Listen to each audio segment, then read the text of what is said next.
Hello everyone, welcome back to another episode of Mukluk Streams. I'm your charming self-proclaimed yet still humble host Mukluk. Today, we are back into Disco Elysium.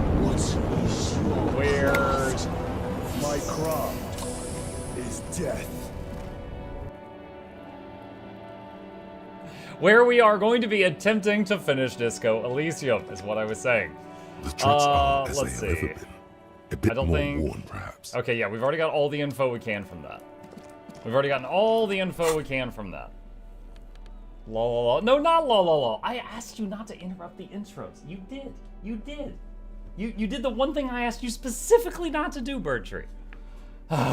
Anyway, I'll yell at Birdtree later. All right, I need to recover my train of thought because it's gone now. We gotta look for Ruby on the coast. Okay, this gives you a warning that you can't finish more side quests. I need to talk to these guys after 2200. I need to talk to these guys after 2200. It's not then yet. This is kind of a whatever thing. Check the island. I don't know how to get to the island. Confront the Hardy Boys about the drug thing. See what Titus has to say about it. I thought we were done talking with Titus forever. All right, let's go see what Titus says. Okay. The Coppernado is back. What do you want? Let's move my camera so you guys can see the characters. There we go. Let's see. Guess what? I have connected you to the local drug trade. Like hell you have. There is no local drug trade. This place is as clean as a rifle. Go back to Jamrock and ask the local junkies how clean your streets are in Precinct 41 Kilos. We'll do that. In the meantime, did you know that there's an abandoned lorry at the intersection that was used to move raw ingredients for drugs from Terminal B to Jamrock? We know Ruby was the driver. We know that's your affiliation with her. Detective, you want to deliver the coup de grâce?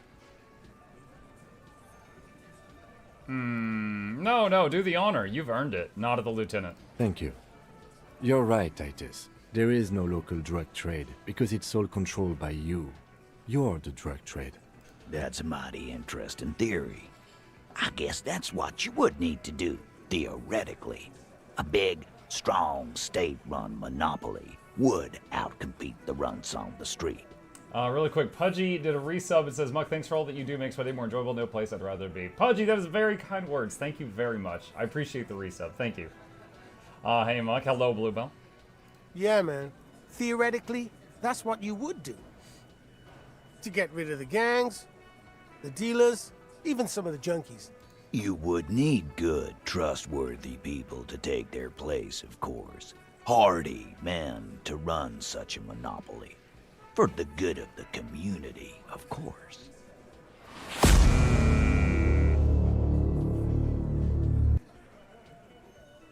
This is disgusting. You're admitting to profiting off poisoning your own people. Boo fucking who. People will always be taking drugs. Might as well do it clean and organized. Yeah, that's what the labor movement is all about. Clean and organized. And the Hardy Boys are running it. Theoretically, of course. We're just talking politics here. My answer to your drug accusation is, how dare you? Go fuck yourself. And what about this Ruby? Is she the 8th Hardy who runs this thing for you? You sure do love long walks through Theory Town, don't you? Well, I'm thirsty now. Thirsty for beer. Got any less theoretical questions, Cop? He doesn't let it show, but must be a little impressed. You've put a lot of things together, fast. He's practically saying yes. A yes to everything you said. I talked to Joyce. The merc you hanged, his friends are coming for you. Yeah.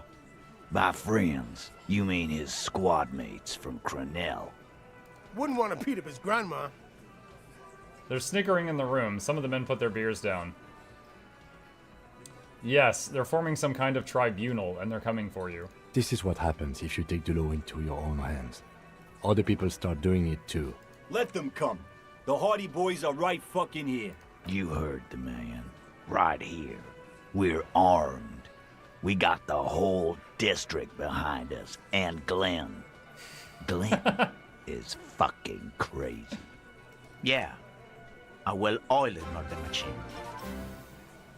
He punches Blondie on the shoulder. Once more, my friend, into the breach. Thank you, Broken Angel. Welcome back. Thank you. The mood is on the rise. They're feeling confident, ready to punch out the whole Merc platoon. The mercenaries are armed with automatic weapons. We got weapons of our own. We got Ister 50s, Zeelagers. Glenn's got a knock cannon at home. Will they pierce ceramic armor? I guess we're gonna see, aren't we? That was an unsure phrasing.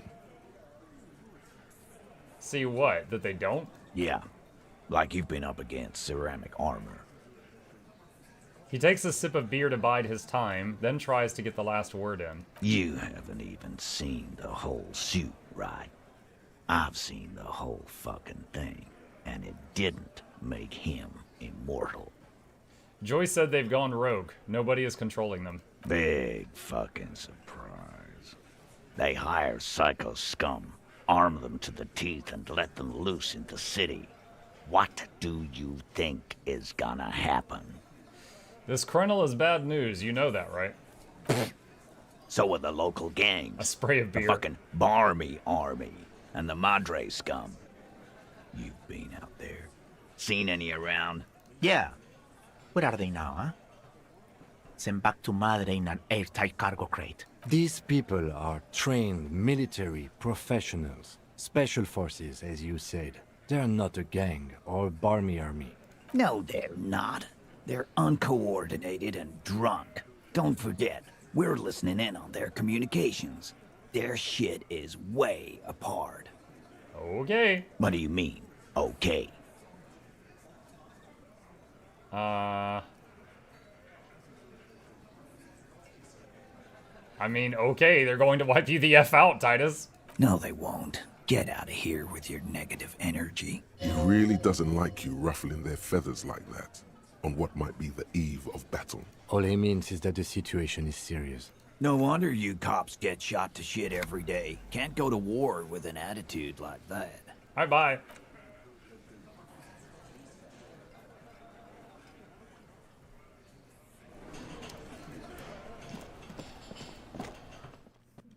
Alright. Let's see. Estelle refused to talk about her friends. Maybe she'll open up later after you've helped them set up the nightclub. Do I need her to talk about her friends? Okay, that was at the church. So Estelle was the girl in here. I think this is her. She's whistling a melody, her trusty contact mic attached to a wooden pulpit.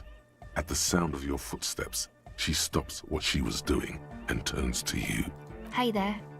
She gives I've you been recording some new audio from all these beams and rafters. The sounds travelling through the wood are pretty cool. Creaks and stuff. Like you're underwater, you know? But like, underwater inside a tree. But that's not really what I wanted to talk about. I wanted to thank you instead. What for? For getting me and my friends in here. And we even found some new associates, such as they are. How's everyone doing? Good, I think. Noid is getting a read on the place. I think he finds the carpentry very impressive. Andre's been setting up the compressor and dancing. Egghead's been keeping the party up. He's got the stage under control.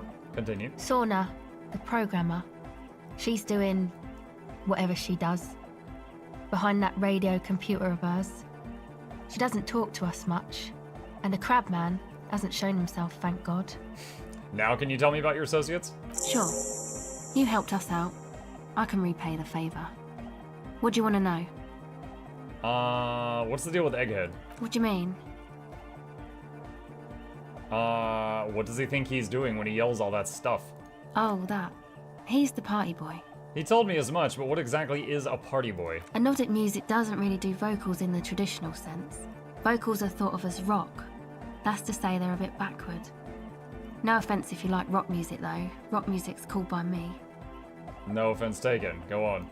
Anyway, even if you don't have vocals, you still need someone to say something every now and then, right? To urge things on. That's where the party boy comes in.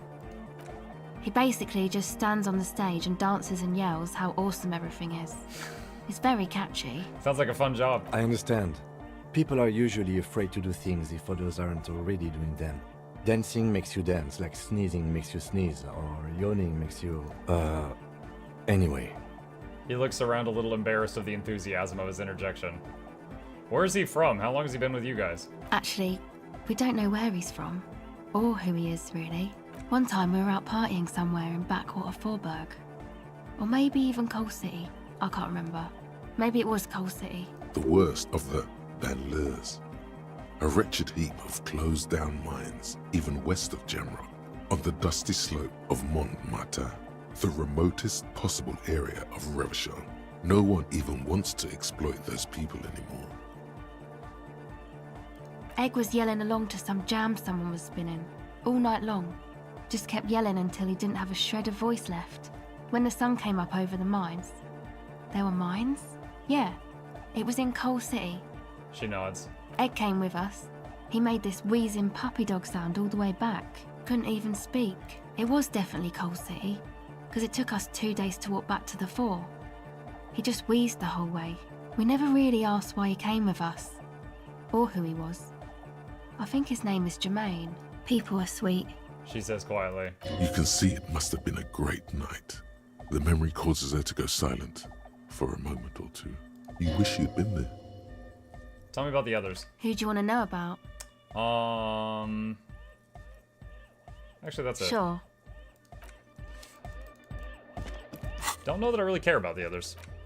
Let's see. Missing insects. Talk to the kids. We tried talking to the kids.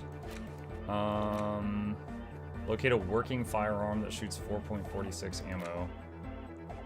Call Alice back in a day on the armor. That's tomorrow. Okay. So I think at this point, I just need to wait till the time for the quest to get my gun back. I think that's the last one I'm really concerned with. And that's at 2200. All right, so let's see. Let's go back to the waterfront. And go to the bench.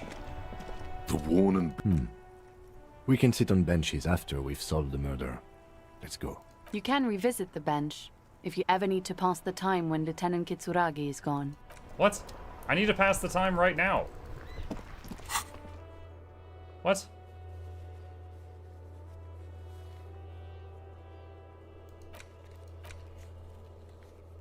Okay. Go to Billy Majean's apartment to deliver bad news. It's in the apartment buildings north of Martinez, number 20.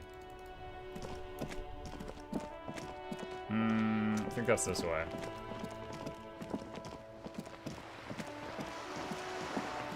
Probably not good for all those books to be out there in the snow.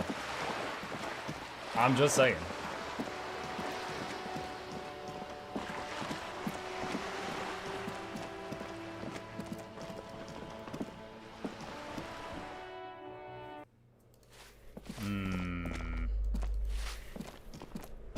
The question is, which one is 20?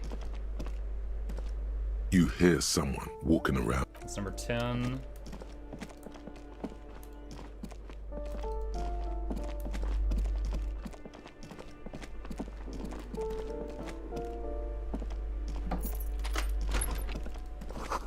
Moss crawls on these bathroom tiles. Actual moss. But is it actually crawling?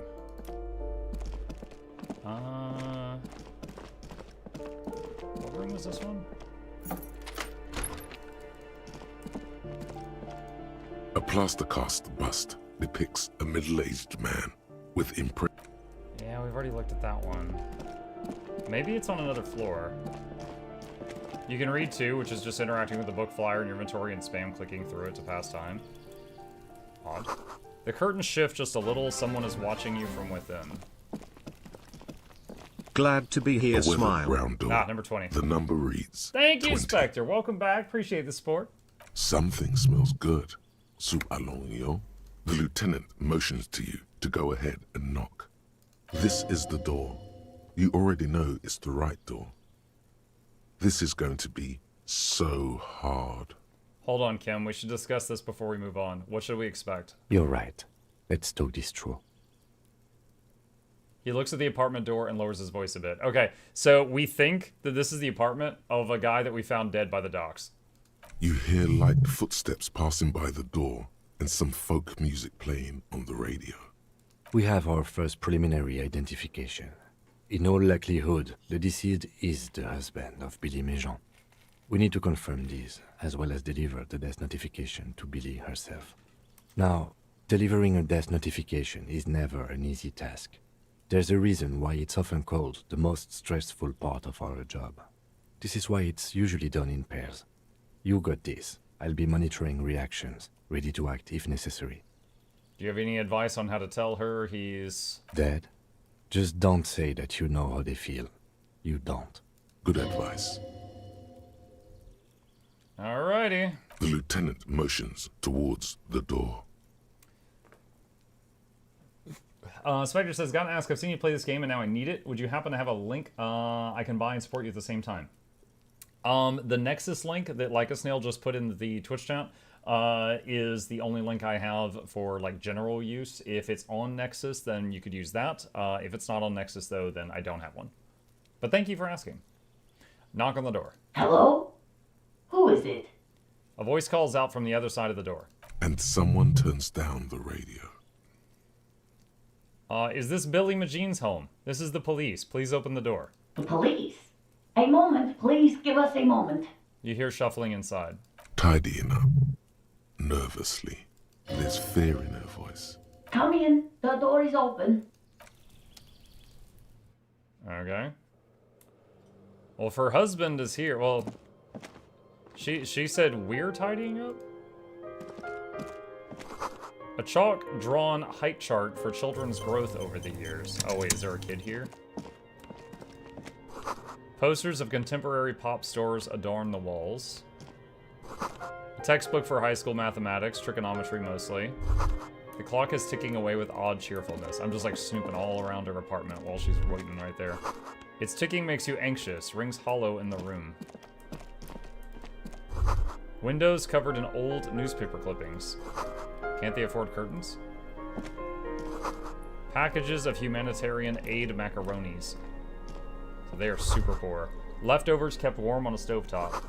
Smells like buckwheat and onions in here. It's you from the bookstand. She looks at you for a moment without knowing what to do. I don't think I introduced myself properly. I'm Billy. Would you like something to drink? Tea? Lemonade? We're out of coffee. The lieutenant has taken off his foggy glasses and is busy cleaning them in his handkerchief for now. You're on your own here. He must feel vulnerable without his glasses. Is this why he's letting you take the lead? Thanks, but I'm alright. Is this about Victor, my husband? Is he in some kind of trouble again? I can come pick him up in the station if that's what. She stops, her eyes trying to read answers from your face. No, this is something much worse. Is he in the hospital? How bad is it? How about some small talk before you break the news? Definitely no small talk. This isn't the time or place. Empathy check.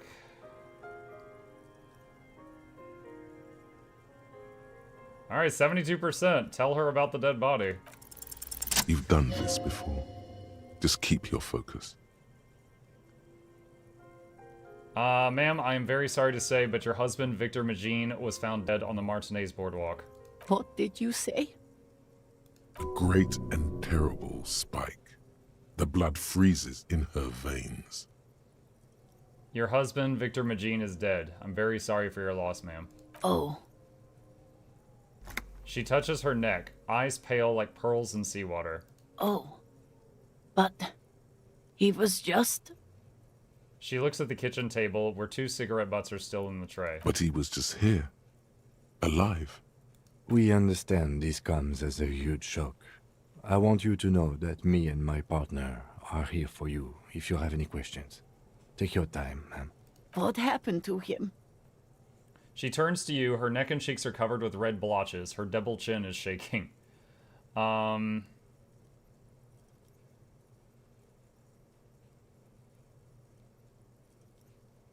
It was an accident. He fell through a hole in the boardwalk and hit his head. Was he drunk? Alcohol may have played a role, yes. I see. And you just found him there, lying in the cold. How long had he been there? If you say 2 days maybe, it will be etched in her mind forever. It's hard to say at this point. She blinks, eyes welling up with tears, as her hand starts searching for something from the pockets of her dress. Here. The lieutenant takes out his handkerchief and offers it to the woman. She nods and slowly wipes away her tears. Is there anyone we could call for you? A friend, family member, someone who could be here for you? No, no. I just need to tell my girls. The air gets sucked out of her lungs suddenly. It burns like acid. God, should I call them? Should I tell them to come home? No. A day. No. Take a day to recover. You'll be better prepared when they come home tomorrow. Good. That's probably the right thing. Thank you. She nods, but with a wretched expression. Just tell me, what do I need to do next? Where is he? Can I see him? We've taken him to the city morgue. The local coroner will be contacting you shortly to arrange the funeral. Here's his number in case you want to contact him earlier. He hands her a leaflet with the morgue's contact information. Is there anything else that the RCM could do for you? No, I'll call you if something comes up. I'm still... She rubs her face, runs her fingers over cheeks that have become numb. Thank you. Thank you for telling me. I'll call if... She runs out of breath. These are her last reserves of strength. Her muscles will give in soon. Already, she starts to shake. Again, I'm very sorry, ma'am. We should step outside and talk. Set the library card by her and leave the room.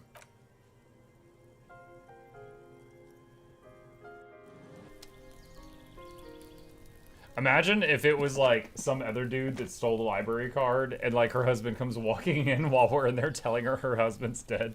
And we're like, wait a minute. You did well.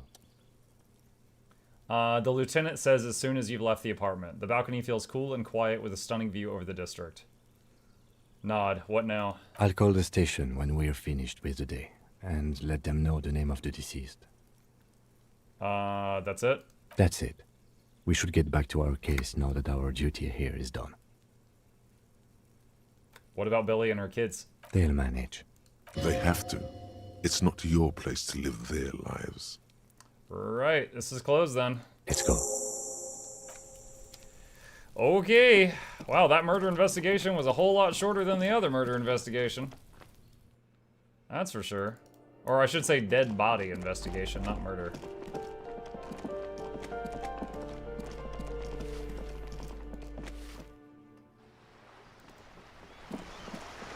While I'm here, did I notice her boat is gone? It is gone. Went to the village on the coast. Officers see you there. Joyce, says the note on the post. She went to the fishing village?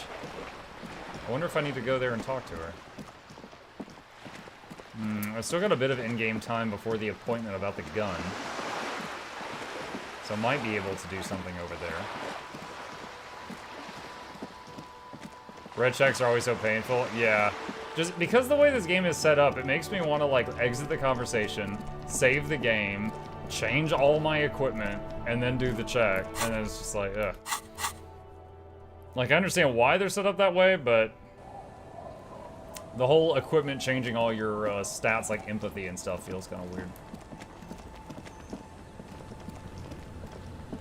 There she is. I'll just keep the Cordeleche in the channel, if that's okay. It's too shallow near the pier. She winds the mooring line around a post. Hi, ma'am. And it's a jetty, by the way.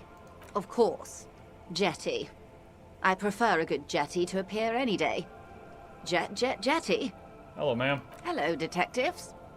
She fastens the end of the line around the post and straightens her back. It's good to see you here. I only just arrived myself. What brings you here, madame? Nothing, really. I've had my eye on this jetty for weeks now, so I decided to investigate it personally. This cluster of buildings isn't on any of the official maps, as far as I can tell. That. And she's also keeping an eye on you. So how do you like it here? How do I like it?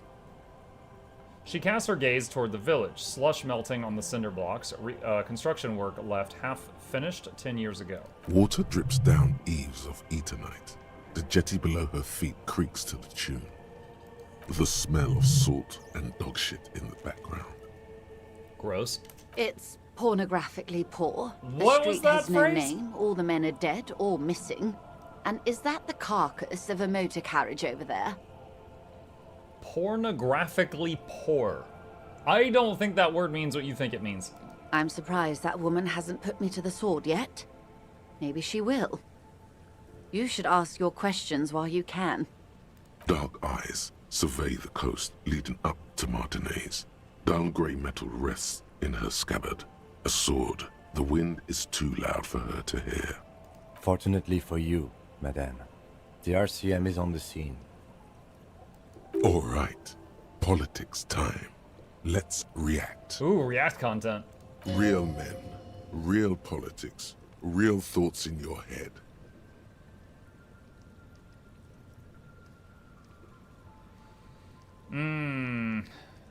Try not to be scared. This is just how the real city looks. Oh, I'm not frightened, officer. I'd never... She leans against the railing, looking up at the gray sky.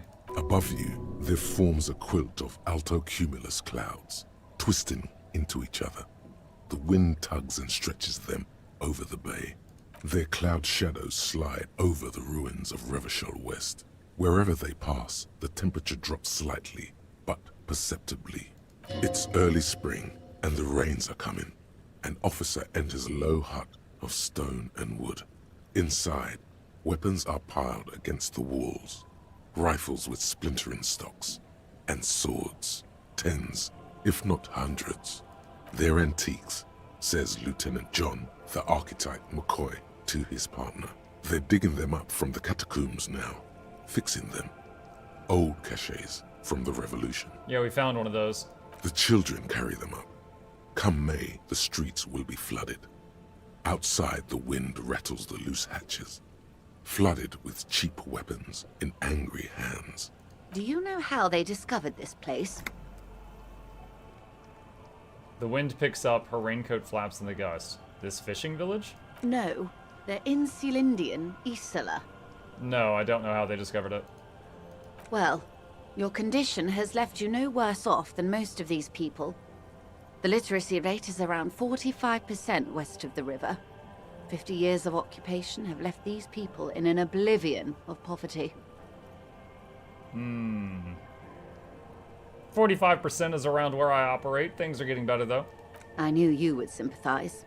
Most She's like, yeah, you're Revacholians will never stupid know too. what this place means. Our home. This island of matter. Or why they were ferried over in the first place. Remind me to tell you one day. For now, how can I assist you in this new location? Tell me now, we have time. Do we? He glances at his watch. It doesn't look like he does. I hear you have singled out a suspect and are in pursuit. This is cause for cautious optimism. I would not want to delay you. This story she will tell only before she leaves Martinez, at the very end of her stay. Maybe there is something else I can assist you with, while you're hot in pursuit? We've exhausted all of that. Okay. Alright. Let's see. 2200. Pigs. Cavern. After the gun. Check the island for bullet traces. I do not know how to reach the island. There's no boats there. She won't let me use her boat. That over there does not connect. Unless maybe like it does at a certain time of day, but every time I visited there, there was no connection. I'm not sure if it's like a wait for the tide to go down type of situation.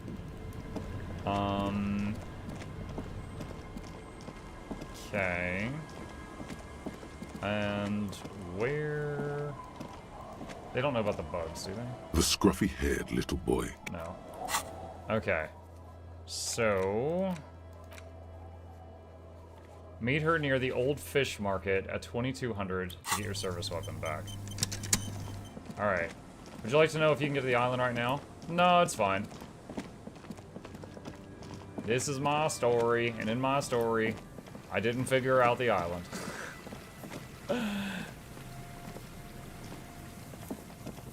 Alright, so I need some time to pass until 2200. After I get over here. Alright, so I need some time to pass. We've got one level up point. Someone said that I can get time to pass by just interacting with things. It's just a racist mug. But it will not happen. The mug. Nope, that doesn't help. The note is written. Someone has. You'll find the filament memory. You'll find the filament memory with the offside copy in the Sulislav. Wasn't he one of Miss Lukanen killed? Really? Oh, I'm sure that chat. That doesn't move time. Why did someone say that that makes time pass? A police badge on the man keeps but the good choice. 8. What do you think? It looks better. Don't be the badge in your head. The books? The books. The second thing in your inventory. La Fume. The face of King Freecell smiles at you. For some reason, comrade. But only 4 issues in. So please, if you value our radical... What do you expect? You flip back to the front of the magazine. The table of contents unfolds before you. Move. Unsurprising, you skim. Finally, there's a brief article by the writer. The Eternal. Thus, the is. You flip back to the front of the magazine. I think it did that time. The table of unsurprising. You skim the. Finally, there's a brief. The Eternal. Thus, the is. You flip back to the front of. Unsurprisingly, you skim. Finally, there's a brief article by the writer. Alright, chat, we're trying to get this to reach 2200, and this is the only way I know how to advance time because I can't use the bench of time skipping while Kim is with me. The Eternal. Thus, the is. You flip back to the front. Unsurprised. You skim the. Finally, there's the Eternal. Thus, is. You flip back. I am so sorry that we are all subject to this. Finally, there's a brief article. The might be the dumbest system you flip back to the unsurprised. You skim the. Finally, there's a brief. The thus is. You flip back to unsurprised. You skim the head. Finally, there's the eternal problem. All right, we're at 20. You flip back to unsurprised. You skim the. Finally, there's it's the eternal problem. Thus is. You flip back to the unsurprised. You skim. Finally, there's the thus they is. 2040. You flip back. Unsurprisingly. You skim. Finally, the eternal. Thus they is. You flip back to the front. Unsurprised. You skim. Finally, this the eternal. Thus the is. You flip back to the front. 2100. Unsurprising. You skim. Finally, this the thus is. You flip back. Unsurprised. You skim the. Finally, there's a brief. The eternal. Thus is. You flip back to the front. Unsurprised. You skim. Finally, there's the eternal. Thus they is. You flip back to unsurprised. You skim. Finally, there's a brief. The eternal. Thus 2200. Is that you flip back to. Oh my god. Save game.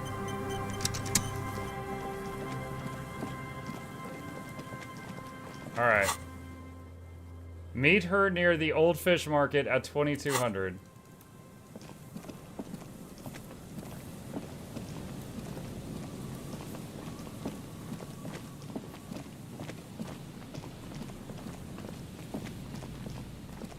That's the fish market, right?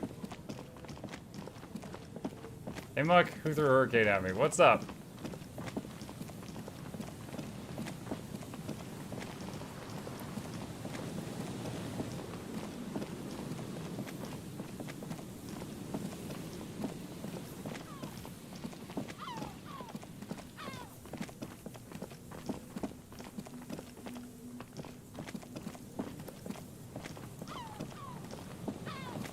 Manson says, who threw a hurricane at me? I think it's passed me by at this point. It has been pouring rain the last 2 days, so I think it's passed me by.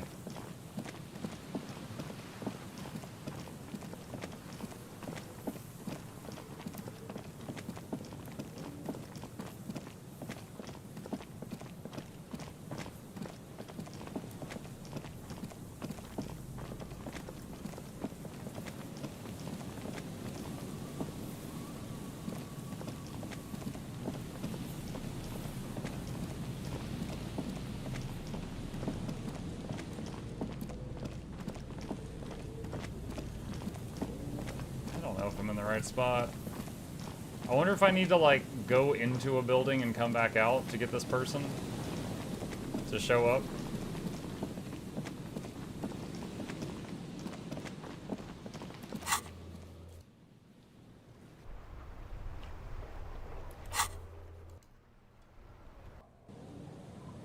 Funny enough, time does not move when teleporting to the other end of town.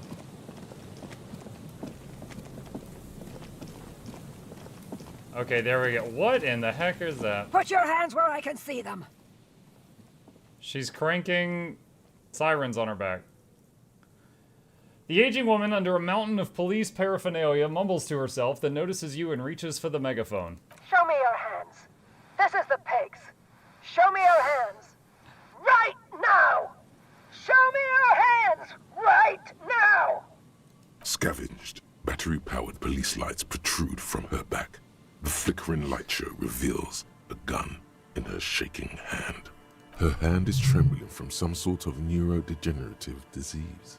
Madame, please drop the firearm immediately.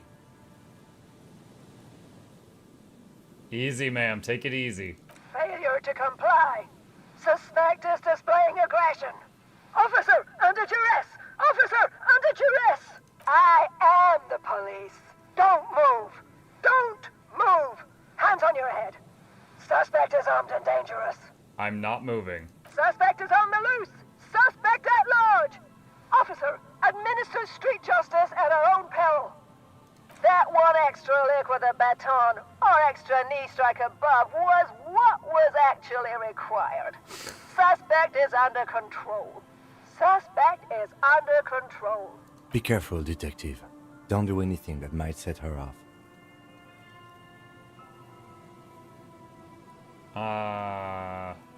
Please identify yourself, ma'am. It's the goddamn police, shitbag. Hug the pavement. You're under arrest. As she waves her hands, you notice familiar-looking ampoules and packets sticking out of the mountain of police gear on her back. Medicine or drugs? She thinks she's a police officer. Try treating her like a police officer, a lower-ranking police officer. Officer Pigs, this is W. Freighter Harrier Du Bois requesting your sidearm for inspection. Here's my badge. What? She lowers the megaphone and stares at the gun in her hand.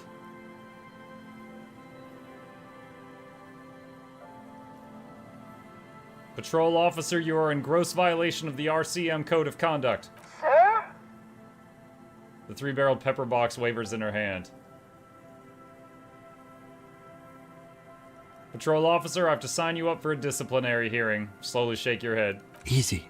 Press her too hard and shit. With a swift, poorly coordinated move, the woman slams the megaphone against her lips and teeth. A trickle of blood runs down her chin. She doesn't notice it. Officer compromise, unlawful impersonation. Pigs en route. Engage at will. Okay.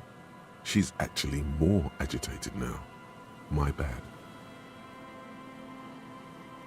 We can solve this peacefully. Please lower the weapon. Officer in need of assistance. Suspect at large. Get on the ground. Ma'am, please. We want to help you, but you need to lower that weapon. Let's just talk, alright? Disturbance reported. Authorized deadly force. Sector, take the shot. Big red key.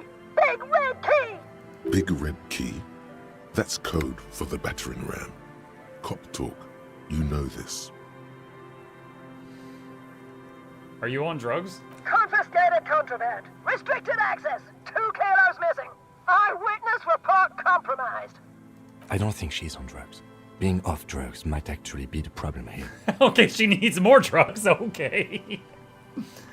You're not the police. We're the police. Back up. Back up. Back up. Status unconfirmed.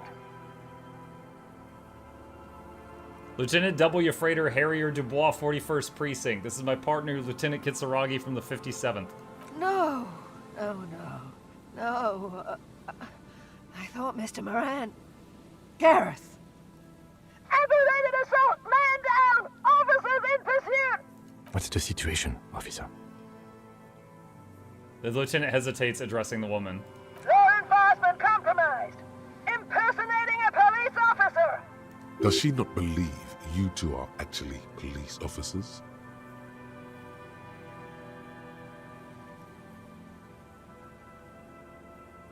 We really are cops. Look, my badge. Take out your badge and show it to her. License and registration! License and registration! Come in, dispatch! Sector! Azimuth! It's not a code, just disjointed words. Hand-eye coordination. Let's deal with this later. We can't leave. A delirious civilian is pointing a firearm at us. Your firearm. You need to solve this. I wanted to put on hand-eye coordination. Grab the gun! Alright, here's how we do it. As soon as that gun isn't pointed at you again, you dash right. Then immediately close the distance. Left hand grabs the barrel, right one breaks the wrist. Fingers locked behind her head. Knee to the face. Knee to the face. Crush the rib cage. Sidestep and drop her with a hammer kick. A drop of sweat runs down your What about nose, discombobulate? and in it you see the Martinez Inlet, wrapped in the night. In the abandoned fish market, 3 figures standing in a spectacular light show. A large, loud woman is pointing an empty firearm at the other 2. She doesn't want to listen, or even to be heard.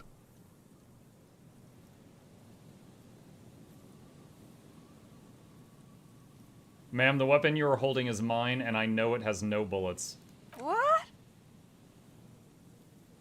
The woman looks at the weapon in disbelief. Her eyes suddenly reddish with tears. She looks straight down the barrel and squeezes the trigger. Wait! This isn't police issue. Police weapons have bullets. This isn't real. What is this? That's how you test it? Police guns always have bullets. What is this? Why did you sell me this? The gun lands on the wooden planks and tears run down her scratched cheeks. Good thing it wasn't loaded. I mean, either way, the problem would have been solved. She looks devastated. Grab the gun, right now. This might be your only chance. Pick up your gun. No one ever cares anymore. Why would they treat me like this? Don't worry. We need to figure out what to do with her now. Nobody's ever around. Nobody ever comes to visit me. I'm very sorry this is how life turned out for you. Gently touch her shoulder. Her scratched skin is warm to the touch, but the person inside doesn't even know you're there. What do you think is happening to her? She's in a stupor. I've seen this before. God knows for how long. Could be days when they get like this. Why would she like it in the first place? Honestly, I don't know. Dementia, probably. Dementia and Channel 8. And loneliness. Nod. Neurodegenerative disease? Could be. Her hands were trembling and she did seem uncoordinated. But what are we gonna do with her? Should we just arrest her? I don't think there's any need for that. In her current state, and without the gun, she isn't really a threat to anyone. We could let Titus know. This is a perfect problem for the local peacekeepers to handle. They might even know her family.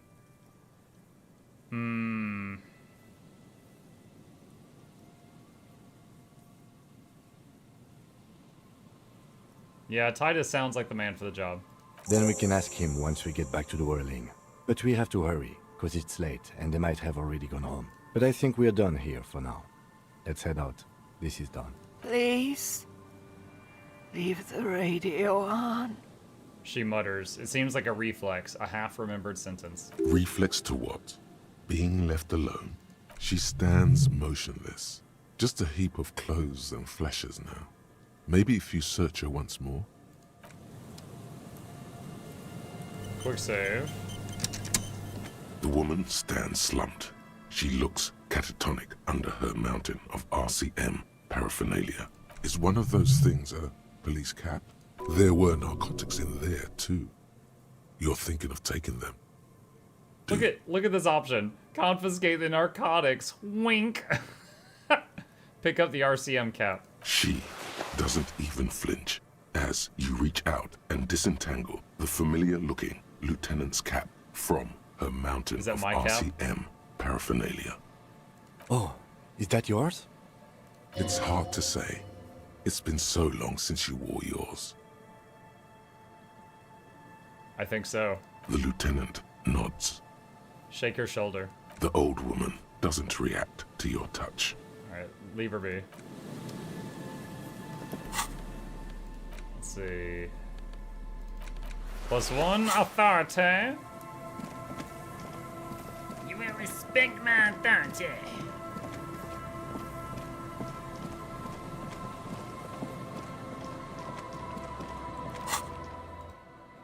Alright, let's go see if we can reach Titus before he goes home.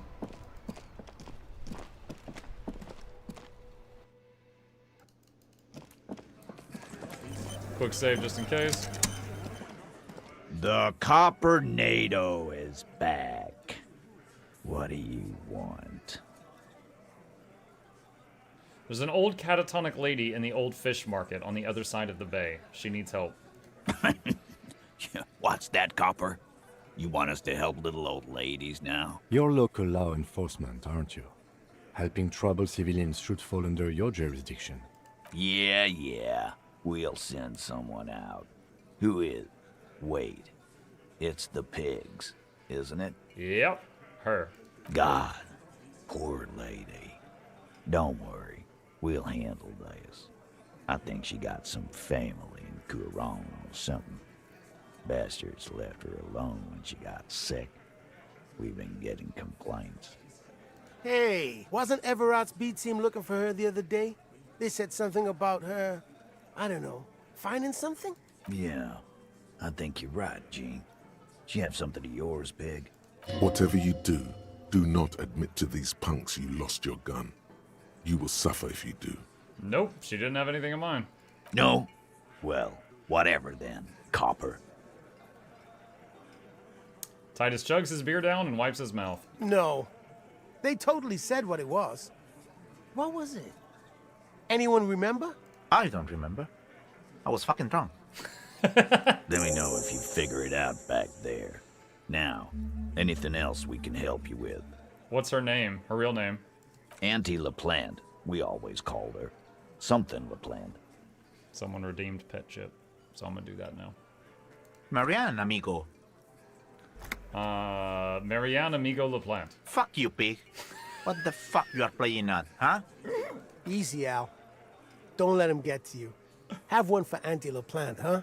Don't disrespect Miss LaPlante, Copper. She's good people. We all get a little crazy sometimes. Who was she? Was, like before. Just an old lady. Her kids moved away years ago. Never come to visit. Never took her calls. She gets out every now and then. She did right by lots of us when we were kids. Always was a little off, but still. Us kids? That must have been ages ago. She was better then. The children kept her together. How did she get like this? Wanted to be a cop, you mean? Well, shit. I don't actually know. Anyone know why she started acting like a pig? No fucking clue. It's gotta be the crazy. Who'd want to be a pig?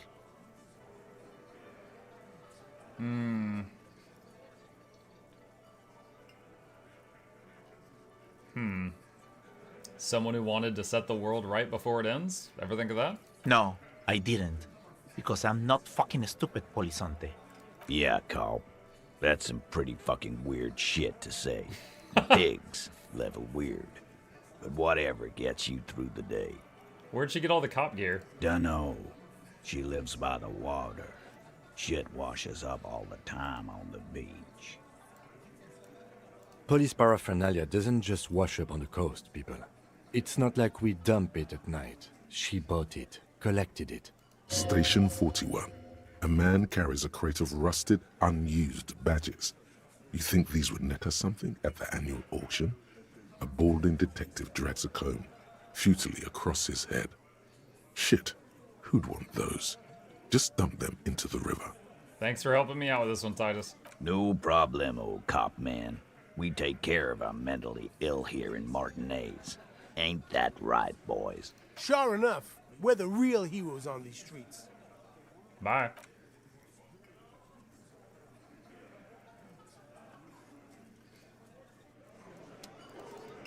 Okay. Can we... Now that I got my gun... Now, I don't have any bullets for my gun. But I can pretend like I have my gun. I can wave it threateningly at people. Alright. Time for the coup de grace. Let's head over here and see what happens.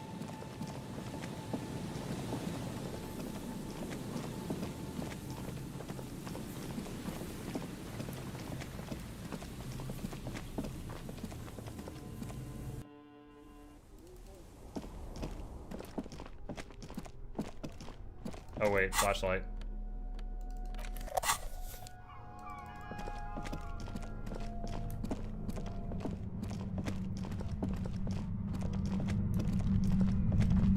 Can I have flashlight and gun equipped? Yes, I can. Holding the gun feels natural and satisfying. It's like an extension of your arm, the polished wooden handle almost fusing into your palm. I think my hand recognizes it. It reminds you of the day you first held it, with fear and respect, hoping you don't have to use it in vain. The sun was out in Jamrock. It was so long ago. Sheathe your sidearm, officer. A serious law official, cop by the book, should know to only unholster their service weapon when using it is unavoidable. Quick save.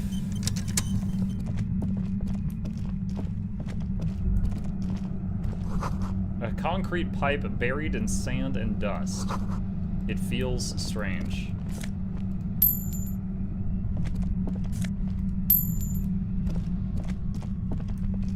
Suddenly, your entire body is paralyzed. Aggressive white noise fills your skull. A strange pain, like you've never felt there's before. Ruby. Through the static, you hear a woman's voice. It's like 1,000 radio stations are being blasted into your head all at once. But her words are the only ones you can make out. I know you're feeling pretty uncomfortable right now. Don't move too much or fight it. That'll just make it worse. Says the shadowy figure by the machine. Can't say it's a pleasure, officer. I was really hoping not to make your acquaintance. But here we are. The voice coming through the whirlwind of pain is not malicious. She doesn't want to hurt you, but she has to. Doesn't wish to hurt you, not according to your ear canals. Wait, no, not even your ear canals. This is going directly into your neural pathways. Cover your ears. No, buddy, that's not going to help. You can't shield yourself from this. It's an entirely new type of experience. Way worse than all the previous ones. Don't focus on the pain. Focus on doing your job. Tell her she's under arrest.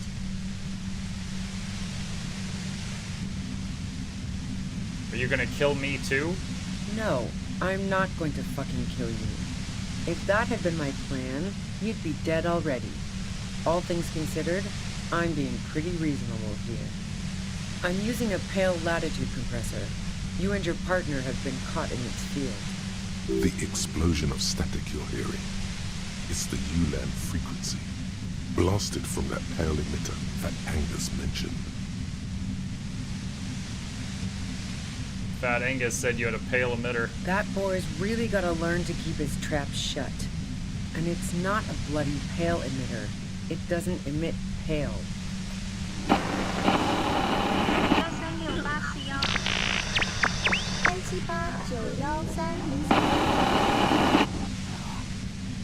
You should probably check on Kim.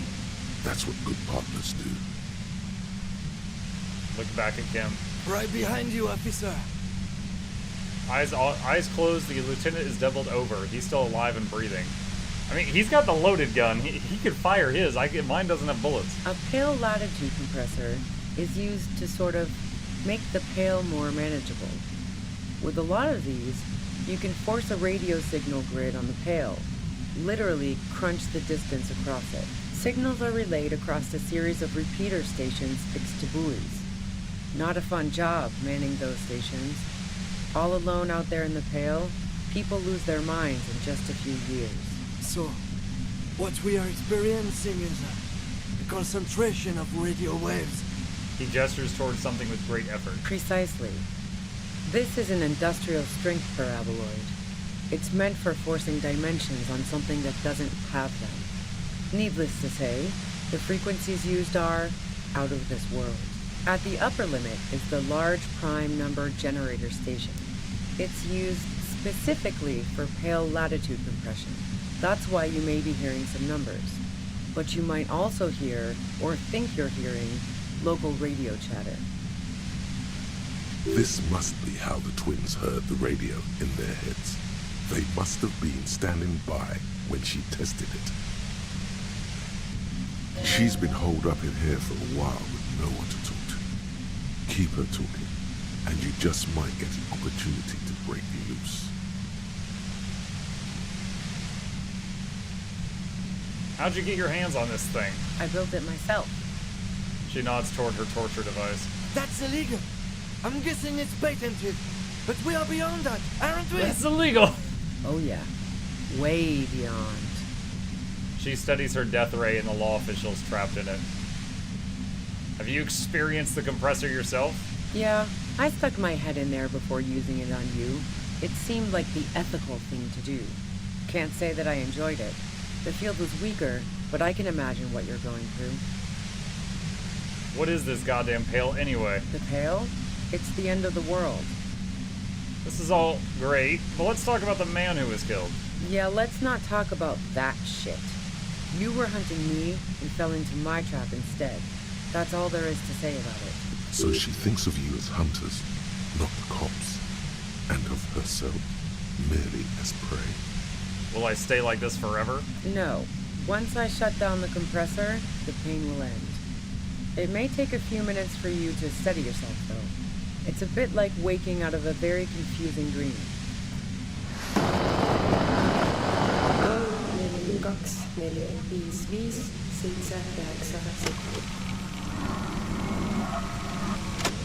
Please, could you just turn it down so I can ask you something? If you've got something really important to say, you can do it through the white noise.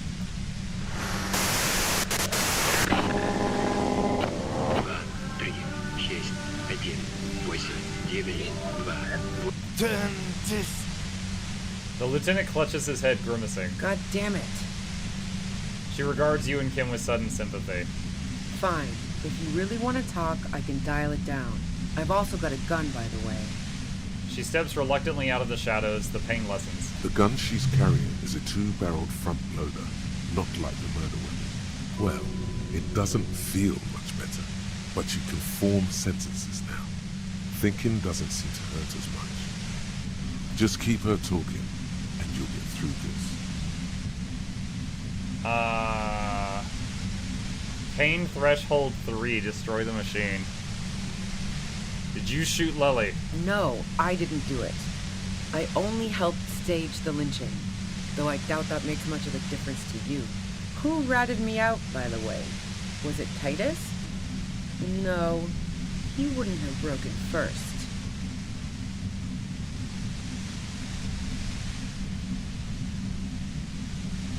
You're right, Classy was first to share her suspicions. Oh, I knew the kitten had claws, but not like this. But she couldn't have known I was on the coast. How did you find me? Your first guess wasn't entirely off. Titus and his boys, man. They told us you were on the coast. Even now, Kim is a paragon of professionalism. He is trying to make a clean cut of telling her she was betrayed. Well, fuck. Those guys liked me, I know it. If this is what happens to people whom people like... A dull despair is creeping into her voice. How the fuck do the rest of you get by?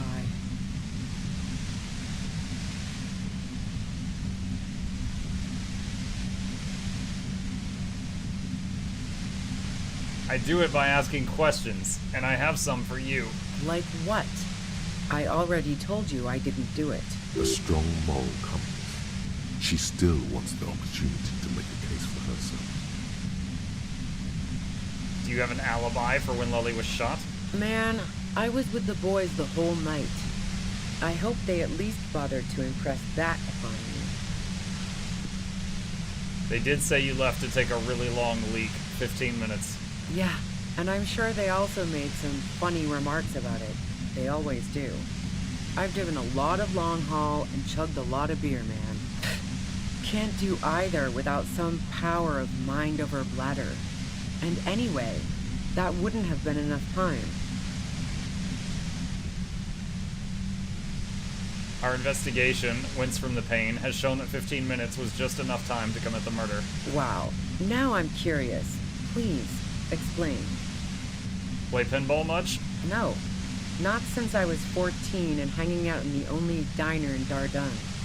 Haven't been into low-risk, no-reward games since moving to the city. Why? Never mind the pinball then. There's a secret way from the whirling bar to the roof. Don't know it. But also... She frowned, studying your face. The shot couldn't have come from the roof. Or we would have all heard it downstairs. She has a point there. No one mentioned. The pain stops him from finishing the sentence. That didn't go super well. You've got to lay something better on her. Would you say that Lily was a likable person? I didn't like him. Hardened mercenaries aren't particularly likable types. Did you feel protective of the Union? Yeah, sure. And I didn't like Wild Pines sending in those foreign hirelings. Me and a fuck ton of other people around here. She didn't hate him, okay? You don't feel sympathy for mercs? It's hard work. Plenty of broken people who don't come with that kind of body count. Besides, they're paid well for what they do. Other questions? I'm listening. You have a gun. And?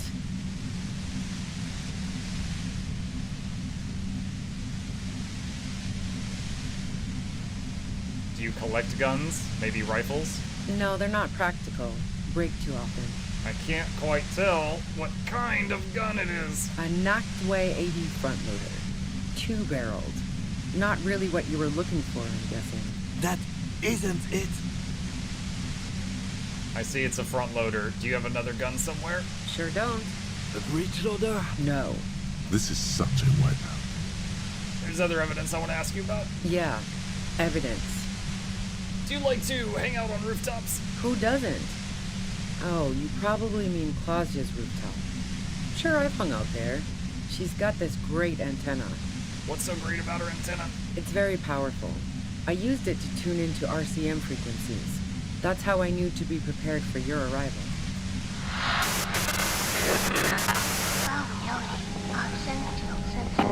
Is that the only reason you hung out on the roof? The view's pretty bomb, too.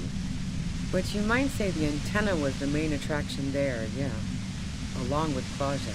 So you're sure you didn't shoot the merc from the roof? Yes, I'm sure. And anyway, as I said before, the shot had to have come from afar.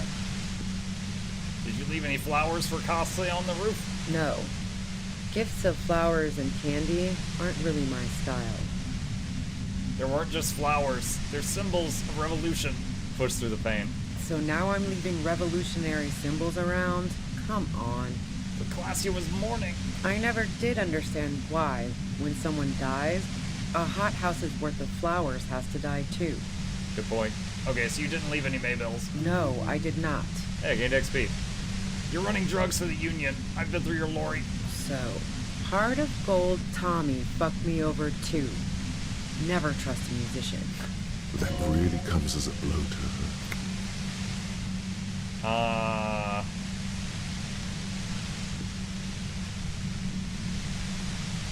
I think it's better to make her hurt. Yeah, I made him talk. Yeah, that figures. What now? You're going to arrest me for drug trafficking? You had a financial incentive to kill the merc. Man, it's to get away from all that murderous shit that I left Jamrock, my previous employer, for the Union. You good? The lieutenant is unable to articulate his question. She deliberately avoided naming the mob she worked for. You might be able to find this out later. I got lucky being a dispatcher. Never had to do any of the really dirty work myself. This gun, has only been used for self-defense against serious scum. She turns the knob down a millimeter. There. It's going to be easier to reach the machine now. But you're threatening us with it. Based on what I've heard about you, you are serious scum. Alright, let's take a step back. Yeah? Where? More questions before doing anything. How did you know we were coming? I heard you in the passages, and I've been preparing for quite a while. By hiding bullets under floorboards? So you found my shack, huh? I'm not surprised. Her tone is bitter. She thinks she's been betrayed. Preparing for the worst? I was. Before I caught you in the pale latitude compressor. I'm fine now. That's her admitting the bullet was an emergency exit. Who killed the merc if it wasn't you? How should I know? As I keep saying, he already had a bullet in his head when I got to him, and there hasn't been any useful gossip over the radio. Those rings around her eyes, her tired voice. She's been staying up late, listening in on the conversations crisscrossing Martinez. Police radio? You've been following the case? Who hasn't? You know, I can still see him there, in Claus's room, lying on his side. He was still warm, but the bluish light coming through the broken window made him look as though he'd been dead for a good long while. What happened Sunday night? Tell me your version. She eyes you warily, as though gauging your sincerity. It's okay. We just want to... We just want to... Oh! He struggles to finish the sentence. All right, don't kill yourself over it. I was shooting the shit with Hardy and the boys over a few beers, like always. Then Klasia comes in, all pale and shuddering. She sits down with a drink, trying to steady her nerves. So I grab a seat next to her. Klasia said you knew something was wrong immediately. No, I really didn't. She's not that easy to read. I just assumed she'd done too much blow. It wouldn't be a first for her. But no such luck. She was in some deep shit. She asked me to come upstairs. The merc she'd been going with was lying on the bedroom floor, dead. I knew she couldn't get the authorities involved, so yeah. You made it look like he'd been hanged. It's pretty weird that you came up with the plan right on the spot. What? No. Faking a lynching was her idea. Her idea? Yeah, in cold blood. It really surprised me how quickly she was able to get a hold of herself once we got up there. It was like she was another person. The party girl was gone. She asked me to help her drag him into the shower so she could wind the shower head around his neck to fake lividity. Then she dressed him while I went to get the Hardy Boys. Huh. So, assuming Klasia was the mastermind behind all this, but they did point out no one heard a gunshot in the building. So Klasia didn't shoot him upstairs.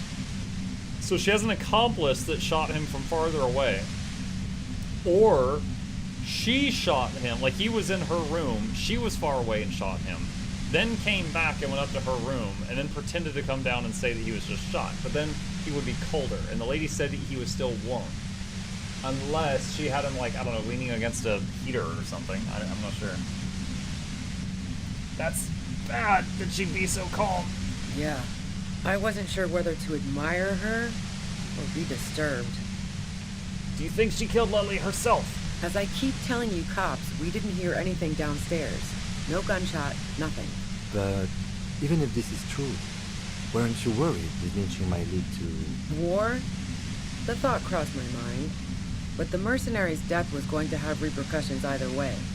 Although the way things are going, fuck it. I'm not responsible for these people after what they did to me. Her grip on the gun is tight, her arms toned, her posture solid. Martinez lost a valuable defender. If you didn't kill him, why hide? I saw you roll into town. I wasn't about to stick around for questioning by a goddamn La Puta Madre agent. What do you mean, La Puta Madre agent? Yes, you. Everyone says you're his peon, his human can opener. Through the sudden sharp pain in your head, you hear the lieutenant mumble something to himself.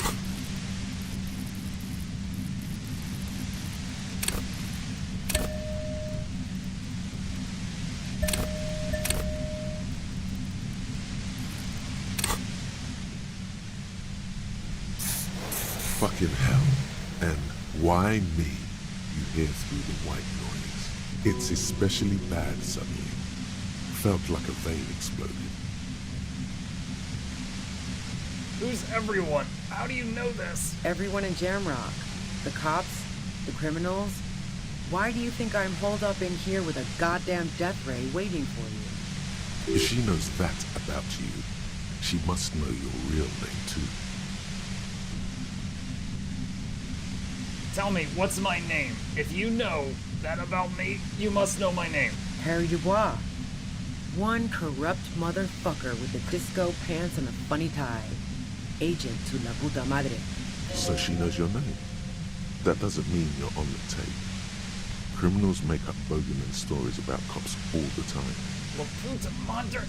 I've heard of la puta madre. He's dangerous, right? Is that a joke or a threat? I'm guessing both. No, that was a real question. Yeah, sure. She doesn't believe you. I'm sure La Puta Madre himself will explain it all to you soon enough. What did you do to this madre anyway? You've been to my lorry. You think the biggest player in Jamrock appreciates competition? And now I have Harry Can Opener in my lair. Fucking Titus. Hearing Mux say that is funny. Oh god. I don't know what that translates to. She's not going to change her mind that easily. She still perceives you as a threat. Wait, one thing. Possibly small, but she said you rolled into town. Was that you singular or plural? She might know something. 97%. Destroy the machine!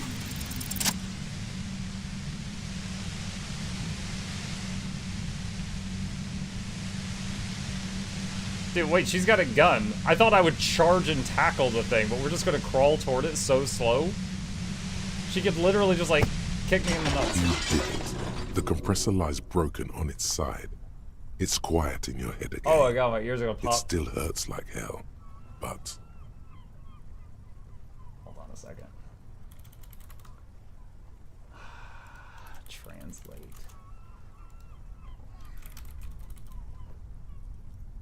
Oh, it's mother effer? It's Spanish for mother effer. Great. Awesome. PG stream, by the way. Let's see. You did it. Rest of the joke on the side.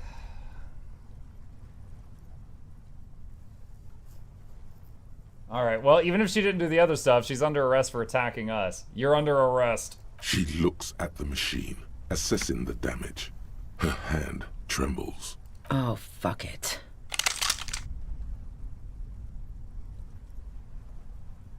Oh no.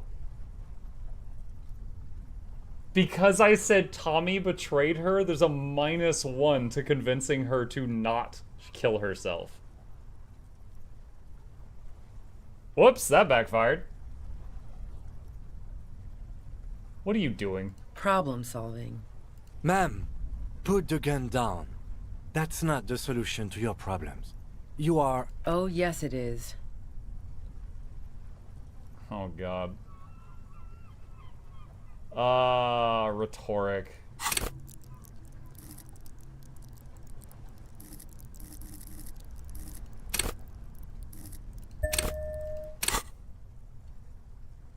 %. She's truly desperate. She thinks she has no other options. You need to give her options. What options? You know.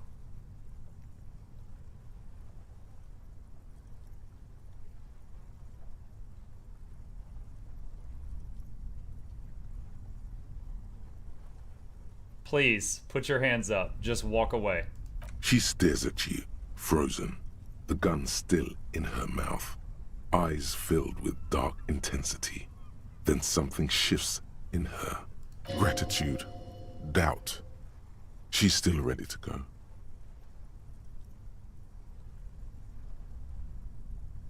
You don't have to do this. You're not cornered. I'm letting you go. Day of miracles. I'll take it. She says, pulling the gun out of her mouth, eyes still fixed on you. Then she turns her gaze to the tunnel behind you. She runs past you, then past the lieutenant, and disappears into the darkness of the tunnel. Good call. Thanks. Rub your temples. I would have done the same, had I not been incapacitated. I think she didn't do it. Her tent. We should check it out. He points to the back of the cavern. Okay, that was a spicy interaction, wasn't it? Oh, it goes up to the water. Dark water trails into the distance. There's no way out. So it's like a cave. Drawamine, +3 health.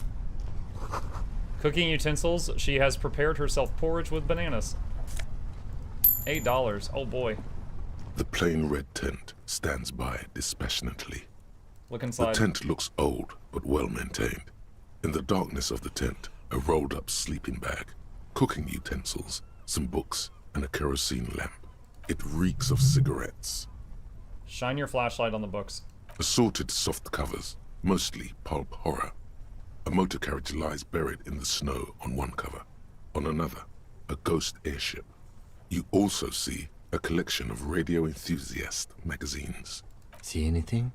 The lieutenant peeks in over your shoulder. Sift through the magazines. Rager Monthly, Journal of Material Science.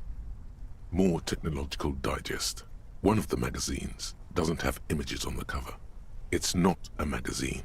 It's a leather notebook. A notebook. Take it. You pocket the worn brown leather journal a trusted friend left behind. We should read this immediately. Like, right now. Like right now.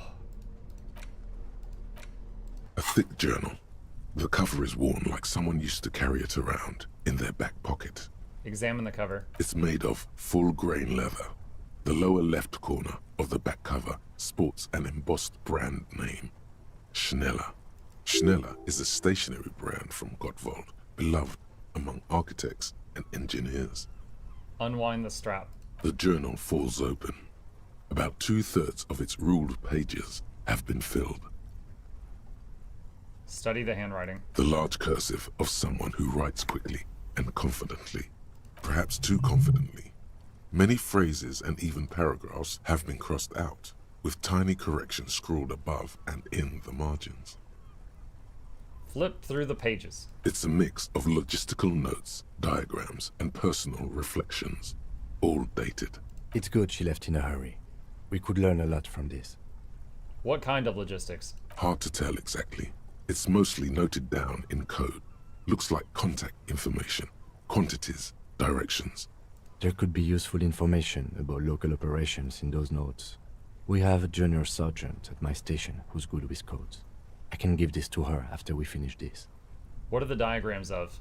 Esoteric radio technology. The most recent ones probably pertain to the latitude compressor, sketches, calculations of distance and density. You make out a familiar spiral shape. Anything personal? Short, wry observations of people and places. Probably a way to pass the time on the road. Also, what appears to be attempts to sort through some difficult decisions. There are a few passages with many questions in them. Staff issues. Always tough on the leadership. You smell traces of betrayal. How far back do the entries go? The first entry is from August 2nd of last year. It reads simply, I know my position is precarious. All I can do is make myself as useful as I can while looking for a way out. Remember, no one is indispensable. What did she write the day Lely died? Nothing on March 4th. March 5th, though, well, that's bound to come back and bite me in the ass. I'm bad at this. Loyal to a fault. But that's another matter entirely. You have no idea what she means. These are personal notes. Don't expect to understand all of it. Anything about Spanish words? That name isn't mentioned as far as you can tell. Small wonder. Would you talk about La Puta Madre in your journal? You do see an M, though. La Puta Madre? M is mentioned on March 9th and March 15th. Read the entry from March 9th first. Great. M's peon is coming to town, no doubt to investigate the lynching. But also, I feel it in my gut to finally put a bullet in my head while I'm napping in my lorry or on a smoke break. Well, I won't stick around just to twist my own neck by constantly looking over my shoulder. Then again, isn't that what I've been doing ever since I got the call?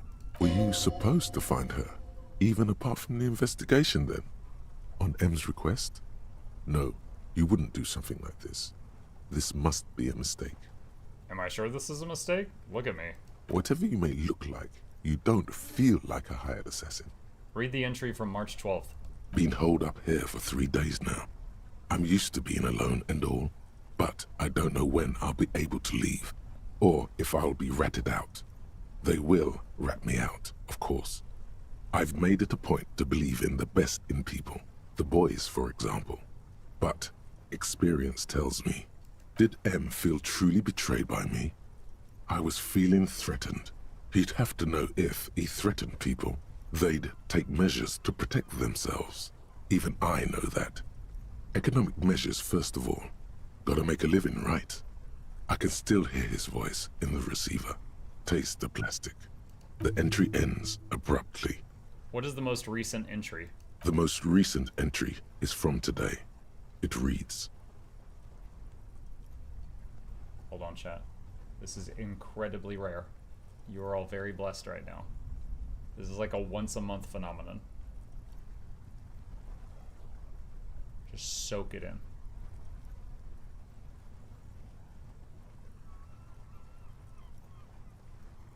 Even when I leave here, if I leave here alive, what's my next move? Staging a lynching is a crime, even if I'm not accused of murder on top of that. Forever on the run. Not really my idea of the open road. Man, I was really looking forward to winning. It looks like she might have been... framed? The lieutenant taps on the page. That would be a first, or a fourth. But who's counting, he thinks. Very rarely does anyone actually get framed. Kim, am I really a La Mother effing agent? No, I don't think you are. Ask someone in your precinct if you want to be sure. If she didn't do it, maybe it's good that we didn't catch her? I wouldn't go so far as to say that. We have other reasons to arrest her. Besides, I'm not sure her life as a fugitive is going to be much better than we does. Especially if she has problems with the Madre. Then who do you think killed the merc? Could have been Titus. Then again... But no one heard the shot. Maybe there's a hardy boy we've yet to meet who acted as his accomplice. Either way, we need to keep an eye on him. One thing is for certain. We have business back in the whirling and rags. Questions to ask. We should get to it. Okay. Looks like we've got that bug again where the camera is not centered.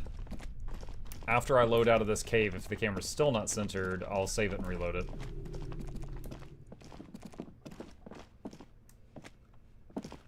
Oh, okay, there we go. Apparently zooming in and out will fix it. Oh, I guess I should put my gun away.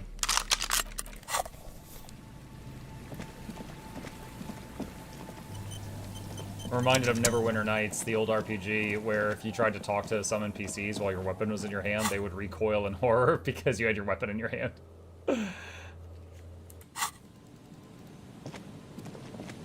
Might need to have my character sleep. It's after midnight. Why is the fast travel not coming up? Okay, that's annoying.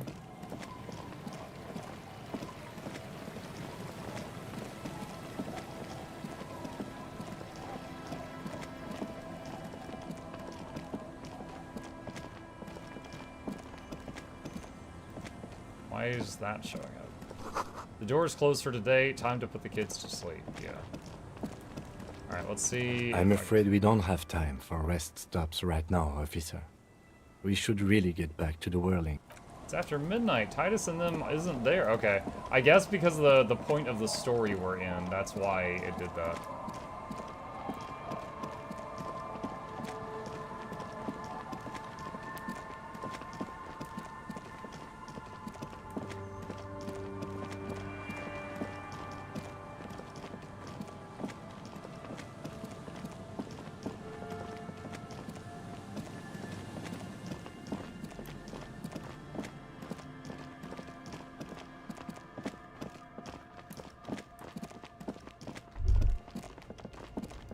Stop.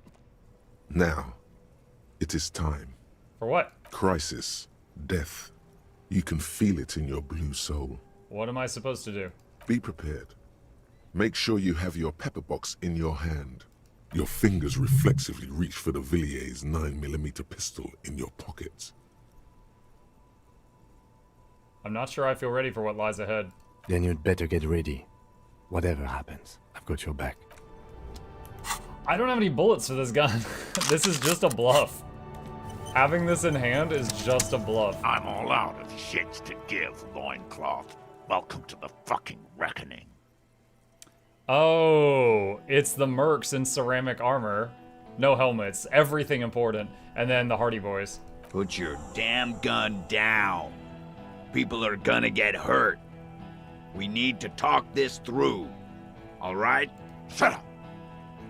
Talk yourself out of this, loincloth shit fuck. This is the mercenary at the gates. His chest rises and falls under the ceramic breastplate. His fingers reach for the butt of his sidearm. There's something very wrong with him. He's dangerous. Shh. The lieutenant raises his left hand. This is a misunderstanding. Nothing irreversible has happened yet. You can just return to your unit and forget all about this. The Kipt is merciful.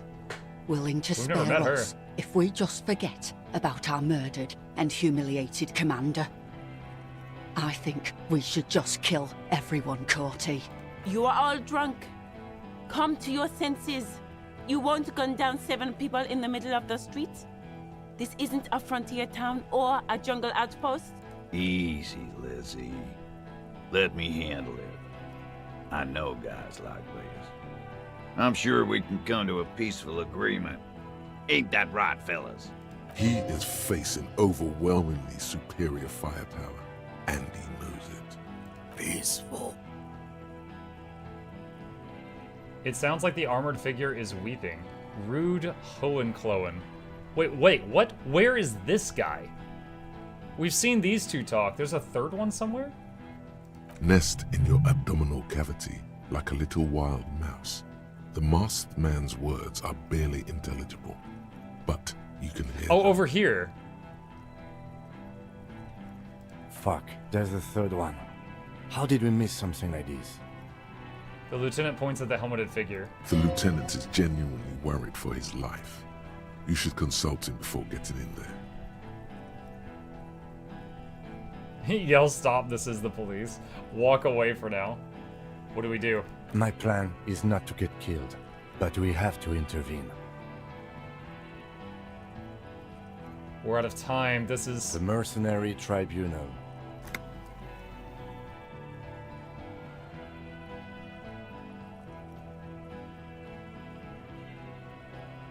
Stop, this is the police. Get lost, comedian. You cops had your chance. I'm wearing the dead Now guy's it's armor. fucking time for some justice. I'm sure this guy would love to see me wearing his dead friend's armor right now. Hey, what's up, dude? I think he's calmed down a bit. Pig, fuck!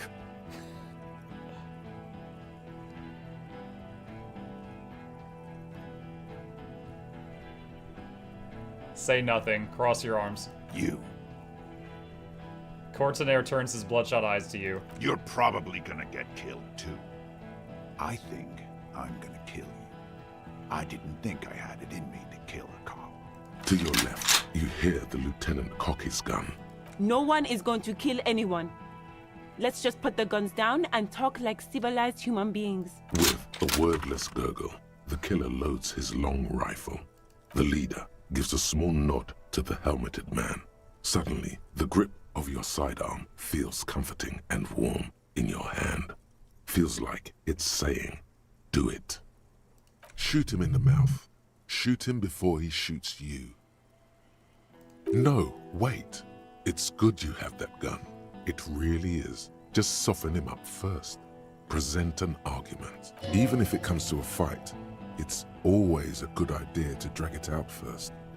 Get under his skin. Peace. Always peace. It has worked thus far.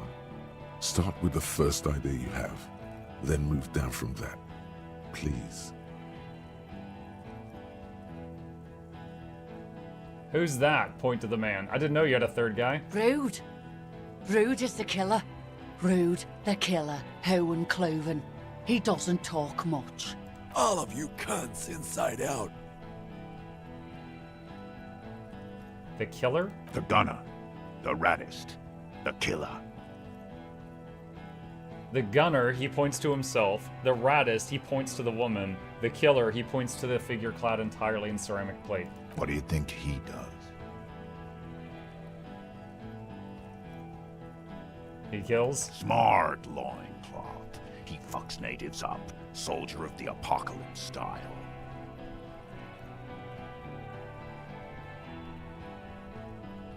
The Wild Pines rep does not approve of this. You think I care what that company cunt thinks?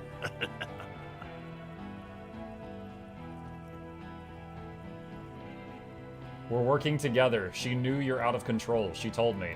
She's gone, you stupid fuck. Sailed off 5 minutes ago. She doesn't give a shit about you, Silos. Stay cool! Don't do anything stupid! Titus shouts to his men in the background. The company bitch is gone. Laylee's gone. Fuck are we still doing in this shithole? He looks around, tired suddenly, sad even. Guys, I just get in the way. I don't even have a gun. Hold your ground. Any more of you run, I'll shoot you myself. We're doing this together. They're huddled close in a formation. Still, the rest will stay. Even if it means dying here with him. Listen, they didn't do it. Yeah? Who did that?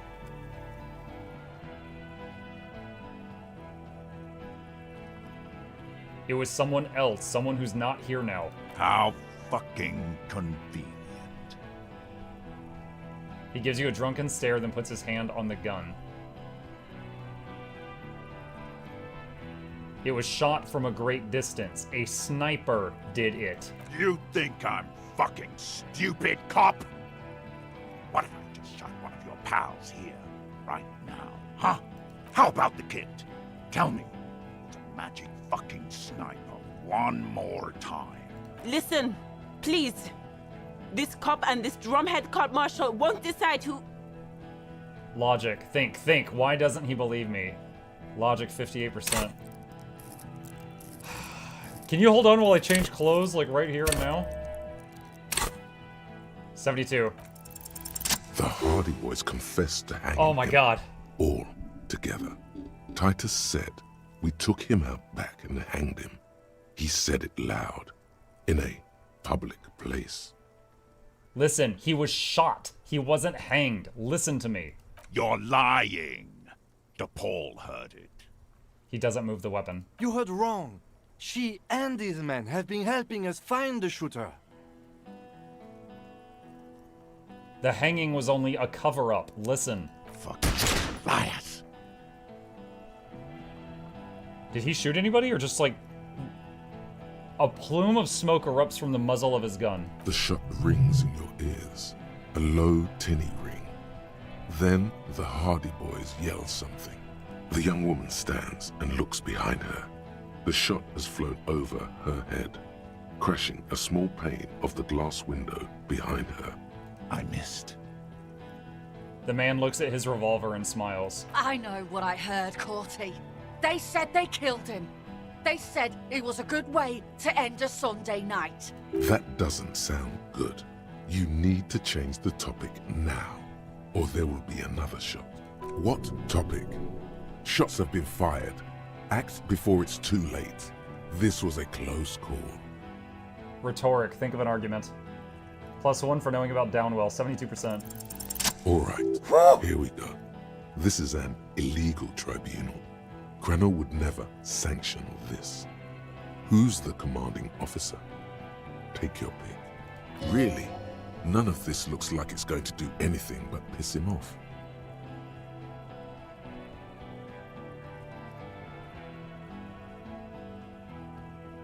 You were called Downwell once. What happened? What always happens when you get good at your job? That name meant night raids. Fucking extrajudicial funky time. Burn villages. Shit that sounds bad on the radio. The same thing happened when we were called whatever the fuck it was. Probably won't be called Crenell for much longer either. He looks around. Not after this shit. Okay, it's not much, but he's thinking about something else, and his hand is off the gun. This did something. Now fire. Fuck them up. Do it. The muscles on your back tense up. Suggestion, Formidable 13. Talk about the hanged man. He had blue eyes. Dangerous. Oh my Ask God. about him first. You don't want personal facts about his dead friend coming out of your mouth. He has to start it. I knew you weren't a goddamn scab leader. Yeah, I don't fucking act so well. Laylee had a hard-on for making faces for you natives. Fucking food aid shit. That shit is done now. Trigger time. Who are you? Sergeant Major Raoul Cortiner, reporting in to burn this fucking mud hut to the ground. He points at the whirling in rags. As he moves, the interlocking pieces of his armor click. Softly. Corti. Cortiner. Major Raoul Cortiner. Friends with Lely. Raoul and Lely. For killing, maiming, and humiliating our commanding officer, you're all sentenced to death by lead.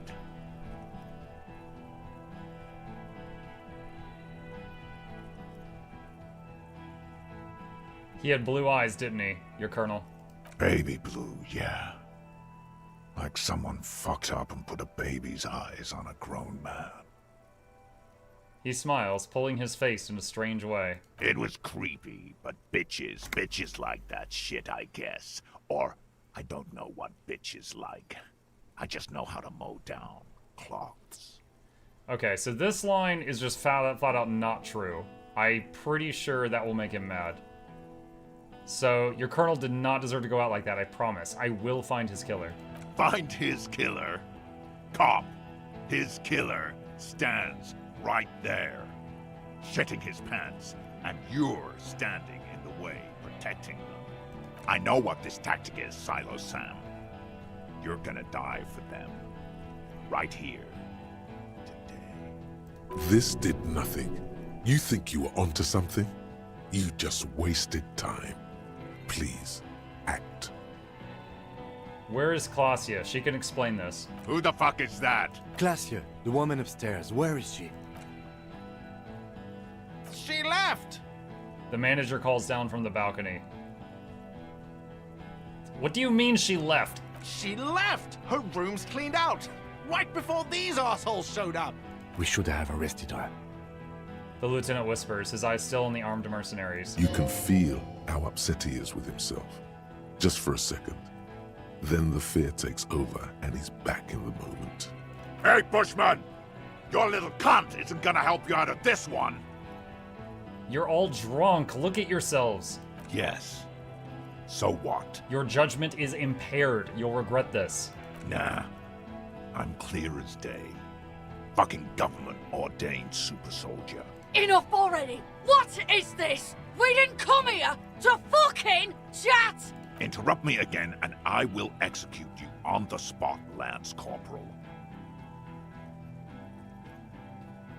The outburst is accompanied by yellowish saliva around the mouth.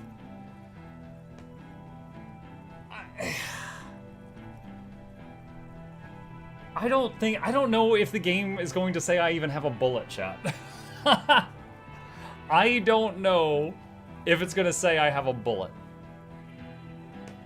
Because I got my gun when the, what was it? Pigs, the crazy lady. When I got my gun from her, I told her, I was like, it doesn't have any bullets. And I got the gun back from her. And I'm now holding the gun, and it does not have bullets in it.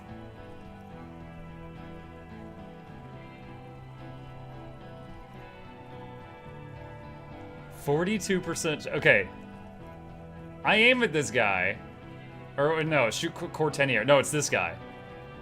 Even if I shoot him, there's a 42% chance. Even if it succeeds, the other two can fill me full of lead.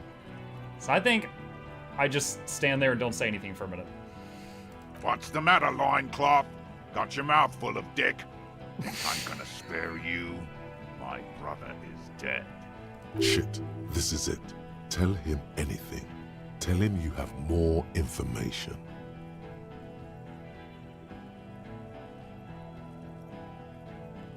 Kill me and you'll never find out who killed your colonel. I've been withholding information. Rude. Kill him.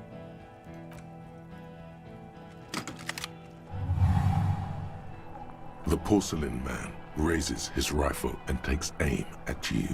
His hands are steady, and the long barrel of the rifle sways slowly.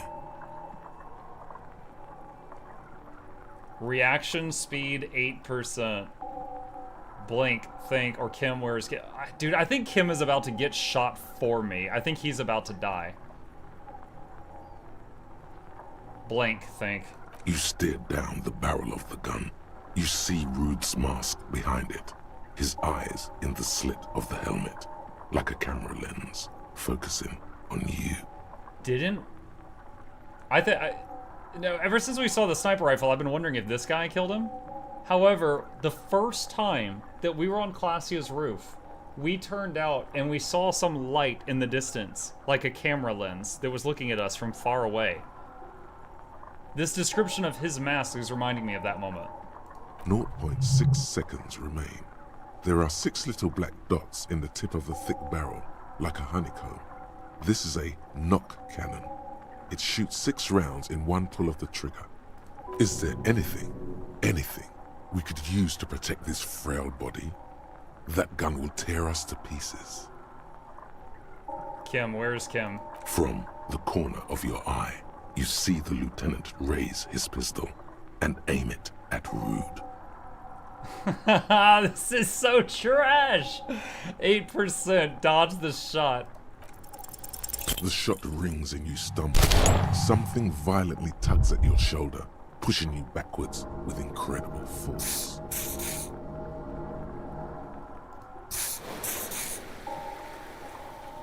A volcano of burning pain erupts from your left shoulder.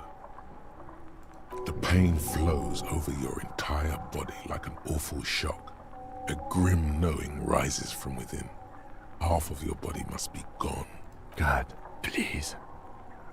The lieutenant says quietly without trembling. He aims, face pale. Then, 2 shots ring and you hear a scream. But you're too hurt to see. She shot Kim and Kim shot him. Who screamed? Glenn, dying in a puddle of blood behind you. His mangled torso has 2 gunshot wounds. Blood gushes out of them like red geysers. Wait, did she what? Where did that bullet come from? Did she shoot through Kim and hit him? Oh God, watch out. You see 2 cold eyes looking at you through all the smoke and panic, and a pistol raised, aiming at your chest, point blank. Then the man squeezes the trigger. Look him in the eye. A look of happiness. His eyes seem unnaturally bright, shining like stars. Something in the fear must distort him somehow. He is evil, and the end. Here it comes. Death. Try to evade. 3%.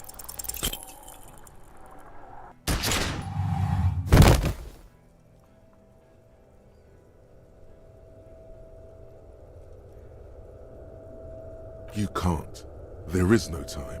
Something inside your pelvis explodes. Your entire lower body is on fire, and your legs can't support you. You fall down like a rag doll. Try to open your eyes. What do I see? Nothing. A persisting darkness.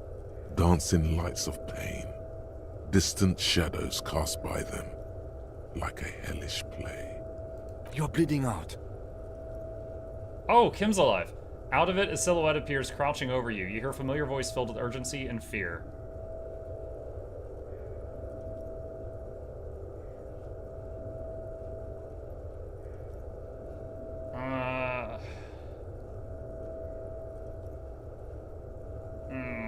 Live fast, die old. Wins from pain. Yes, keep talking. Stay awake. Look at me. The lieutenant pushes down on your wound hard. But you can't. It's so hard. Your eyelids grow heavy, and the sounds ever more distant. And a cold comes over you. The lieutenant, too, is somewhere far away, almost gone. When suddenly, you sense something behind him, a shadow towering. Someone stands there, raising his pistol at him. The lieutenant does not see it. He's pushing down on your wound with both hands. Authority 97%. Kim truly trusts you. No, Kim! No, you say, and hand out your firearm to him. Your hand trembles, and your eyes are full of fear. I don't know if it's loaded. That's all it takes. There is no room for hesitation. The lieutenant moves like a spring unloaded. He grabs the gun from your bloody hand and fires behind him. You hear a roar of pain, a death scream. The sound disappears their armor? like someone pressed stop Maybe you hit him in the on head. the tape. The hulking figure, too, is gone. And so is Kim. And the whole world. Fall into total darkness. This is death. One more door, baby. One more door. Ancient reptilian brain is back. No, let me back into the fight. The fight? There is no fight. The fight is over. It was lost 1,000 years ago. You have laid here forever. Keep falling deeper. Take the door. He's not taking it. His body is not taking it. Oh God, no. He's not disintegrating. He's swelling up instead. Over the hours, hurting, moaning in his sleep, and rotting, and being disinfected, and smelling of drugs, and feeling saliva in his mouth, drifting in painkillers, thrashing in his wound sleep. He can't go. Not before the case is solved. Yeah, Volition's right. There is a radio in the distance. A radio of the world. Playing sounds. Good morning, Elysium. Soon you will return to the world. Hours turn to days. Soon we will get up again and go through it again. Finally, we know what the infernal engine was outside. The clarion call. It was him. He is the infernal engine. He never stops. He only gets worse. Whoa, the like limbic system voice kind of faded into the reptilian brain voice. Same voice actor for both of those, I guess. Just one squeaky, one rough. You see the lieutenant's familiar shape in the orange jacket. It turns double, then triple. Yo, I didn't pay for this room. I'm broke. It's nothing. You're alive.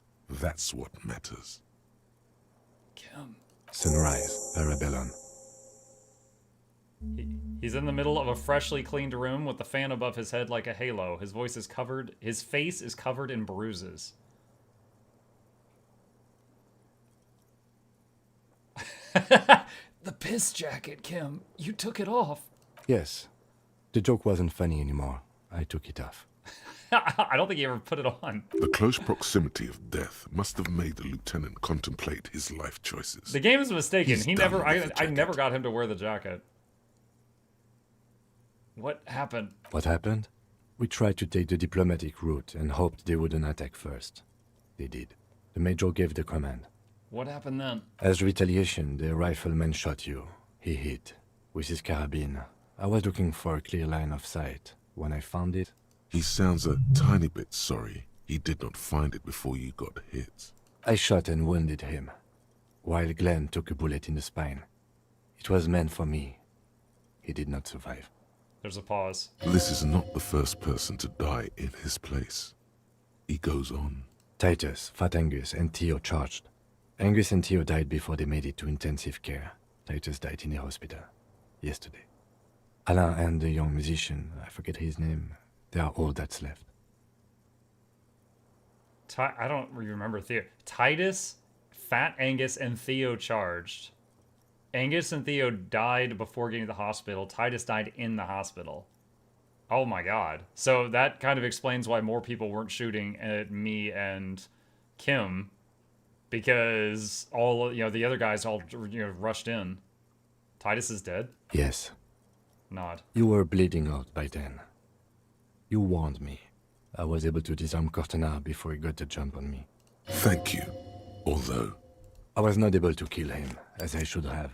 Crenel took him. A stray bullet killed DePaul, though.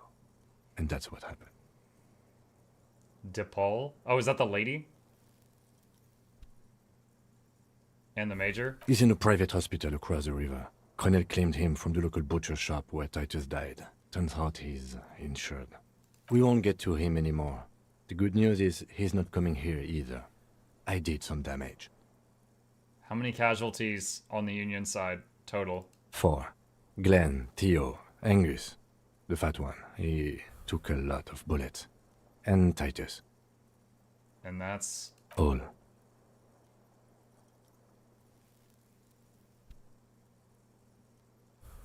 It's a total shit show, Kim. Yes, officer. 7 people are dead. It's not a success. It's 6. But what's done is done. The violence is cordoned off. The Hornets did not get into the beehive. The worst scenario has not materialized. Yet. And we are still alive. Both of us. Yay, main characters! He did not expect you both to survive once you stepped between those two armies. His smoking, his hunched back. You have it worse. But he took a real beating. That cigarette has medicinal purposes. The room. It's clean. Mr. Gart cleaned it. It took him an entire day. How long have I been out? 2 days, in and out. You've been up enough to take Dramamine and curse. And drink And water. curse. Yes, the essentials when you are hospitalized, chat. Get up occasionally to take medicine and curse. Ow. It's not ouch time yet. You just got the Dramamine pill an hour ago. Wait until it wears off. Dramamine. Then it's not that bad. Neither surgical nor organ damage bad, but still under-the-counter bad. What did you say? Sunrise? Sunrise Parabellum. Sunrise, prepare for war. It's an old revolutionary saying. My gun. It's engraved on it. Cops like it. Is it war today? The gates of the harbor are boarded up. The streets are a little more empty. Apocalyptic violence is yet to erupt, I am relieved to say. He looks out the window. I think we may have held it off, for now. Barely. Good. Yes, we have also completely failed. But that's okay. How bad am I hurt? Pretty bad, officer. You've suffered 2 wounds. The first is below your shoulder. The bullet passed through your shoulder blade, luckily missing your lung and heart. The second shot hit you in the thigh, the left quadriceps. No major arteries were nicked, but the bullet had to be removed. Bacterial infection was treated with mercurochrome. Huh. Okay, so I guess the earlier was like a, you know, mistaken perception because of the, you know, rush of adrenaline, because he said, like, I'm bleeding out. But then here he says, like, no major arteries were hit. But maybe I was just losing a lot of blood and I thought I was bleeding out. Can I walk? We will see. Has anyone from my... Actually, wait, are you hurt? Not very. I have a concussion from the major beating me with the butt of his gun. I tried to not move too much.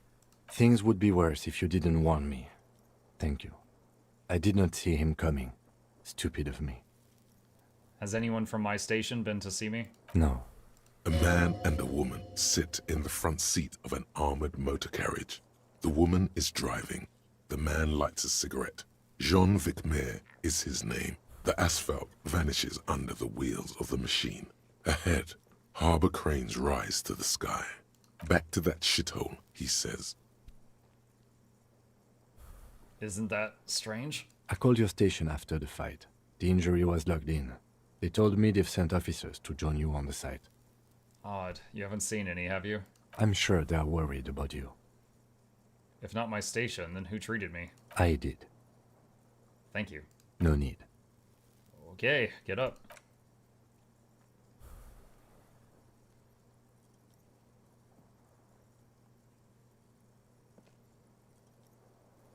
Easy now.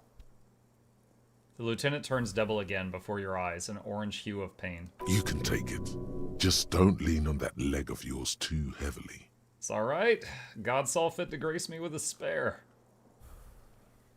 I wonder, so I think during the battle I had the armored gauntlets on. I wonder if you have the armored chest piece on during the battle, if the shot to your chest goes differently. That would be really interesting if they did that. How are you? My disco days are done. Your disco days should have been done quite a while back, Lieutenant Freighter. What happens now, Kim? I honestly don't know.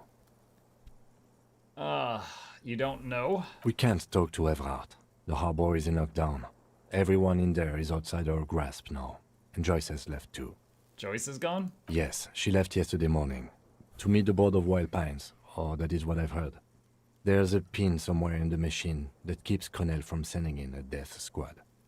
He looks out the window. Maybe it's her. Maybe she kept her hand. Either way, Ruby's gone. And Classio too. We really should have arrested her, you know? Wait, you checked? She's really... Guard confirmed she left 20 minutes prior to the tribunal showing up.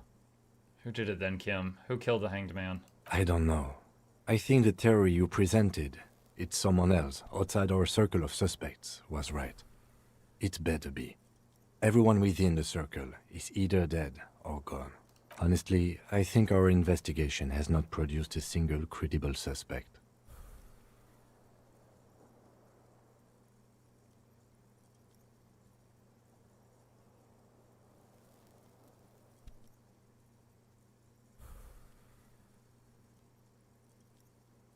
An antique bullet from a Belle McGray 4.46 millimeters. How hard can it be to find one? How hard can it be? It's extremely easy. There are thousands lying around. We found one. All completely unusable. It's precisely how easy it is to find one that makes the bullet useless. The effing Maybells, Kim, the flowers. What? Yank it out and show the dried flower while it falls to pieces. This one, remember? Every piece of garbage in the city is not connected to the case. You don't have to keep everything. He's wrong. Okay. Mm-hmm. What about the hole in the wall? Someone was checking her out. I don't know. That's been there for years. There's still a 28% possibility the shot came from a distance. We should go upstairs, rethink the ballistics in situ. I agree with this. What else? The goddamn footprints! Yes. God curse the footprints. Not solving the case for us. Au diable. There's all these old bunkers and weapon caches. Revolutionary era. We could find thousands more if we wanted. All of Revachol is full of them. But they seemed so mysterious. I can't believe they're effing useless. No need to be melodramatic. I'm not gonna say that. You know what I think about solving crimes? He arches his brow. The ceiling fan patiently spins overhead. Solving crimes is hard. It really is very hard. That concussion must be making him dizzy. You're not ready to give up, are you? No. Are you ready to limp? I'm ready. Good. Where do you want to limp to? The lieutenant did mention doing more ballistics. Also, it's just close enough to endure the walk. Let's check Classy's room, upstairs. Why not? He extinguishes the cigarette on the sole of his boot. On the sole? Really? I've never seen or heard of anybody doing that. I've seen people like flick the cigarette down and then they step on it, but I've never seen them raise their foot up and then stick it into their shoe like that. Another look at the window, perhaps? The one he was shot through. I don't know. I can't think of anything better.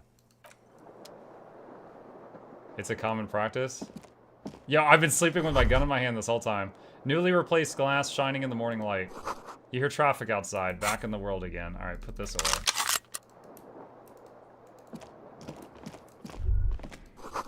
Look, the door is open. You can walk right into Kim's room. You see gleaming white enamel. No bottles inside. The bathroom mirror has been wiped completely.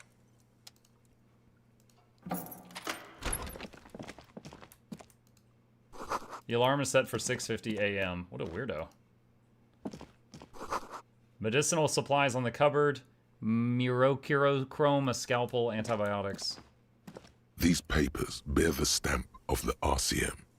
They appear to be fragments of the lieutenant's paperwork, half finished. You make out notes on this and other recent cases. I had Garth open the door to your room. You were running a low bacterial fever the first night.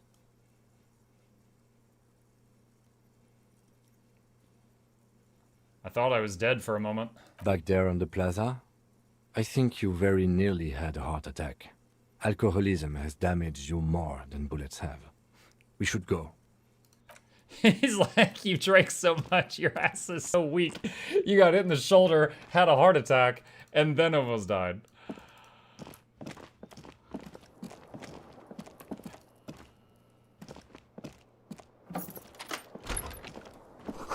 The Stereo 8 player has been reunited with its right speaker. Ouch, that leg hurts. Maybe if you don't run, it'll be okay? But walking is so slow in this game. Looks like she left something on the table. Next to the stack of bills, you see a note. A few lines jotted down in large, uneven handwriting, just as the writer was about to rush out the door. I'm sorry, I fucked everyone over. P.S. I didn't kill him. P.P.S. Gift upstairs. A gift? The lieutenant turns to the staircase suspiciously, looking for any sign of another presence in the shadows above. Seems she left in a hurry. It's hardly surprising. What could this gift be? I am not drawing my gun. Yet. But I don't like gifts. He says he's not, but his hand moves instinctively toward his holster as he studies the note. Relax. Not everyone is out to trap you.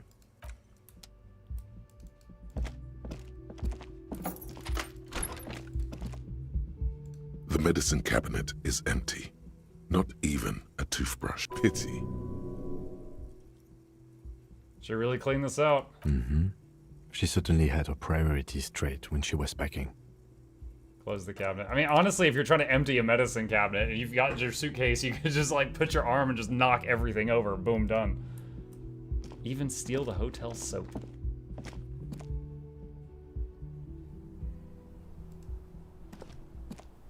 A red thread made of nylon. It leads out of the room and onto the roof.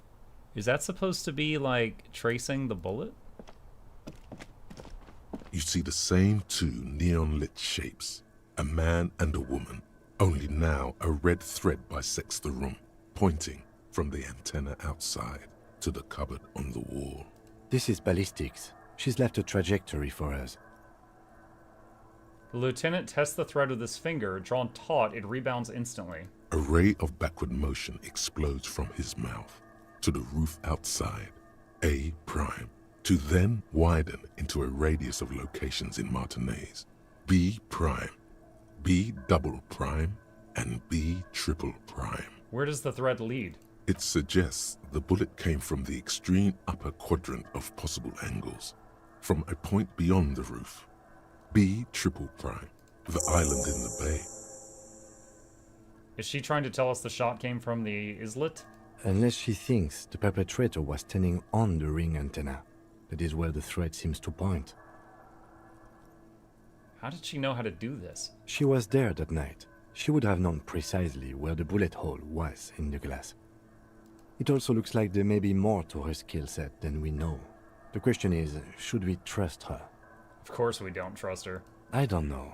At this point... He stops mid-sentence. What difference does it make?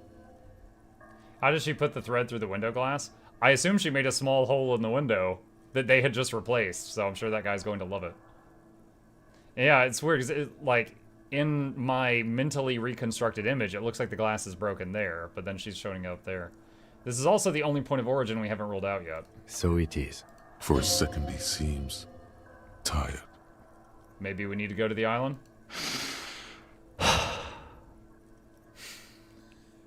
The wind blows in from the open window. The lieutenant sighs, looking into the cold distance across the water. He is trying to justify it to himself. I'm going to the island. Are you in? Of course. I'm in. He takes a second to gather himself and then says, How do we get there? Joyce Messier had a sloop, but she's gone. Lelienne, the net picker? She's tarring her boat. Ah, yes, of course. The village. Let's go. Let's look out outside. The thread is tied to the antenna. Okay.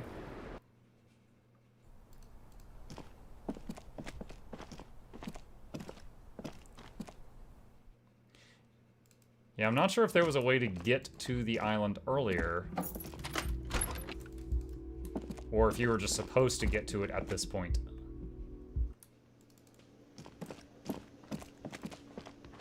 Oh, you're up. It's good to see you back on your feet. Did you like your room? I cleaned it for you. I did, thank you. Big improvement. You're welcome. I thought it would be nice for you to wake up in a clean place after you, let's be fair, defended this establishment and its clientele from gunfire. Defended may be putting it a bit generously, though. I had a great view of you doing nothing to stop those psychopaths. Then I crawled inside. Bullets started flying. Anyway. He clears his throat. He really wants you to realize that he was also on the balcony looking by. In the danger zone, so to say. I wish you a quick recovery. Also, you and your partner are staying here free now. This establishment supports cops. The stay is free, the drinks are not. It just felt I needed to specify that. Where did everyone go? Oh, you know, people don't tend to stick around after shootouts. Turns out they're not good for business. What happened to the man with the sunglasses? I don't remember everyone who comes here. And many people wear sunglasses inside lately. Must be a fad. Okay, so when it happened, you were right out there, on the balcony. Yeah, I was. Yeah. That's because I'm a bad ass. It really took courage. Don't pick at him. Just nod stoically. He nods back at you, even more stoically. Just two badass men nodding stoically. Make that three. The lieutenant is nodding too. We're all hands crossed. Are Lena and Morel still in town? Ah, them. Nice people, but no. Lena said they were going back to Jamrock. I saw them pass by outside. This was before the fight started. I'm glad she got out of here before all that. Bullets flying and stuff. People inside were quite terrified, you know. I had to take action and step outside, too. Aw, but we weren't done looking for the phasmid. I mean, you're a detective. Perhaps you can track them down. Shouldn't be that hard. Exactly, but all in due time. Crypto business is not a priority right now. You'll see her again one day. You know it. Things went like they did for a reason. All right, thanks. No problem. Bye. Oh, one of the only surviving Hardy Boys? Seeing you approach, the bruised man clenches his fists. Oh, it's you. Didn't think we'd see you walking anytime soon. Elaine, look. It's the cowardly cop. Huh? What? He looks up, his eyes full of confusion, as if he'd just woken up from a deep sleep. He's very, very drunk. Our condolences for your losses. Any idea what happened to Klaasje? Damn songbird of misery, that one. The man shakes his head. And do you have any information on this songbird of misery? God said she took off sometime before the firefight. That's all. Trying to remember if there was anything. Oh yeah, he said she seemed to be in a real hurry. Take care, guys. Yeah, you too. It's a rough world out there. It's not easy being a cop. We were too hard on you. It's weird. He's being nice to me, but this conversation opened with him saying the cowardly cop.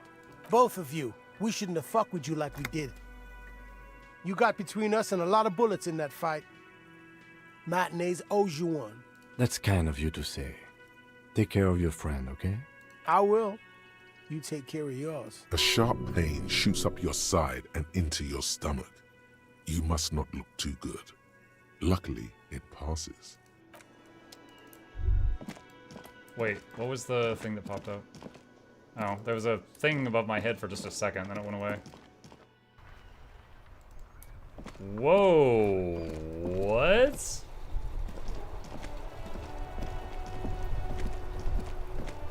What does it say? The graffito has been painted over the traces of the fight that took place here. It smells of blood and heavy fuel oil. Oh, the artist lady. Looks like Cindy the Skull finally found the words for her masterpiece. The lieutenant crouches, touching the fuel oil with his finger. Looks like it, yes. This is still fresh. It wasn't here yesterday. I smell heavy fuel oil. And blood. Some of it is even yours. Ooh, I'm art. Heavy fuel oil. Isn't that flammable? No. Bad idea. Okay. Sorry. Whew. Close call. Interfacing, calm down. It's like, yo, we could burn stuff. Wait, who's this guy? This is my bench. It's usually empty. Officer. Oh, it's him. Care to play a game with the lonely old man? Actually, never mind. Wouldn't be the same. What? 28% chance? Give me your sandwich. Where's Renee? The prick is gone. I can barely believe it. But he's really gone. Gone? Gone where? Hell, most likely. He was an absolute cunt. What? Was he killed during the mercenary tribunal? Oh, he would have liked that. Violent lives ending violently. That's how he wanted to go. Sadly, it was not the case. How did he die exactly? His hungry little heart finally gave out. The dock workers found him in the guard booth this morning. Wasn't even supposed to be working for another week, but he just had to prove how tough he is.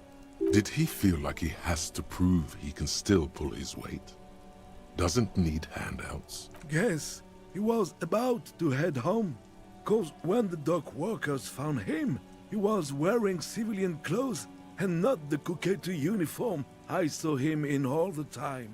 Sometimes I thought he was wearing it just to piss me off. Now the joke's on him, 'cause he's gonna be buried without it. Do you think our conversation about his job pushed him to go out there? No. René was the most stubborn man in Revachol. Nothing you or I could say would ever push him to do anything. The man was completely immovable. He has doubts, but right now, he just wants to move on and not think about it. I offer my sincere condolences. Yes, we are both very sorry for your loss. It is what it is, part of life really. But to know someone for 79 years, then one day they're just gone. I just don't know anymore. About anything really. But you must need something. It's too bad Renee's gone. I was hoping to ask him about Maybelle's Hold Out the Flower. René wasn't really what you'd call a botanist, officer. And believe me, he didn't like Insulindian lilies. Of course he didn't. Flowers are for pansies. Stop wasting time with them. Wait, Insulindian lilies? That's their old name, dating back to the time of kings and crests, and all that other stuff he loved so much. Why didn't he like them? There were many reasons, but mostly it was the communals. They called them the Bells of Revolution. A sad smile passes his face. I guess in the end, the Insulindian lilies were just another piece of the whole Insulinde. The Royalists had to surrender to the Mazovian insurgents. It doesn't really matter anymore. Alright, bye for now. Okay. Can I... Where's this going? Oh, Fisherman Shacks and talk to the lady with the nets.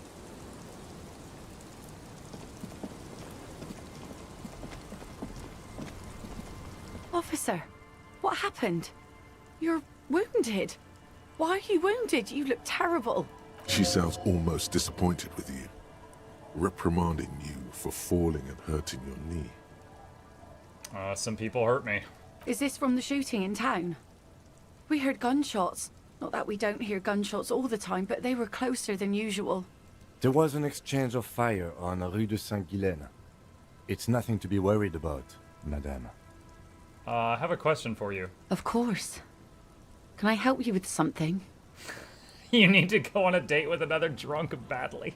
We need to get to that island. That won't be a problem. It's wind still and the tar just dried. We've got 2 days of relative sunshine ahead. What's on that island? Nothing. Wait, there's no voice acting? Nothing, just ruins. Used to be some kind of fortifications there before the war for the communards. An anti-aircraft gun, I think, bombed to bits in the landing. I haven't been there myself, always steered clear of it. Hasn't been there herself. Who has then? You said you haven't been there yourself. Who has then, if not you? My husband used to drink there. Him and his drinking buddies. Always seemed like a bad place to drink to me. People died there during the landing, you know. My mother told me. This must be one of the many fortifications that was used in the dying days of the revolution against coalition forces before they took this city. The kids sometimes go there too. I know they do, on rafts. I tell them not to, but they bring back old bullet casings and such. Which kids? The twins. She points God to the two... forbid they bring the girl along on some rickety barge. The two little boys go on a raft to the island.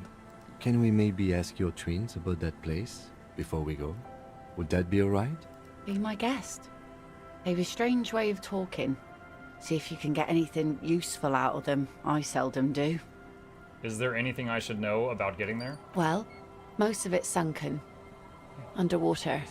That means concrete underwater. Cut your boat if you're not careful. Be sure to enter from the south side. Water's deep there.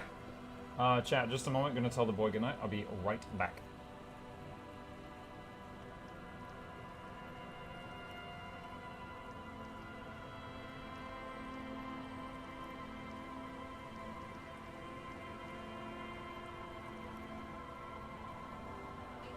Nice. Alright. Aye, aye, Captain. Can we borrow your boat? If you promise to bring it back. And no scraping the hull. I just got it nice and yellow. And no drinking on the boat. And no joyriding either. Of course, ma'am. It's only for a day or two. Official police business. Aye. Nod along attentively. The crow's feet disappear from the corners of her eyes as she smiles at you. Thank you. We'll use your skiff to get there then. Please be conservative with the fuel, will you? Just filled her up, but it's a small tank. Night. Be seeing you. Alright, let's find the boys.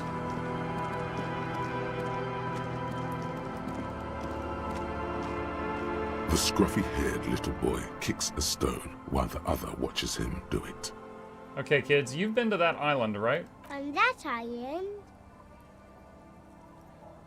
Yes, that one. I need to know what's there. That's, nothing. It's just a seafort and some plants. You can take a raft there. It's great. And we make a fire. We make a fire. Mm-hmm. Gather the sticks for the fire and bullets. Or not real bullets, empty bullets. Okay, an alarming possibility just came to me. The kids take old bullets that they find in the dirt and throw them into a fire on the island just to see them go boom. And one of them went from the island all the way over to that hotel room and killed that guy, which started this whole chain of events. That thought just entered my head. Bullet shells. There are a lot of them left over from the war, but this could be important. You mean shells? I don't know what those are. What then? They're lights. The fire guy comes and asks us to put the fire out. They must mean a human being on that island, but it's cut off. Someone lives on the island? No. The boy answers, shaking his head vehemently. Yes. His brother looks at him, then at you. Let's go with yes. Why is he the fire guy? Because The boy pauses to think. he asks to put the fire out. Why does he ask you to put the fire out? I don't know. He doesn't like it. He don't like people to be there. You shouldn't go. Yes. The other one adds laconically, standing with his hands glued to his sides like a little tin soldier. You mentioned something about lights? I don't know. Did you mean there are electrical lights? He points to the street light. Yes. Is there anything else you can tell me about this guy? Age? Does he live there? No, he doesn't live there. I don't think. No, he lives there. Been there twice, 2 times. He doesn't live there. He isn't there sometimes. Anything else? What does this guy look like? I don't know. They say almost in unison. How come? We ran. He just yelled we shouldn't be there. Your father used to go to that island too, didn't he? Our father killed himself. Don't say that, he didn't. The boy's eyes well up like he's about to start crying. Say nothing. I'm sorry. The one says to the other, rubbing his brother's shoulder affectionately. Is that all you know? Is there anything more you could tell me about the island?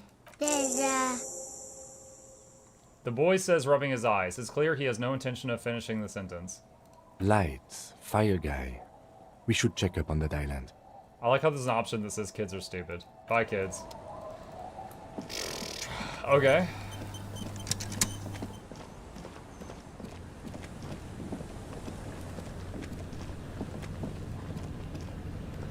A skiff with a small steering engine in the back floats on the calm mirror of the sea. Its 2 seats are empty. Once you get in, that's it. One pull of the starter handle, and you're off into the bay. A strange trepidation comes over you. Are you sure you want to go now? Have you made all the necessary preparations? Closed all your accounts? Remember what the net picker said. It's a small tank. You won't be going back and forth on this. You take the engine, Kim. I'll hold the boombox. What? What do you mean, what? How else do we blast Sad FM on our way to the island? Fine. Let's blast Sad FM then. Sad FM is a radio station specializing in sad, slow rock songs. You seem to know its frequency by heart. Get in and ride to the island. But Muck the Insulindian Phasmid. Oh my gosh. Dude, I really... I really do have a boombox. Dude, why are we standing with one leg up there? Like Captain Morgan. Sit down, you idiot. That's not safe. Want to be free. Want to be free. It will last forever.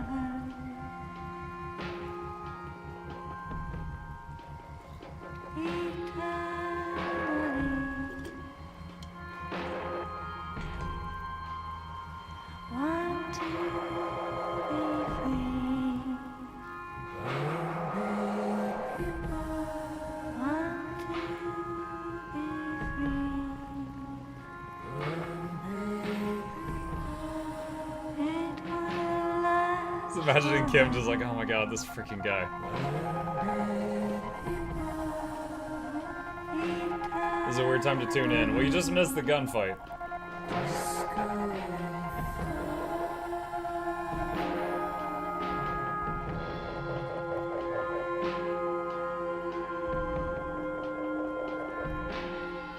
Mike, did you see a Reddit post of a Guild Wars 2 player with Disco Elysium glam? No, I didn't.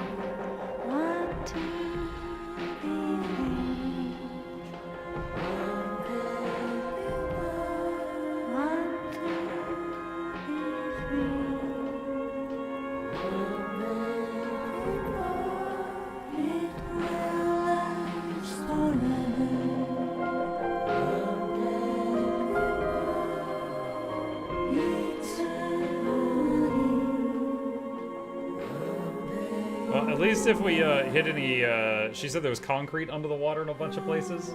At least if we hit any of it, it'll be Kim's fault.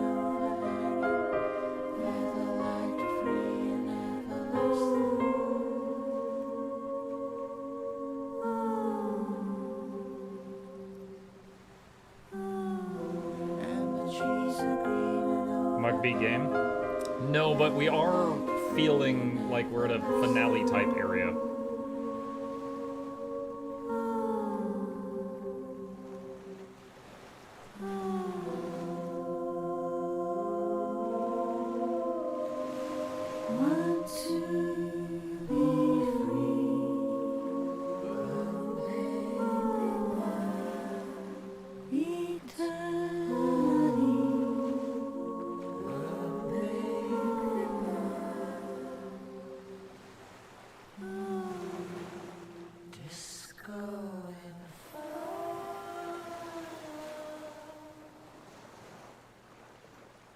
The boat comes to a slow stop.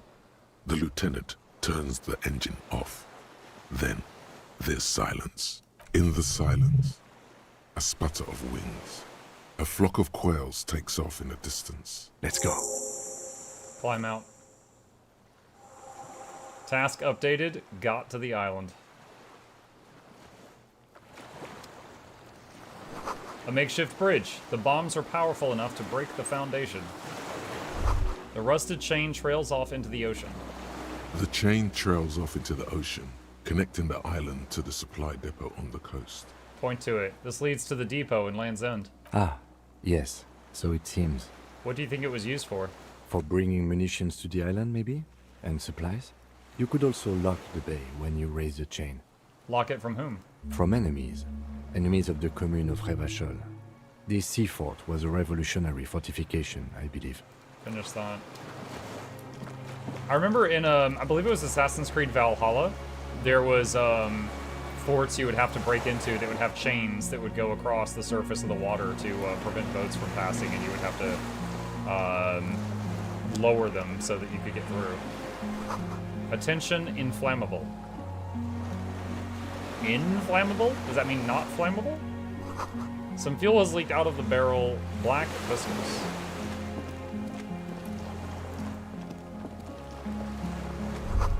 The barrel says ICM. You see a star with little specks on it. ICM? This feels familiar somehow. Kim, what is the ICM? Insulindian Citizens Militia. It's the official name of the Communards Army.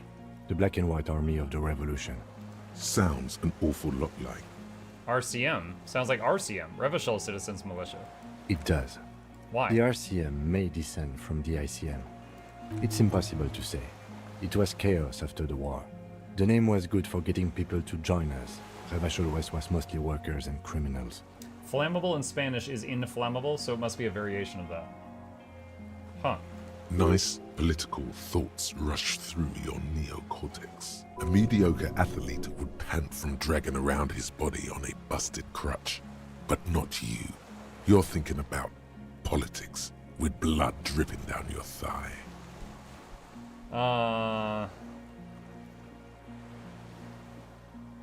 Just catch your breath. This is better preserved than the others. You can still read the sign. He bows to inspect the barrel. A white star. Point to the star on the label. No, an upside-down star.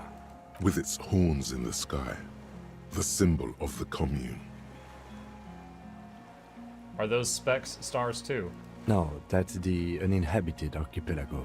A DeLorean-era symbol of Insulinda, known as the face in the sea. Looks old. What's it still doing here? After 44 years? That's not nearly enough to hide what happened here, Lieutenant Gefreiter. One of these barrels was still leaking fuel, as you saw. The city is full of things like this. Old bullets, guns, fuel. Finish thought. Warm blood trickles down your armpit. The ligature is off. It's nothing. No way to get up there. The stairs are gone.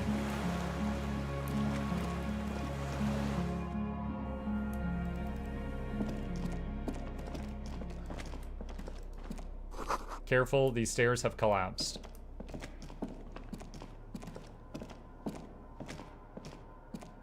There was once an armament rust. An old cylindrical generator is nested above the ammo lift, with makeshift electrical wiring running out of its side and across the floor. The cables disappear into the wall to your right. The lieutenant puts his hand on the metal barrel, checking for warmth.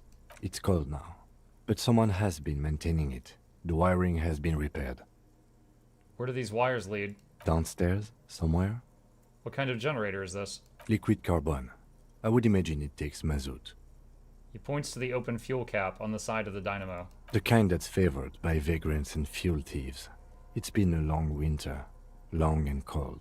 If anyone stayed here, they'd need a generator. Tap on the side. A hollow ring.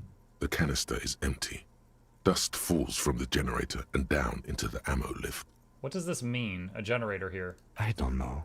I'm not a philosopher. I mean, why is it here? Someone who has basic electrical skills has restored it in order to keep the room warm. Maybe it's the fire guy. The wind outside picks up suddenly, with a faint howl. Inside, it's warm. I can pour fuel into the tank. Let's hold off on that for now. Books, mostly fantastique and historical fiction. Dishes stained with sauce and fire, a survivor's kitchen. There's a greasy old spring mattress in the corner, resting on piles of soft cover books. White linen and a pillow are visible under a worn-out caracol blanket. Someone has been squatting here.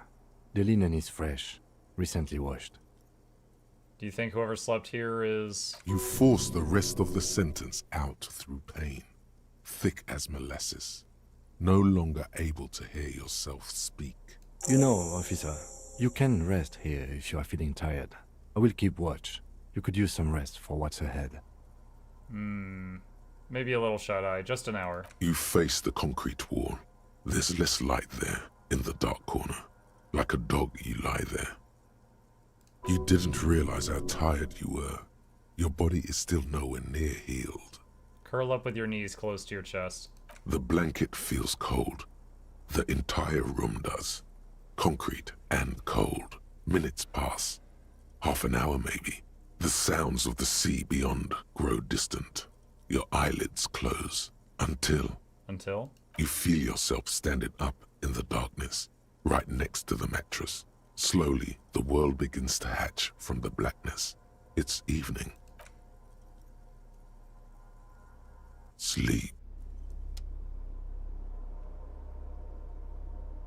I said an hour. It was 10 a.m., not evening.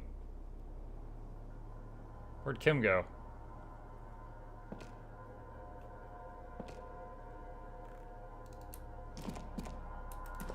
I think this might be a dream thing. The lieutenant is no longer here. Go outside to the beach. Most of the stuff that was interactable isn't interactable anymore. The door here is closed, feels strange somehow. You can't get in.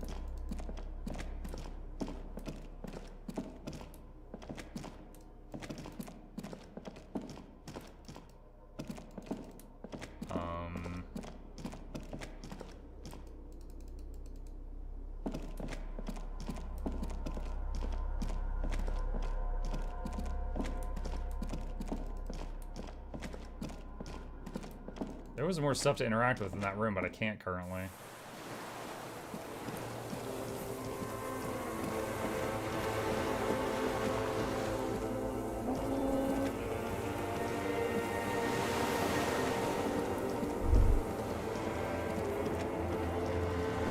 Go down to the chain. There's something there.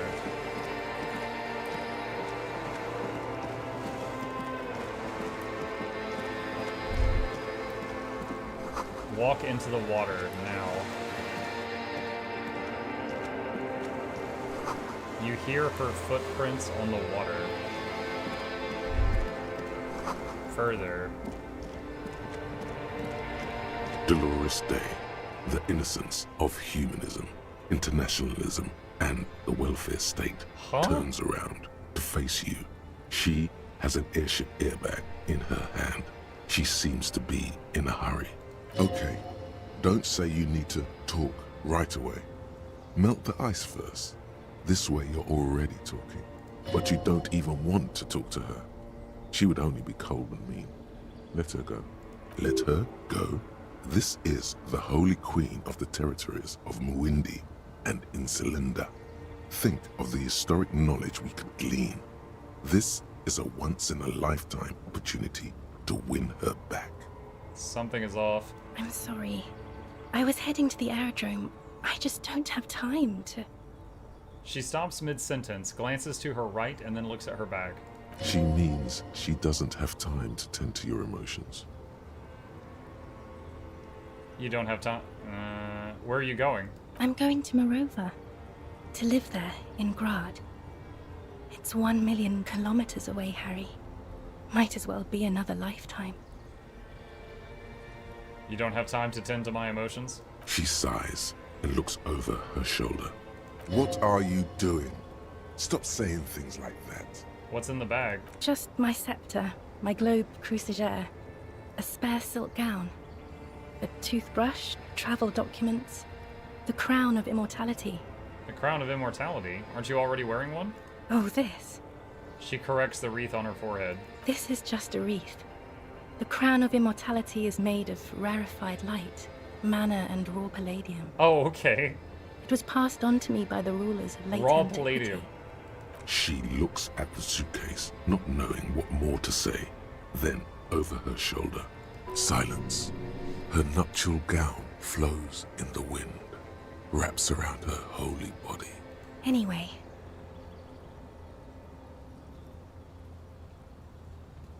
This whole thing is so weird. Okay, bye. Is what you want to say, but you don't. Hammers clang in the distance. Children laugh. God damn it, everything was fine already. The light from the video rental casts shadows on the ground. She turns her face, and it's illuminated by it. Red and cyan. I can't help you. I'm totally useless. Everything I've said is lies. I want the exact same bad things you want. To stand here, like a pillar of salt, saying... Can you stay for a moment? We need to talk. We need to have one more massive epic showdown. No, Harry. No. I don't want a massive epic showdown. I want to go to the aerodrome. I have tickets for the 10:20 flight to Morova. Really, we don't have anything to talk about anymore. Every combination of words has been played out. The atoms don't form us anymore. Us. Our love. Our unborn daughters. It's all gone. I have to go to the aerodrome. I have to leave Revachol and you. And you have to be alone. In hell. Forever. That's just the way it is. Oh God, whatever you do, don't try to kiss her yet. Not after that. You're still reeling. You'll fall over if you try now. 92%. I know you still love me. Kiss her. I'm just gonna, like, throw up on her.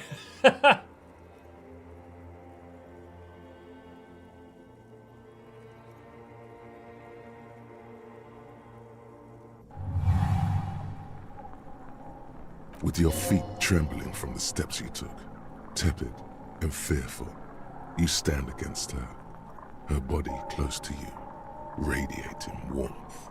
With your eyes closed, you move your lips on her mouth. She is not kissing you back. But I succeeded! This was not about failure or success. This was always going to be horror. I should not have suggested it, and you should not have listened to me.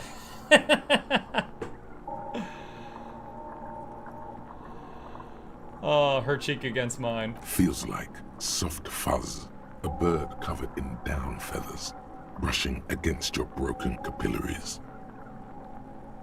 Cold silver against my forehead. A delicate wreath on her forehead, pressing into your temple. The silver is cold from the spring evening air. Move your mouth. Mwah, mwah, mwah. Nothing, just pillows against you. Unresponsive, but for the taste of apricots. Alright, you're not kissing me back. The moment is ending. She is going to move her face away from yours.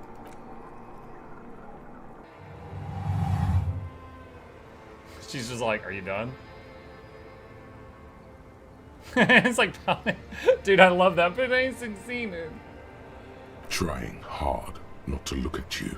When she withdrew and you held on to her hand, she tried not to look at your face and see the expression there. Brother, you should put me in front of a firing squad. I have no words for how I failed you. That's it then. No, Harry. Not yet. There is one more thing you have to see. She slides her hands down her chest and onto her lower stomach and smiles.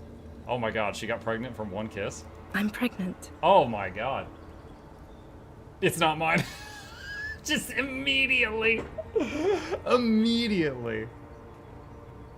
Oh, no, I kissed her like a degenerate. That's absolutely mine at this point. Anything past hand-holding makes him pregnant.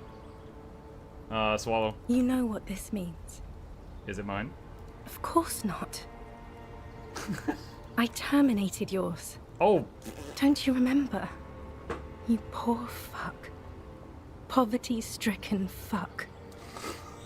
Oh my god. Okay, that escalated fast? Damn. Now, go ahead. Ask me more questions. Let's talk about something else. No, this has to end. Do the last Yo, one. I want to wake up. This dream sucks.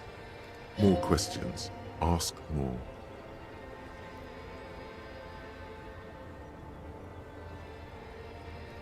War criminal? I get the feeling you're not really Dolores Day. I don't know what you mean. Dolores Day? Your point to your head, the morning. The morning? I don't understand.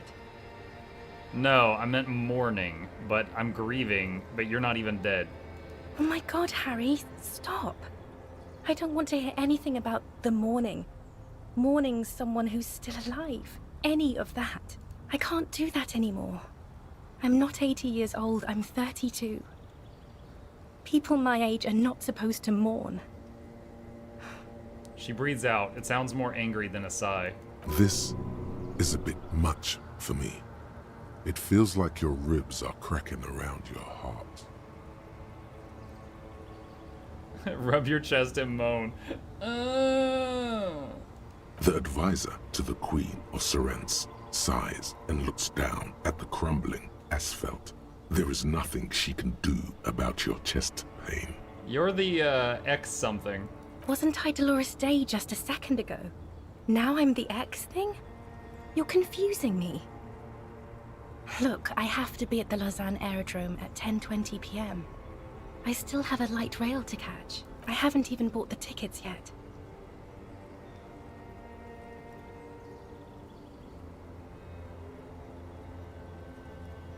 I'm glad we're having this conversation. I'm getting so much closure. I'm glad too, but I have to go. My friends are waiting That was for me on the sarcasm. platform. I can't let them wait. It's impolite. What?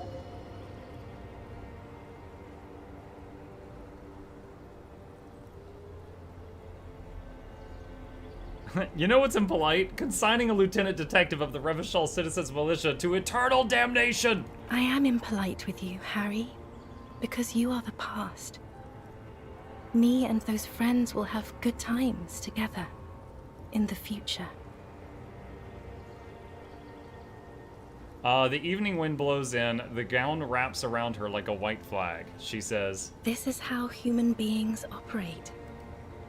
I was wrong. You don't have power over her anymore. You shouldn't have said that. I am wrong about everything. You should go on without me. on second thought, you're Dolores Day, Queen Regnant of the territories of Mundi and Insolinde, and nothing else. Conclude. Yes, Harry. I am. Things have gotten much better for me, now that I am the ruler of the known world. She pulls up the God, it's already so late. I have to go, Harry.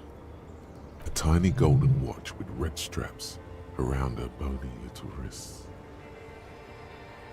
But that's not a very good way for things to be. It's not. But what? Tell me there's something good. I don't know why I said but. There is no but. No buts. That's it? That's it, yes. We've talked about it a million times. You will get over it, just like I did. People do. Things will get good for you again. Where in hell? Stop. You're only making it worse for him. You never help with anything. Good for me where? In effing hell? Oh yes, she'll come around now. I made her love you again, Harry. Thanks, rhetoric. Are you stupid? She's about to say something. Here it comes. She's starting to love him again. Her innocence, Dolores Day, fiddles with the handle of her airport bag. She has a pained expression on her face. It's agonizing. See? She isn't saying anything. I don't understand. It was, she herself said. We were bad for each other, okay? I was bad for you. Can you not see? I'm bad. I had to stop. I couldn't just turn into a bad person. You will get better. It just takes some time. For you, I think it will take something like 20 years, maybe? It was hard for me too, you know? I used to think I couldn't live without you. She looks you straight in the eye. Her irises are light blue, flecked with green. But I can. Oh, good. It's not. It's just not possible. It's like eating rocks. You just can't do it. This entire sequence is confusing. I'm in a dream, I walked through water, and now I'm talking to a lady who is a mixture of a goddess and my ex-wife, and her lungs are glowing through her chest. And she's breaking up with me. Okay then, super okay. I still have other things I need to know. Withdraw. What other things? We've been through all the things, Harry. War criminal! Who says that? I have ruled with kindness, grace, and temperance. What? You just called me effing poor. It's perfectly normal to have an army of humanity. I am the innocence of humanism. I call it whatever I want to. Besides, you're only saying this because things didn't work out between us. I really have to go to the aerodrome. I don't have time for this. Stop making her angry. She won't start loving you again if you call her a war criminal. Seriously. Would you say that you didn't behave like a war criminal with me? You were very bad to me too. We've talked about it like 7 million times now. I don't want to do that anymore. But you said I have a vast soul and that you'll always come back to it. We both said a lot of things. We were very young. It was her. I can feel it. I can see it in her tender, long fingers, in her wrists. Her hand wrote it, said those things. Actually, you didn't say it. You wrote it in a letter, a handwritten letter. I kept it in my paperwork. As Queen Regnant, I write a lot of letters. She brushes a strand of white hair out of her eye. You need to recite it to her, for effect. All of it. No summaries. Yeah, put a stake through your heart. She'll get hurt too. Collateral damage.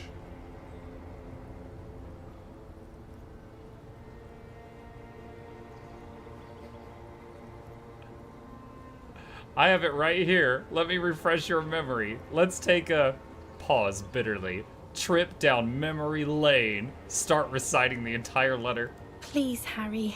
I just don't have time for this. Take out the letter. Every morning when I step out and you're asleep behind me, I find a little piece of sadness in me. I carry it in my chest down Voyager Road. Every step I take it grows, until by the time I reach the fuel station, it has filled me completely. I step on the light rail and look back, something something. Bow collector. I know it will be like this until I walk back to you. ...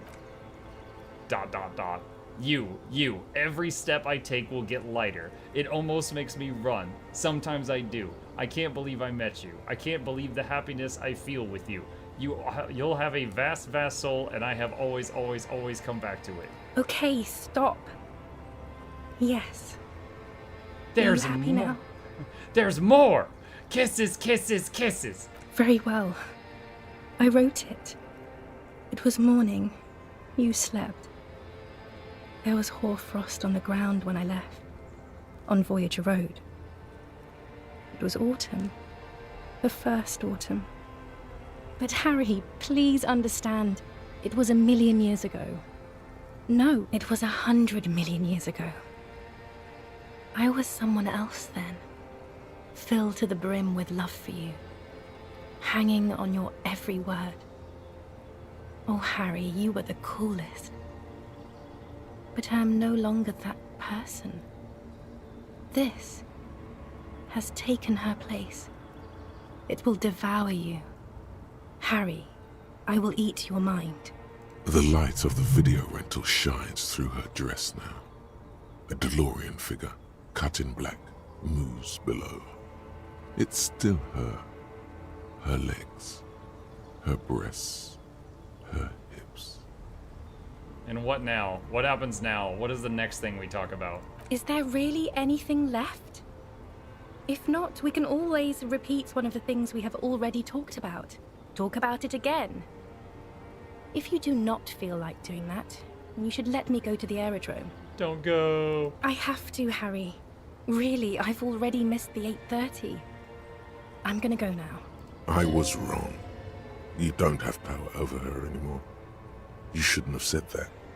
I am wrong about everything. You should go on without me.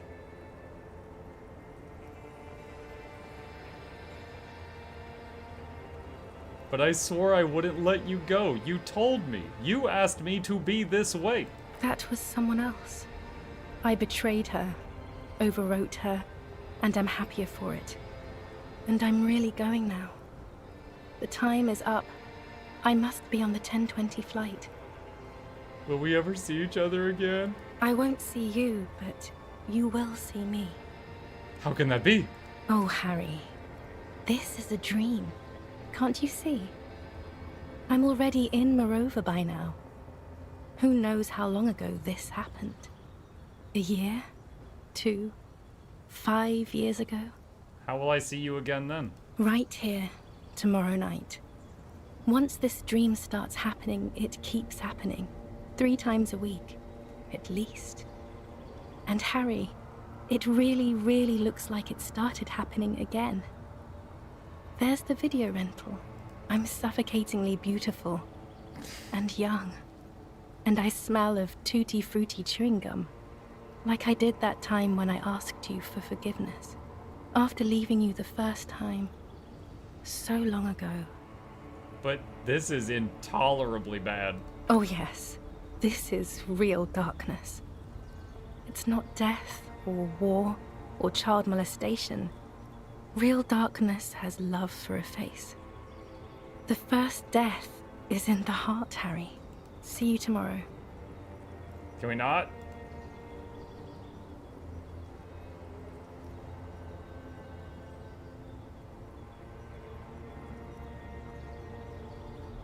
Kim, this bed sucks.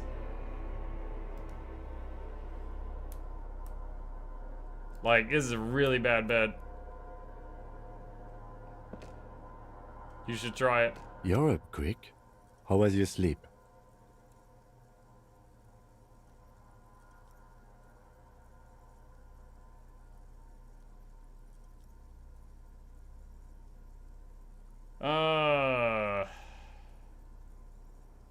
My sleep was deep and invigorating. Desperately try to cover up all the blood seeping out with your hands. Of course. I was just thinking maybe you've torn your stitches. Are you ready to move on? Actually, it was total annihilation, Kim. I did not want to wake you. Perhaps I should have? Was it a job dream? Yeah, about the job. Don't worry, detective. We'll solve the case. Are you ready? Let's solve the effing case. Are you sure you're okay? You thrashed around and you bolted up, halfway covered in blood from your wounds. Just spit out the blood and get back to work. You're badass like that. Okay. He's still worried. You must have really thrashed and squealed in your sleep. Alright, I hated all of that. You see candles planted on a broken rangefinder. A moth-bitten bedsheet keeps the wind out. Books and magazines lie scattered on the floor and on a makeshift cupboard. They are not particularly well organized. Sift through them. Most are soft covers, serialized fantastique and detective stories from the 20s and 30s. This disparate digest includes the classic Animal Adventures, popular depictions of man versus nature by amateur naturalists T&T Harpin, husband and wife. Widely read by people from all walks of life. Who doesn't like nature? Who doesn't want to survive? Among what is mostly commercial fiction and serialized stories, you find a magazine cathodique for electrical engineering. Then it's back to pulp. Light erotica, an international thriller about circuit benders. Someone's made themselves a home. Conceptualization. Does anything stand out as unusual? Not that you can tell. This is a digest of someone who's dead bored. Most of it is for entertainment purposes. Fittingly right next to the radiola on the floor. Nothing? Nothing out of the ordinary? Maybe it's a little old-fashioned. There's a nude mag. More than that, you can't say.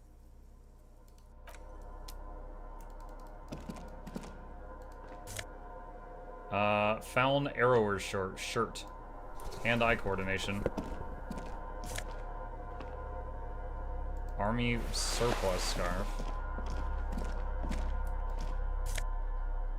Magnesium. Money and magnesium. This great blast door must weigh over 10 tons. Rust peels off of it. You see a small metal door nested inside a larger one. A heavy steel blast door. There is a conventional keyhole above the handle. It's very small. What's on the other side? Another part of the island, probably. The lock looks like it could still be usable. How do we open this? Maybe this is one of the doors we don't open? He looks at the door, then at its bigger brother, and then at the lock. He's right. It would be better to open its big brother. A powerful engine hangs under the ceiling. It must control the blast door. I find us not opening it highly unlikely. Alright, I retract my statement. It was naive. Let's look around and get it open. I retract my statement. So I've got a gas can that I've been carrying around like the whole game. I think we use it now. This old Pour fuel in cylindrical the tank. generator. The lieutenant assists you, holding the canister up to the fuel tank as you tilt. Dark brown, viscous fluid pours out, and the room fills with a chemical smell. There's a red starter switch on the side of the cylinder and a start rope on the other side. The lieutenant flicks the switch. Pull the rope. The recoil start wakes the old generator up. The machine sputters like an old warhorse before settling down to a rattle. That should do it. Well, I'm guessing what's behind this door is going to be unessential, because I've had that gas can for like The heavy years. metal door stands at... Wait, what? Do I have to hit a button on the console? Alright, hold on, go back. This old cylindrical generator waits with its fuel. Okay, well the wires go down there. Maybe there's something down there I press.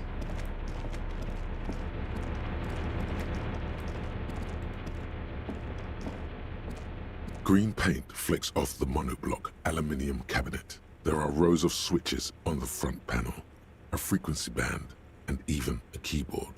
What's this then? The console of an antique computation device. The generator upstairs, with wires coming out. They terminate here. Could this open the blast door? I think, yes. Let's see. That one. The emergency open. Turn emergency open. The blast door opens with a series of clicks. A shaft of light appears, then widens as the light shines in.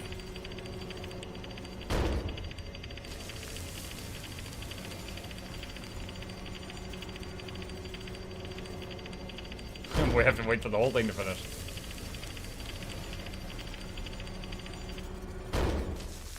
After you. What if we get into another fight? Don't worry. I have a gun. He takes out his sidearm, checks the barrel, and then holsters it again. What's there? Points to the door. I don't know. A thin wisp of smoke rises from a charred black fire pit. The wind picks up, then dies down again. I also have a gun. I know. It was not easy to acquire. Let's go. He probably thinks I'm like mentally handicapped. This hatch is jammed shut. Alright, let's look out here. Explore first, yeah. A firing slit you can't see inside. Oh, this, okay, it's like a bunker window. It must have taken a direct hit to take out such a huge chunk. The distant sound of cargo ships. Signal horns echo on the water. Over here, Kim, there's a chain, and if you follow it in the water, you'll run into a god lady that's mean. The winch is broken. Rust has eaten what remains of the chain. A strange feeling, looking at the water. Maybe you should just wander off into the sea. Leave it all, and walk in with a bottle in your hand. A bottle in my hand? Always. Why? Perhaps there's someone there, under the water, waiting for you. Maybe you know it's going to hurt. But it's cold. Yes, cold and still. But love is warm, like the inside of her mouth. Oh, yes, please. Oh, fuck, yes. Go there in your head. It's been days since you thought about her. A week. No, we're not starting with that. Not now. Not this time. This thought is over. Yo, Volition told Inland Empire to shut up. Raise your sight. In the still mirror of the bay, you see Martinez, reflected. Tall edifices of ruins reach into the water, like shimmering towers. And the shacks too. Pine trees and motor lorries, upside down. Islets and posts, like stepping stones, lead into the water in front of you. Go. Step in. It's been too long. Shake your head.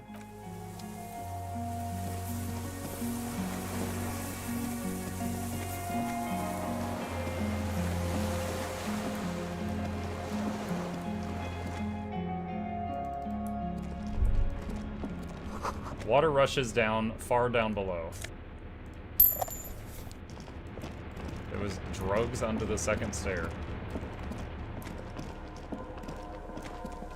Tapping quick save.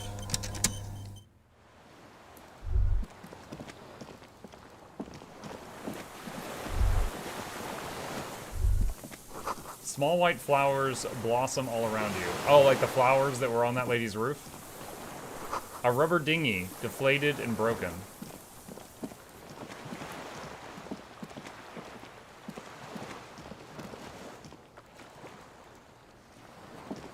Can I interact with that from here? Okay, no, I can't get to that from here.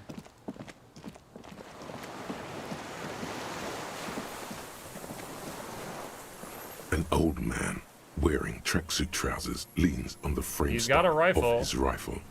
He gathers a big ball of spit in his mouth, then spits it out into the extinguished fire before him. He raises his black eyes, hooded by creased eyelids, to meet yours. Chat, if it just suddenly introduces a brand new character and said this was the killer the whole game, I will find that to be kind of disappointing, unless they can do this in a very creative way. Let's see. Unclouded by cataracts, his eyesight is sharp.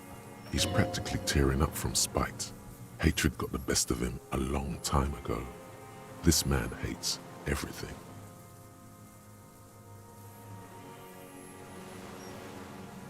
Are you the fire guy? The what now? I can't hear you. Did you recently tell 2 kids to put out their fire? 2 twins? I may have. All sorts of little rats have come sniffing around, trying to give up the position. Fire guy. Regressive bourgeoisie henchman. Can't even talk like a grown-up. Did you close the blast door? I did. And you opened it. How? I fueled the generator, then I used the console. I should have burned that console down. How did you know I was coming? Reactionary rock and roll music. Playing on the water. Yeah, what kind of stupid cop blasts a boombox when they're coming across the water to a crime scene, chat? Friggin' Kim.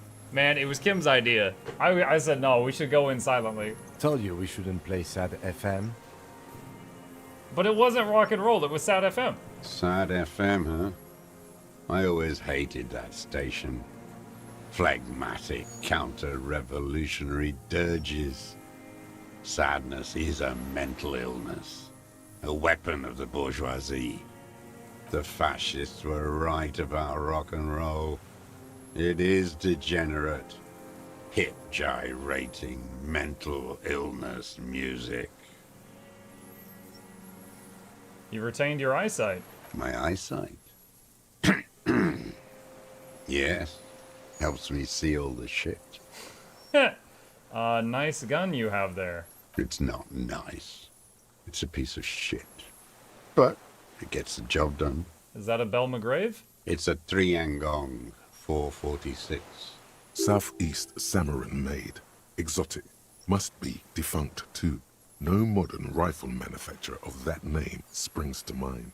A Samaran rifle. How did you get hold of one? Oh, Kim is a fan. It was sent to us by our brothers in the Sinyao commune. Military aid. He pats the rifle. It has stayed true to him. He can still make it sing. The Sin Yao commune. You heard me. It's good now. Like chalk wiped from the board. Your weapon has stayed true to you. Mine has stayed true to me too. Put your hand on your belt. Yes. I bet you've killed a lot of people with it. You fascist fuck. I'm a what now? Have you come to make me one of them? We have come to ask you questions. Nothing more. If you do not comply, we will take you in. Do you understand? Another spitball lands in the ashes. That's all the answer he gives.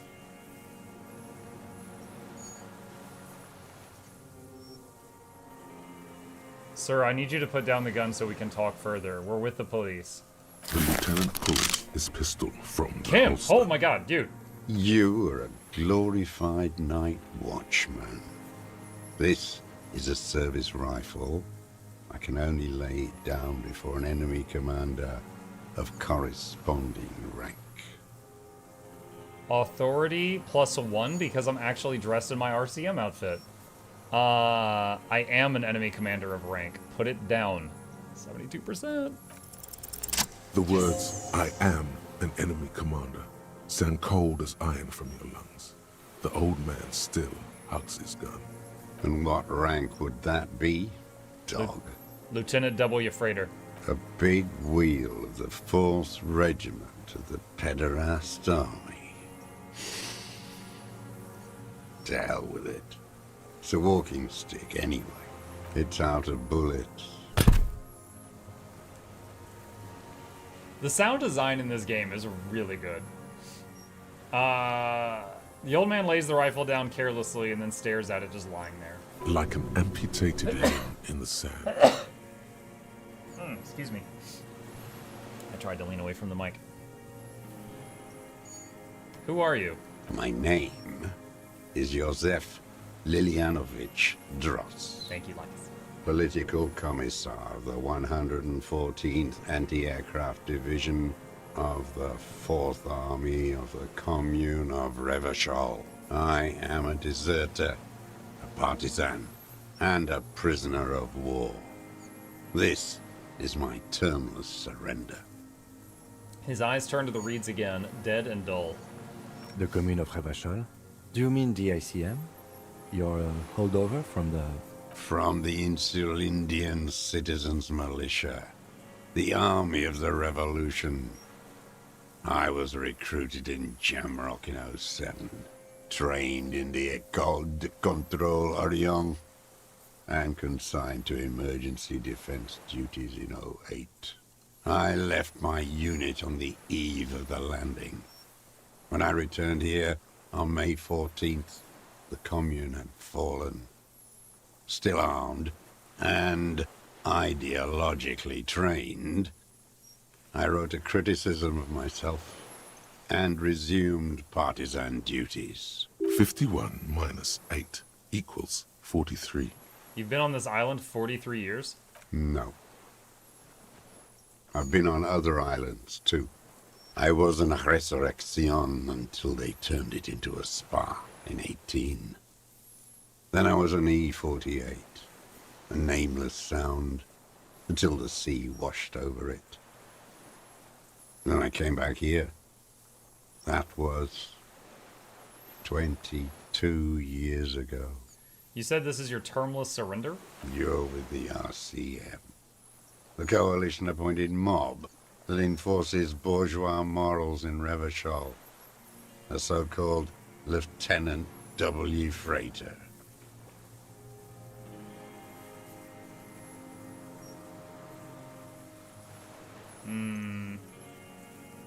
We're not coalition appointed, we just try to help people. You're the RCM. You represent the Moralist International. The enemies of humanity who took this city.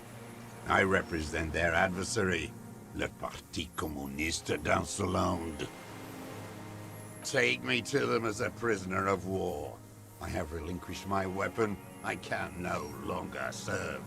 No superiors can relieve me of my duty. You bulldoze them all to a mass grave for trying to free humanity.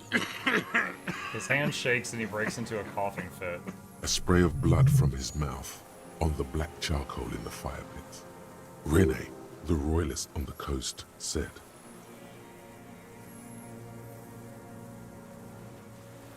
The communards signed the Revacholian Instrument of Surrender. Liberal reactionaries signed that instrument.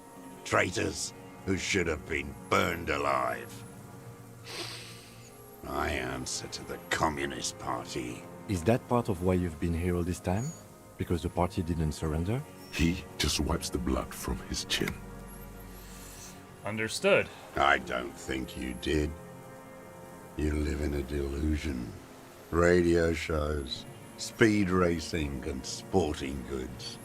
It's not real. So you're a communist soldier from the Communist Army?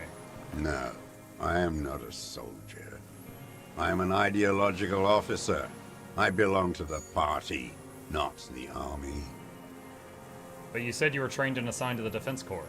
Trained in historical materialism, then assigned as a political commissar by the party. These things used to mean something. With respect to sporting goods, the fallen tracksuit slaps hard. Noted. What does a political commissar do? The old man does not answer. He tilts his silver head and looks at the reeds. You see a small tremor pass through his legs. His job was to assure the army answers to civilian control and follows the ideology of the commune. The lieutenant says softly. Scientific communism. A commissaire politique is a knight philosopher of the revolution, a future human. That means you're a trained communist, right? He nods slowly. Then another tremor. Say nothing. How have you concealed yourself all these years? It was hard in the Thames. I didn't have partisan training. They were searching for stragglers, those bloodhounds.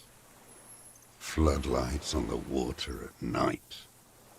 There were posters, campaigns. We communards still hoped, and they needed to snuff that hope out. The East capitulated. Martinez and Coal City were turned to dust. But Jamrock, Forburg, even Coron, And Boogie Street, of course. Boogie Street. Those fucking kips had Marsov coursing through their veins. And others too. Some cordons of Revachol was still fighting. There were cells. I tried to contact them. Soon they all went silent. The frequencies dead. How did you get between here and the mainland? At night, I used a dinghy. I only went after dark then. When I got to the city, I stayed underground. Patrols, you lot, the commons too. They'd started snitching. He nods towards the deflated tire in the reeds. In the city, you move underground? From bunker to bunker. Not anymore. No one cares now. I don't even have to hide. They think I'm another antisocial vagrant. I could walk straight into that town if I wanted. I just... The weapons cache under St. Ghislaine 22B. Point to it, in the basement. Have you been there? So you finally found it. There must have been a small squadron's worth of arms in there. Elmer Graves, right? They were. Useless now. Rusted away. So you've been there? Sleeping. Some nights. Ammo scrounging on others.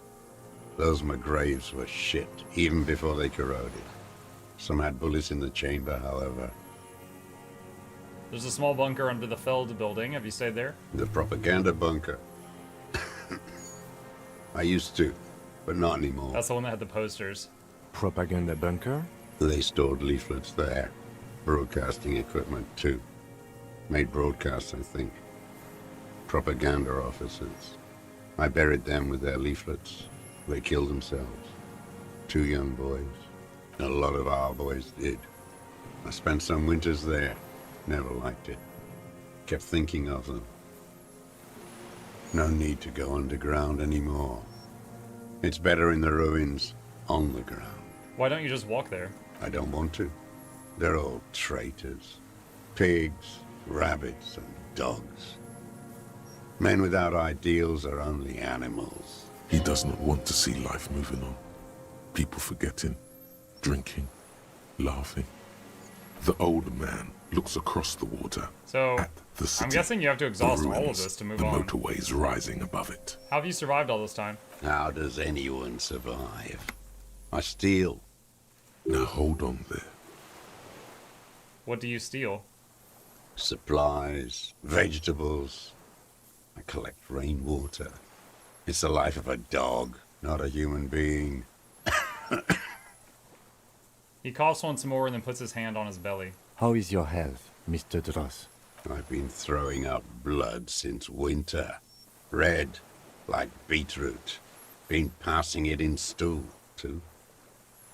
Ulcer? TRCM can provide medical services. You need to be looked over. I need to die.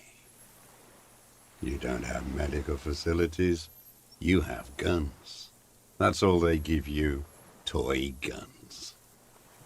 This is a serious situation. You need to be looked over, and we can do it. There's nothing to look over. The triage is in, and it's black. Administer morphine. Moribund. Okay. He looks at you, his face parched from the sun. Again, and the wind. you've been hiding here There's a 43 wince years. of pain in the 43 years and 10 months. That's steadfast. It's not how a human being should live. Could But be I had cancer. to. I couldn't just forget. I couldn't just forget what I saw. What have you been doing during all this time? Hiding, fishing, waiting. He looks across the water. Where the afternoon grows late, on Rue de Saint-Ghislain, people walk home. Street lights will soon be lit. Further inland, the streets are alive with workers, men, women, children, street hawks and migrant laborers. The temperature is steady. Alto cumulus clouds form above Precinct 41. 2 police officers step out of the Whirling in Rags cafeteria. Satellite officer Jean-Vic Mayer inspects giant letters across the plaza mosaic in dark red government-marked heavy fuel oil. Patrol officer Judith Minot Points west. The fishing village. She glances at her watch. We meet in 15 minutes. Muk, have you played It's a Space 10-minute Marine 2? Mm-hmm. I finished it, and the full playthrough is on Mukluk Plays if you're interested. I'll put a link to it in the chat. The officers go, leaving behind the writing, still smelling of petroleum. One day, it says, I will return to your side. Always waiting. The man turns his eyes from the shore and back to you. For what? For her to return. Her who? Girl child. Revolution.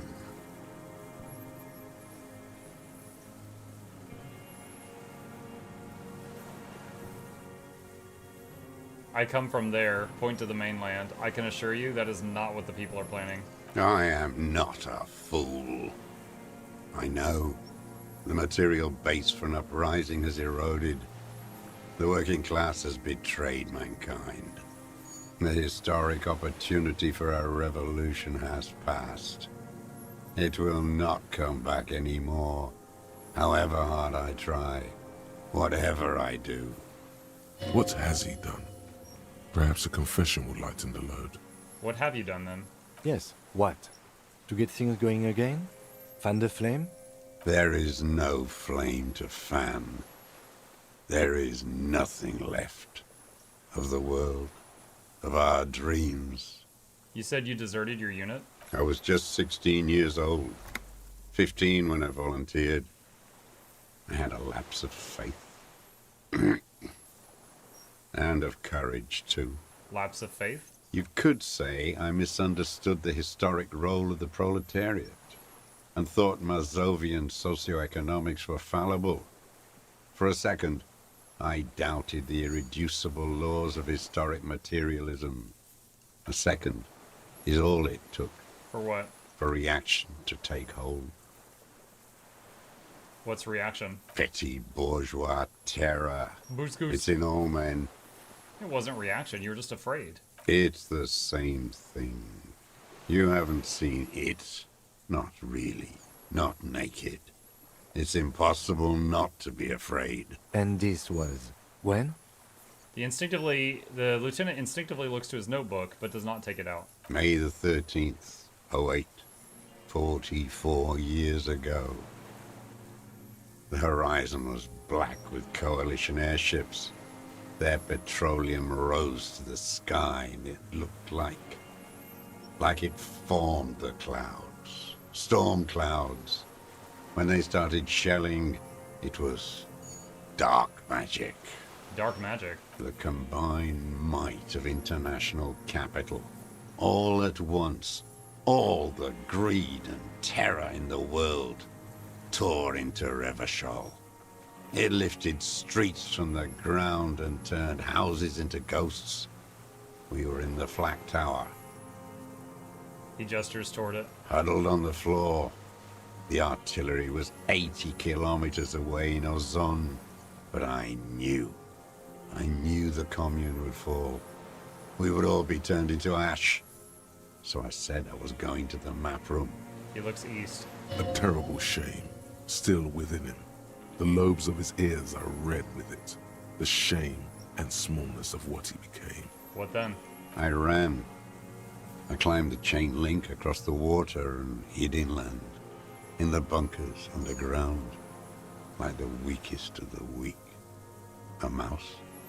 Frightened of the ordnance all night. And the sound of the rotors in the morning. Whirring.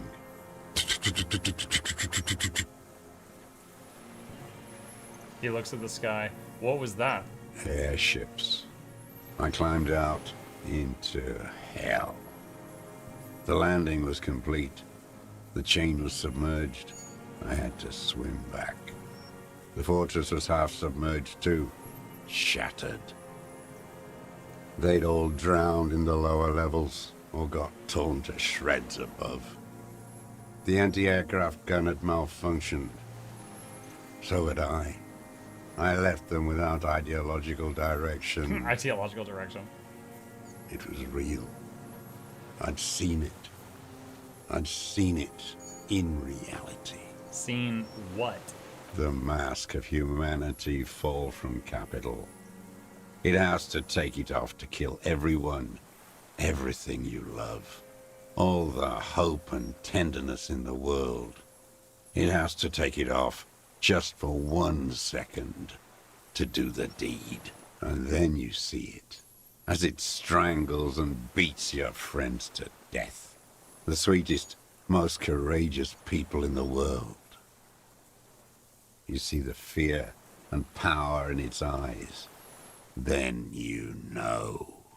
What? That the bourgeois are not human. Say nothing. Let him finish. I had to. I had to fight it. I had to never stop. The old man falls silent. His black eyes keep piercing your skin as he looks to some great distance behind you, shaking his head slowly, retreating from it. What is this place, this island? It's not an island, Dwat. It's a What'd you call me? defensive fortification of the commune of Revachol. And I am its last surviving defender. What was it used for? The congenitally deformed King Philip II built it to restrict access to the Bay of Revachol.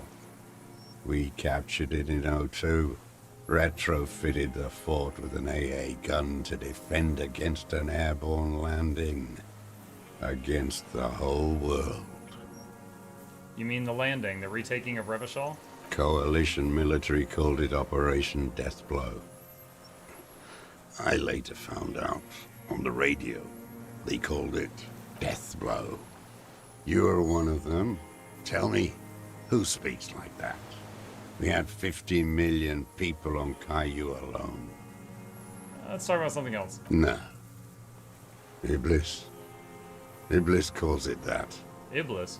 The black-eyed angel. Okay, last thing. I have another serious question for you.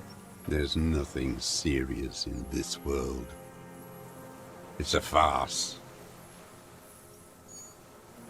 Composure legendary. Assess his body language.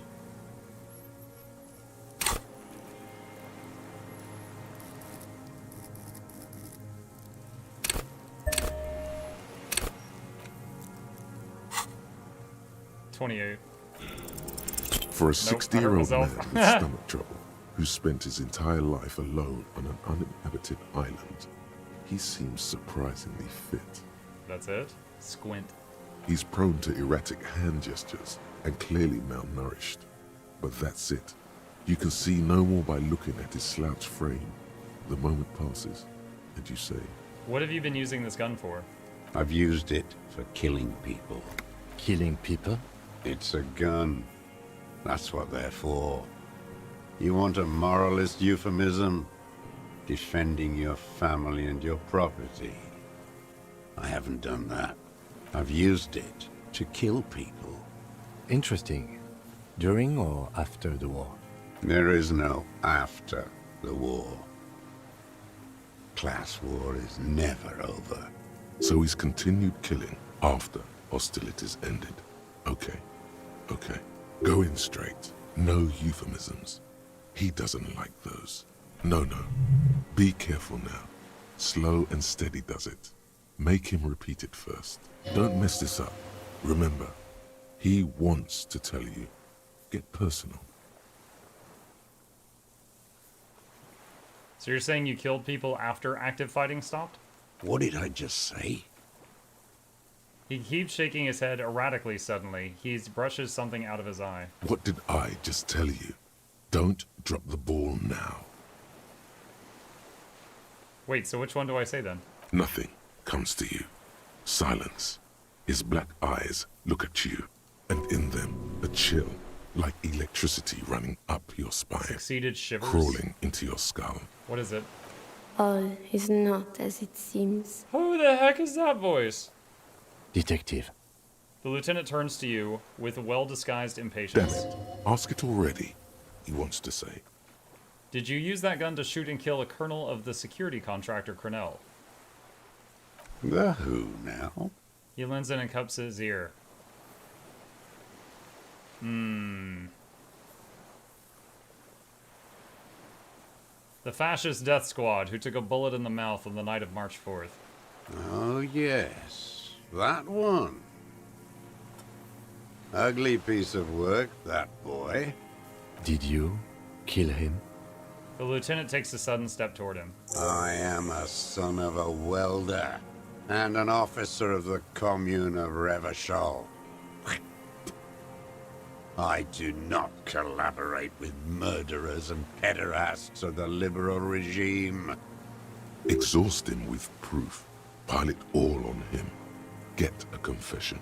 The scent of blood in the air. But what else? There was something you can't remember. Come on, what am I forgetting? No, this is... okay, let's back off for a moment. Tell me this. You lost what? You lost... Pick up the gun lying in the sand. His gaze follows your motions. The rifle feels surprisingly light in your hand. Frame stocked and patched in places with tape and wire. Inspect it closer. The rifle's in a shabby state, like a crutch that's seen too much travel. Hieroglyphs are embossed into the forearm, made of walnut. On the butt, you see Vespertine writing, burnt into the wood. Triangon, 4.46mm, made in Sinyao. This uses jacketed ammunition, 4.46. The right type and the right calibre. The lieutenant nods, glancing at the gun. He's liking this. As he said, it's a Triangon, made in Sinyao. No one said it has to be a Belmagrave. We were just guessing. The lieutenant does not take his eyes off the old man. From ballistics, it could easily have been a Triangon, too. It doesn't matter if it was made in Shanti. All it has to do is use jacketed ammunition. And it does. Stow the gun. The old man keeps following your motion with his gaze. His right arm twitches suddenly. This looked very much like the murder weapon. It can be used against him later. One more time, Mr. Dross, the Colonel. We need to talk about you killing him. Petty bourgeois law. This is all you care about. This guy's a spit factory. Right? He does a lot of The only it. thing in the world for you types. A drop of blood in the saliva. That's right. Pile it all on him now. 3 should do it. Maybe 4. I mean, I don't need your cooperation. I've got this. Show him the Triangon 446. Not a lot of guns around that use military-grade ammunition, are there? It's a real gun. Not like your little musketeer pistols. I've seen you prance around with those. Jumping hoops for the liberals. You look like imbeciles. Why don't you ask them to give you real weapons? Going against automatic rifles with these toy guns. Of course you got those boys killed. Damn, he saw you. He's watched it happen. So he saw you. Okay. So what? Don't let it divert you. Stop changing the subject. We have the murder weapon. Point to it. You know what? You're right. I'm convinced this made the shot. Should we call it? Dramatically ask. You think we have the murder weapon? 4.46 jacketed ammunition, modified for range. We have it. This is it. I'm calling it. We have the murder weapon. Good. The lieutenant takes out his notebook and draws a single line. You leveled up. This feels good, doesn't it? Tearing things up like this. When you have the murder weapon, you have the killer. Murder. The old man does not say more. He just glances into the reeds and then twitches once more. This pushed him, but not enough. Just a little more. Okay, this is such a stupid option, but it's the only one I have left. Come on, what am I forgetting? Hit yourself on the side of the head. Wait, here it comes. The goddamn Maybells. The dried Maybells on Clausia's roof. Oh, yes. There were Maybells in the grass when you got here. They're revolutionary symbols from the war. Wait, don't forget the Did I just hit myself again? The diagonal prints in the dust in the secret space behind Clausia's bedroom. Now, they're gonna come up. Of course. Thank you, Head. Thank you. You got it. Remember, the boot prints were like no modern soul. Maybe don't beat yourself anymore, though. You're not immortal. Nothing else comes up. You see the lieutenant watch you, try to stimulate thought processes. I told you I didn't by want to do that in hitting front of them. yourself. I'm sorry, this didn't do anything. Usually hurting yourself does. Thanks, Pain Threshold. Officer, a word? Excuse us for a moment, Mr. Dross. Hear that? Magnesium. That's what you're lacking. The lack of magnesium has you slouched. The magnesium levels in your blood are dangerously low. It's about the low magnesium levels and not the high alcohol levels. So there's a lack of magnesium in me. Yes, and it's critical. Look at yourself. You're practically devolving into a fish due to the lack of magnesium in your bloodstream. This is just electrochemistry wanting drugs. So I need to mag it up? You need to get so magged up. You've probably had 2 heart attacks and a minor stroke already. And the only prescription is insane amounts of magnesium. 1 stroke? Don't be so modest. He's having one right now. You're saying I need to become a magnesium-based life form? Yes. If you want to live, you need to evolve. You need to transcend the carbon barrier. So stupid. Go to the apothecary and buy insane amounts of magnesium. It will reverse the damage to your circulatory system. Oh, yeah. Oh, yeah, that's Just exactly remember, right. it's not the alcohol. Buy more of that too. Alcohol is not the problem. Of course. And it's certainly not the dextroamphetamine. Absolutely not. Nor smoking for 40 years. It's the lack of magnesium and excess of coffee. You should stop drinking coffee. It's probably the It wreaks coffee. havoc on your gastrointestinal system. Yeah, the coffee doesn't agree with the alcohol and magnesium and the amphetamine. I think we may have this. The lieutenant whispers and gives the suspect a short glance. Do you think he did it? From nothing to this in a day. This is good, Lieutenant Gefreiter. We just need a confession first, and then maybe a solid motive later. What am I missing? What haven't I done? Ballistics. Let him cook here for a minute or 2. We can have another look around the island for a sniper's nest. I think we should check out the post. He looks to the small tower on the coast. He doesn't have to hold in court. Just establish a line of sight and he'll do the rest himself. How do you think the questioning is going? Good. We are doing very good. He wants to confess, I can see that. We just need to pile it on a little more. The more we have on him, the closer he is. You hear that? He thinks you're this close.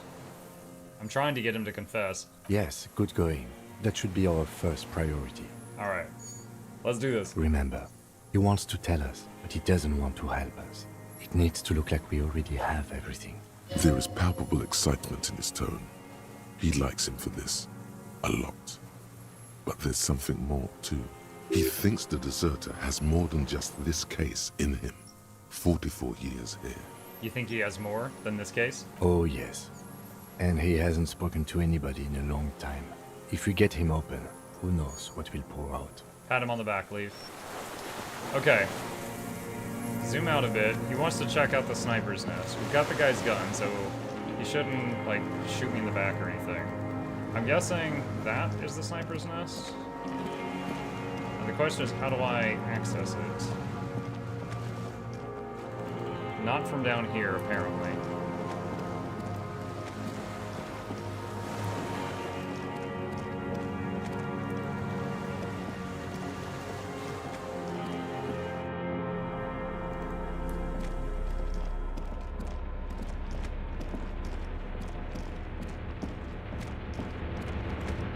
Chat my left shoulder.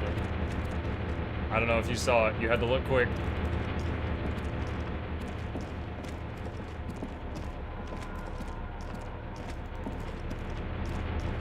Have you tried teleporting? Not recently.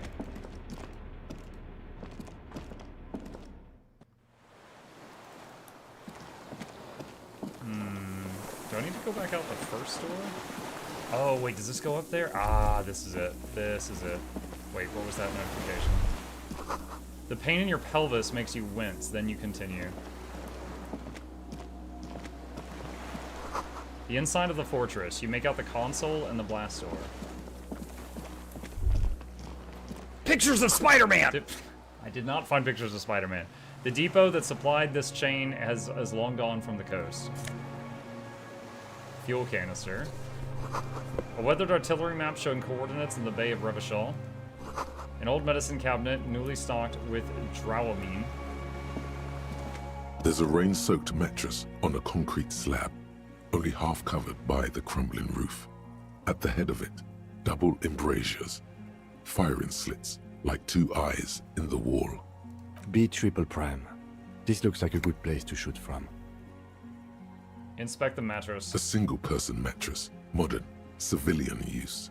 Brand name, Marjorie. There's a fuel stain on the cover, along with cigarette burns, and an empty can of beans on the ground next to it, filled to the brim with cigarette butts. Back off. That embrasure, what can you see through it? Inspect the wall. There's a firing slit in the wall in front of you, like a little window. Touch the concrete first. Quite old and grimy, from years without cleaning by anything other than the rain.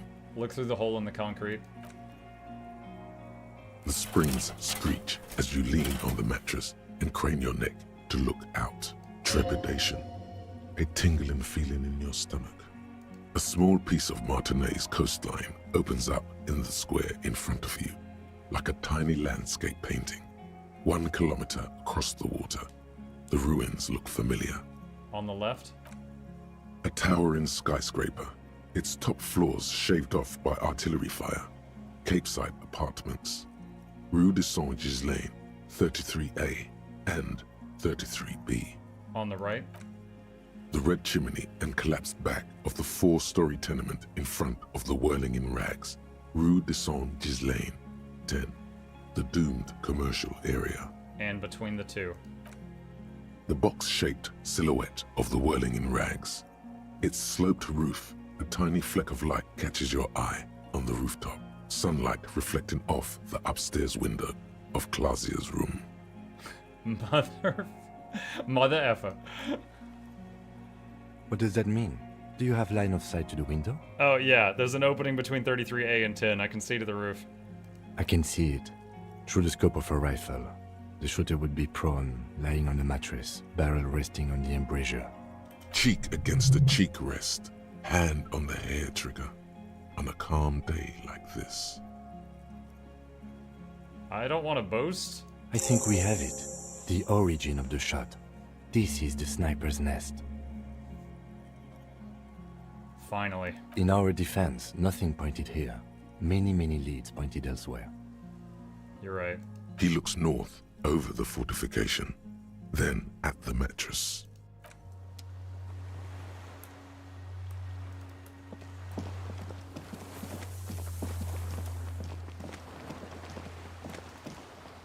I think I have to go back through the building again.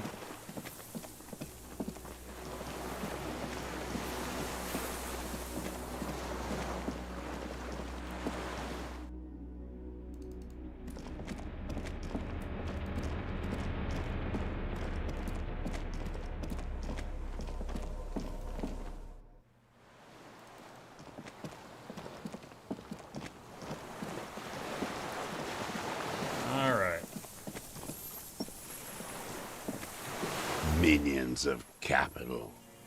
What do you want? One more time, let's talk. Pretty bourgeois look. A drop of blood in the... That's right. Pile it all on him now. 3 should do it. Maybe 4. There were Maybells behind the victim's window. Show him the dried flower. Damn Maybells. The whole island is turning white with them. He seems tender suddenly. Nostalgic even. A strange mood swing. So many this year, too? The spring is coming. No, it's already here. Wash the filth away. I haven't seen these flowers anywhere else in Martinez, only here. They blossom on the islets before. We fertilized them with our blood. Resurrection was snow white in May, before they ruined it. South, the Bay of Martinez is dotted with little freckles of islets, turning green, with white flowers in white snow. The coast, too, before they piled their containers on top of it, filled with broken, useless trash for fat-fingered bourgeois children to play with. Booskoo's children! You must get around a lot to stay undetected all these years. Do you know any secret paths? Pinball workshops? Pinball workshop. That's a little nail, hitting nail on the head there, Kim. I may. A curious tremor passes his face. A young woman called Classy. Ring any bells? These dried flowers were behind her window. Classy. You know her, right? She had intimate relations with the victim, the mercenary? With the victim. He turns his sight from the whitening field of flowers and falls silent. Then the muscles in his jaws twitch, a spasm. There is a small tremble. Looks like a smile. A crooked smile. Yet isn't quite voluntary. He's about to burst. Almost. But you need one more. Just one. Or maybe two. I wonder what brand of boots you're wearing. Everything is brands with you individualists. Who cares what brand my shoes are? Sansa. He looks at Some shit. He looks at his running shoes covered in mud. Show me the soles, please, Mr. Torres. Fucking imbecile. The old man stretches out his leg. A black and white spiral pattern covers the sole of the worn-out running shoes on his feet. The maker is called Sensorique. You see their V-shaped logo, but can't make out the size. These are not the unusual horizontal pattern soles you saw in the dust on the floor of the hidden room. They do, however, seem to be about the same size. The size fits, but not the sole. Drama. Maybe it's simpler than that. 72%.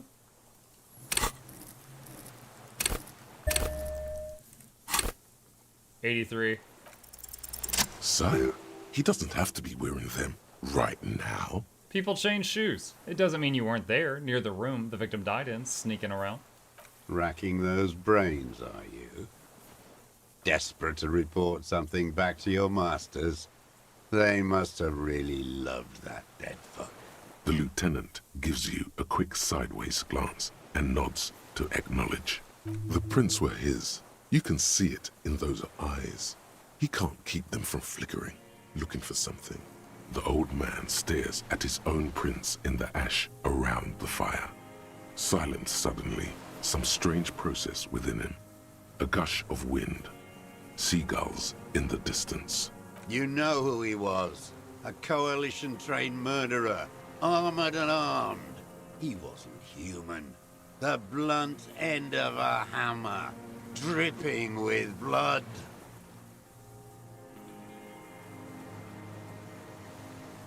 He was a soldier, too. He was a man. Beating us to the ground. Moaning with joy. You hounds get so thorough when a company-trained killer dies. I haven't seen you on this coast for 40 years. You know, maybe I should have killed one sooner. Got your attention. Now you stop beating druggies and prostitutes in your basement. Huh? Now you come to investigate. I don't do that. I Not just when they wreck my die car. by the hundreds. He breathes through flared nostrils. This is it. Shot him. Shot him. Say shot him, not killed him. So you shot him? Oh, the inhumanity. One paramilitary less in Revachol.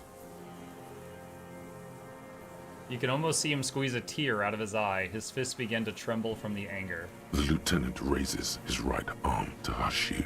Hush. He does not need to be pushed anymore. The ball is rolling, while the lieutenant listens, holding his breath.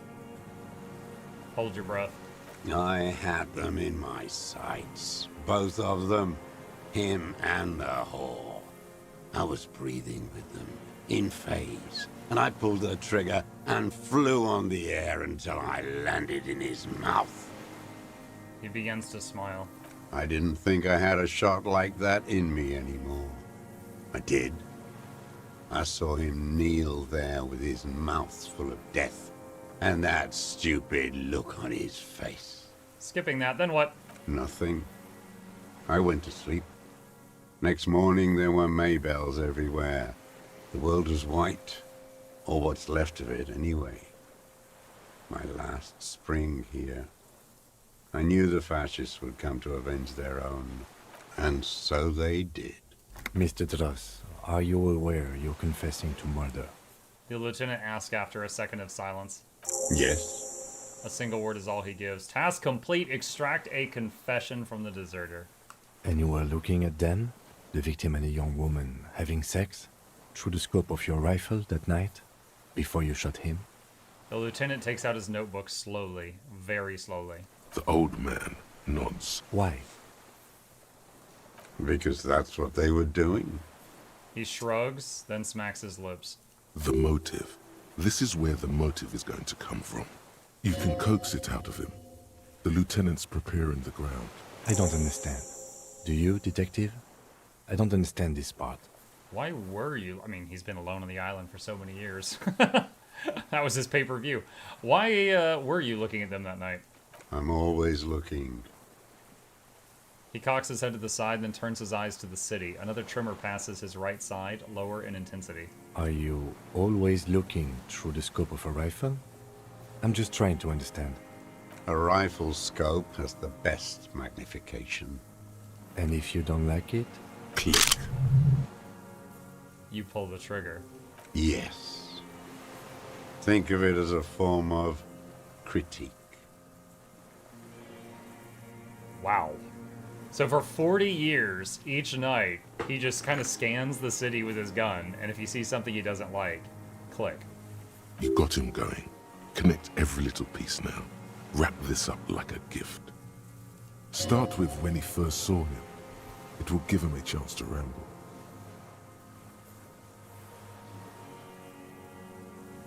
When did you first see the deceased? 3 weeks ago, when the rich hag came in on her galley.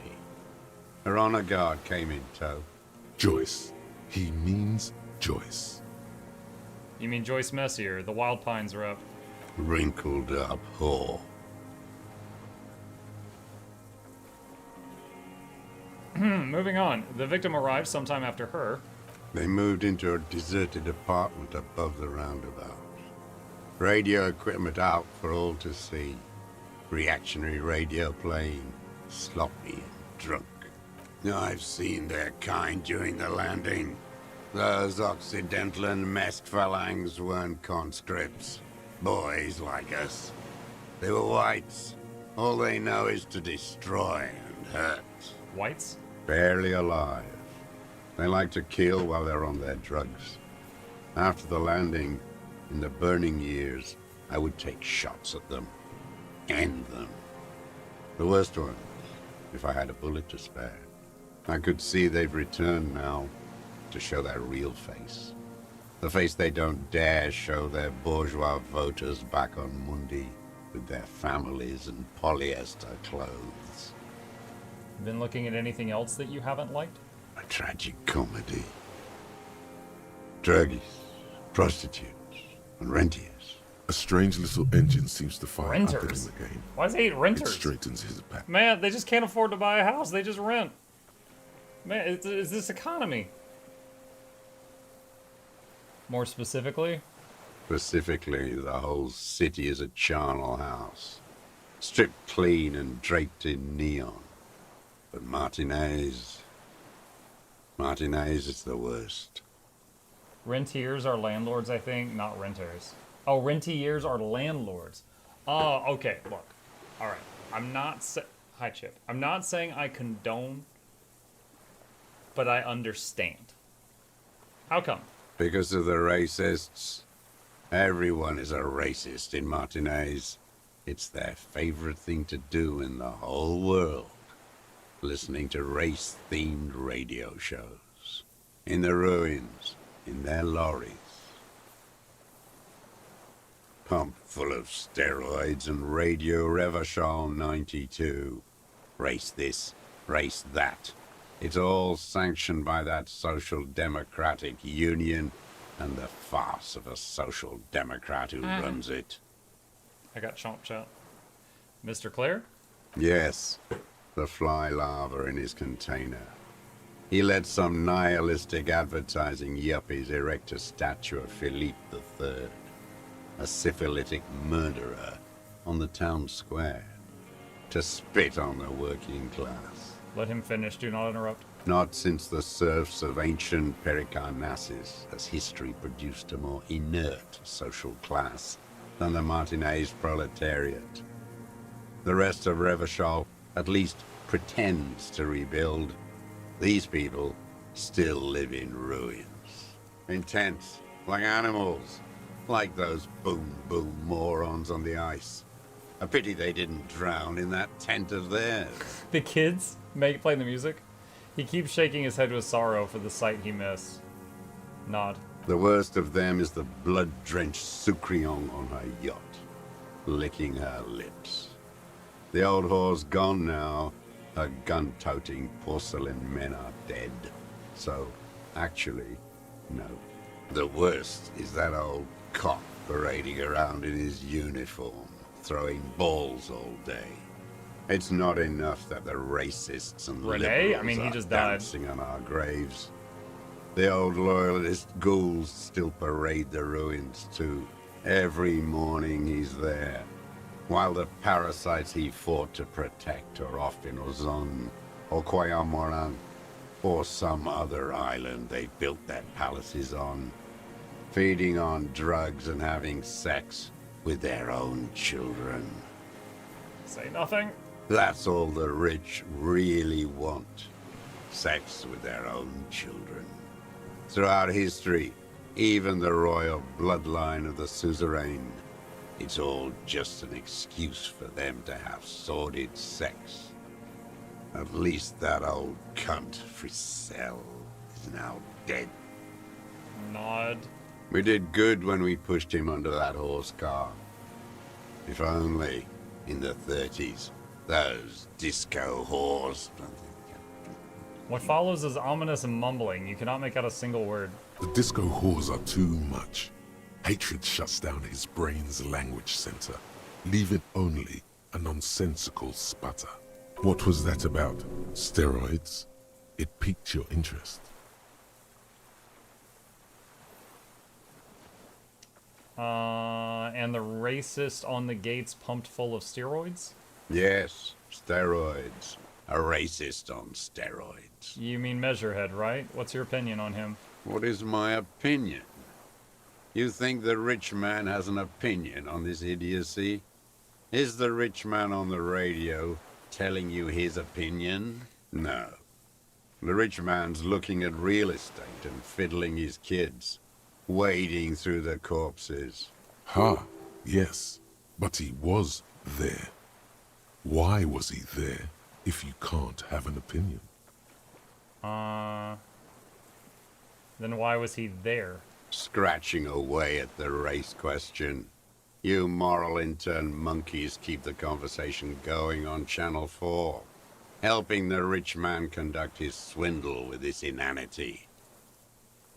You think the rich man cares about your little race games?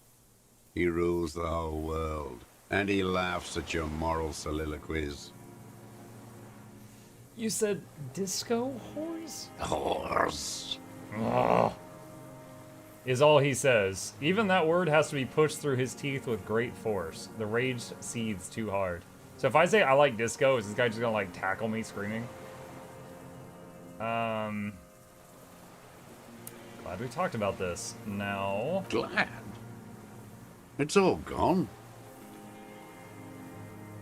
He stares into the dust at his feet, gray and dirty spring grass all around. What specifically did you not like when you saw the night of the murder? Them. Fucking. I didn't like that. So you were jealous? Jealousy is a reactionary Did you want him on top of you? concept. I didn't like the Reaver enjoying himself. Drugged out, soothed in the arms of a young woman. I wanted him to die so he could not enjoy life anymore. And I wanted to see his head explode. That too. She should know his head better didn't than explode. to hold We a didn't even realize he'd child been shot for a long murderer time. between her thighs. I knew he'd be there for one more second, writhing. That's all it takes for the bullet to reach his head. Now that I think of it, I wasn't aiming for his mouth. I wanted his brains to spill out on her. But You can't have everything. This man has seen past her, like you did. And now he longs to see her covered in blood. To punish her. You wanted to punish her, so you killed him? She practically breastfed that man. You wouldn't believe the things she let him do to her. I mean, it was their bedroom. He shakes his head and stares at the ashes. You stare at them too. In your mind, her innocence day still turns to leaf. Airport bag in hand. Silks flowing in her wake. What? Nothing about that sequence made sense. This has nothing to do with that. It's no good, Harry. Her voice rings in the evening air. It smells of burning buildings. Say nothing. The old man raises his gaze. Something glimmers in the corner of his black eye. A bitter taste on his tongue. How long have you been watching her? Since she came to Martinez. I saw her sneaking in the reeds early in the morning, behind the Fell building. It was dark, still winter. Oh, that's when she made She didn't the have a buoy with skimpy her outfit stuff. on then. Just a spot in the night, moving. Wait, is he the one that got her fake passport out of the buoy? Past the Fell building on the coast? What was she doing there? Hiding something in the water.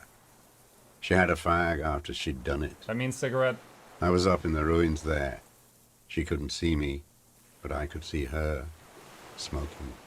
She was nervous, but not scared. And beautiful. What do you think she hid there? Her passport and tickets to Villiers. And from there to Cachet Brut. In the free state of Seminine, hidden away at the edge of the earth, near the Pale. This is the hidden buoy she told us about. You looked into it. After she was gone. He nods. Did you keep what was in it? When we found the submersible, it was empty. No. Why would I do that? I didn't need tickets to Villiers. I put them back. If I wanted to extort someone, I'd do better. This implies that he's thought about extorting her. Also, a little inconsistency here. He was surprised to hear her name Clausia before. Would he not have seen it on the documents? Well, yeah, we know the passport had a different name on it. We already know that. Okay, so the game forgot that we learned that. Moving on. Did you continue watching her after this? I did. She had a face like an archipelago, with those birthmarks. It needs a chain of islands. And a body, hard and lean and bruised all over. Black and yellow. I could see she's taken a beating. I could see who she was, too. A spook. On the run. Revershal's the cloaca of capital now. All the bagmen and arms dealers end up here to do drugs and have sex like animals. How does that describe a face? He's saying she had, like, birthmarks forming, like, blotches or something. Which, they didn't show that on her little picture, but that's what he's describing. You could tell she was a spook? From the documents? She had different color hair on the photo, and glasses. Forged. Some sordid bourgeois affair. I've heard about this kind of thing on the radio. He's setting it up for you. How did you see all this? The bruises, that she was beaten? I'm not blind, am I? It's the peephole, right? Reaction speed 1. +1 for finding the footprints, +2 for could have changed shoes, +1 for the peephole. Let's do... none of that's related to this conversation. Let's do this and then that. You had feelings for that woman. There's nothing to hold on to. Only this. It's not enough. The coals of his eyes glisten suddenly, like stones dripping with water. Is he crying? Man needs to feel something else. In this fight, it helps if you have your eye on something there. It's weakness, I know. There have been others? Yes, over the years. It's not unproletarian to feel something.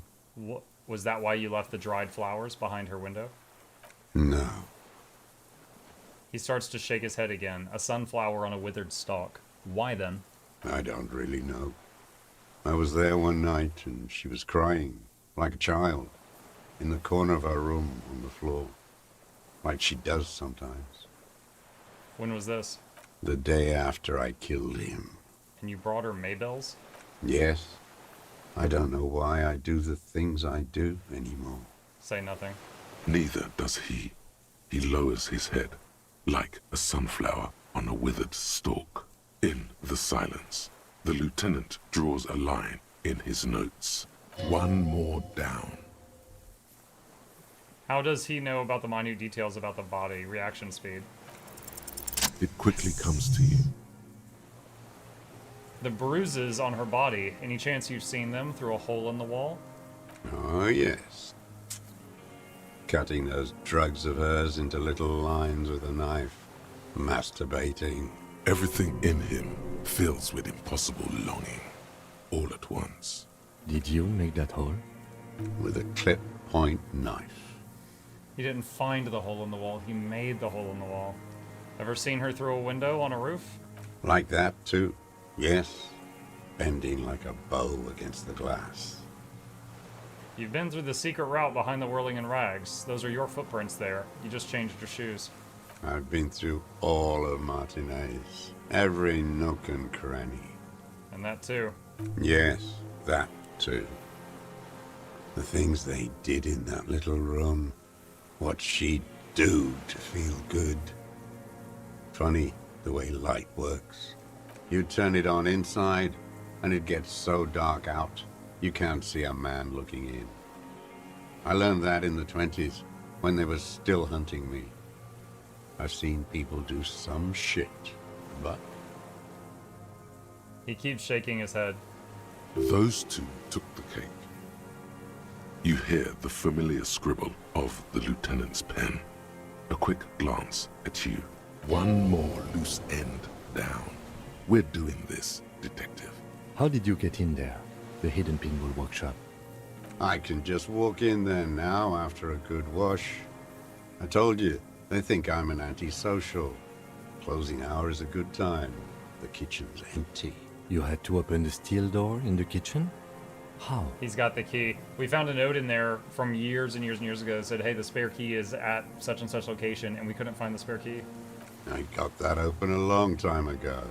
Some bourgeois game merchant lived there. I don't know, 15 years ago. He left spare keys all over, and I took one. Then I saw her turn the light on one night in my scope. He points toward the whirling in rags. One more thing. The flowers, Mr. Dross. The dried flowers that were on the roof. We already talked about that, Kim. What about them? There. He's already admitted to it. Just ask. He already admitted to that. Did you leave the dried Maybells behind her window? I did. I shouldn't have. It was a mistake. A tremor passes through the right side of his face. Why did you? I was there one night, and she was crying. Yeah, when was this? The day you brought after. her Maybells. Yes. Yeah, we just... I don't know. Neither does in the silence. One more down. So in conclusion, it wasn't about him, it was about her. Her. He repeats, staring at the ashes, then the reeds. There's a twitch in the corner of his eye. The lieutenant nods at you in acknowledgement. That's it. Motive. We have it. Where is she, that Clasier? I haven't seen her there for days. She got away, but she let us hear first. She figured out someone was watching her from the seafort. Gone. I knew it. She kept staring into the scope this last week, at the island, like she knew. She'd look, at night, crying or smoking on the roof, staring right into me. It doesn't matter. Midtown, across the Bay of Revachol, the oceanic wind washes 40-story towers. Above them, Lucerne Central Aerodrome, a cocoon suspended in the sky by a web of suspension wiring, encircled by hybrid aircraft. Look north. On the platform, a young woman is withdrawing from amphetamines, barbiturates, and alcohol. Yet still, she smiles among the crowd. among the great ghosts of the city she's leaving for another, far south, smaller, distant, hidden, not like the great chandelier she sees sparkle in the night below her. Streetlights, towers, tenements and water, and across it a dark strip of ruins, barely visible if she didn't squint her eyes. There, on a dilapidated jetty in a nameless village, 2 police officers and 1 special consultant look across a narrow strip of sea. The ruins of a seafort stick out of the water, built by Philippe II, reappropriated by the Commune. Then he's there, doing what exactly I don't know. Satellite Officer Vic Mayer points at the ruins. Behind that anti-aircraft something. That's why we can't see him. Special Consultant Heidelstam is optimistic. We'll see the boat when he comes. Let's go get a coffee until then. So the other cops are waiting for this us on the interesting mainland, little and we're place where sensing it. His voice trails off as the 3 walk down the jetty. As the men go, Patrol Officer Minnow looks back over her shoulder at the crumbling fortification like a rotten tooth rising out of the water. Good luck, Harry, she thinks. You need something good for this. Yeah. I wonder if finding someone who's been killing people for 40 years is going to get them to forgive me for getting so drunk I lost my badge, sold my gun, and crashed my cop car in the water. The old man has fallen silent, staring at your feet. The burnt logs in the fire are moist from the sea air. I want to ask you again about the people you don't like. His lip curls into a sneer at the actually, memory. no, I don't want to. Glad. All right. It's all gone. Yosef Lilianovich Dross, you're under arrest for the murder of the Cornell Colonel here in Martinez. What? But you said I would be taken to the... The sum of all the erratic movements, fidgeting, and mood swings he's been exhibiting. The wind picks up. The silence on the water is broken all around you. Little shivers of waves appear. The lieutenant continues, like an incantation. Your Wayfarer rights have been suspended. Information provided to the officers on the scene will be used against you by the prosecution. You will be given legal counsel within 1 week and must face court in 44 days. Do you understand? ... Do you understand? But... Do you understand, sir? No, I don't want to. I have to stay here. He looks at the reeds, eyes submerged in growing terror. He's sweating. Beads are forming on his forehead. Pupils are dilated too. Eyes getting blacker and blacker. Of course Electrochem is going to notice that. Your confirmation is not required, sir. Now onto the boat. Perception, hearing, hearing? I'm wondering if he's got a pistol. We took his rifle. Well, we haven't searched him. He might have a handgun or a small weapon or a pill or something. Perception, hearing check, 17%.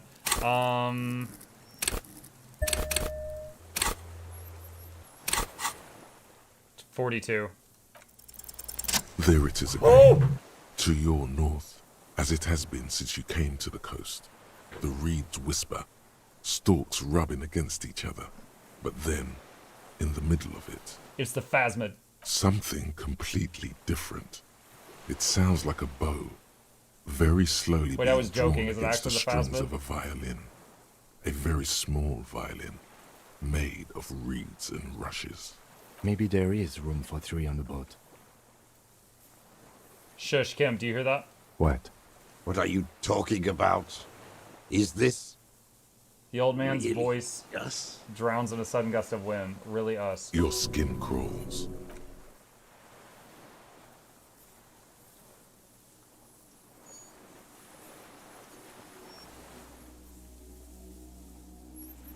Oh my god, it's the phasmid. I was joking.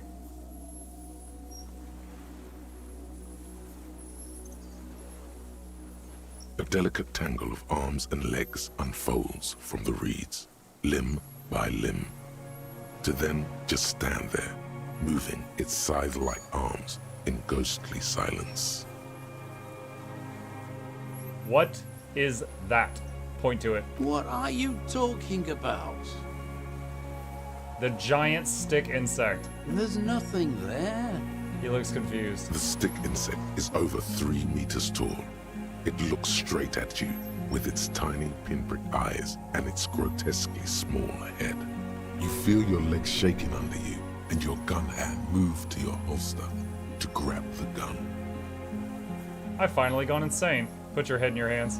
You feel the lieutenant's hand on your back, and then you hear him say 4 words. I see it too. I can see it. I was really close. Thank God. If he can see, then you're not insane. But that means it's really there, spinning slowly, in absolute silence.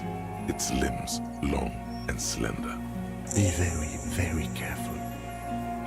Yeah, I can't imagine wanting to shoot that thing. It is very skinny. The lieutenant whispers and then takes a step toward the giant arthropod.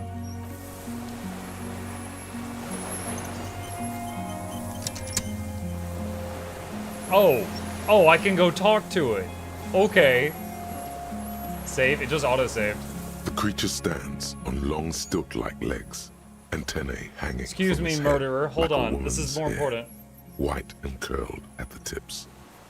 It is no more than 5 steps away from you.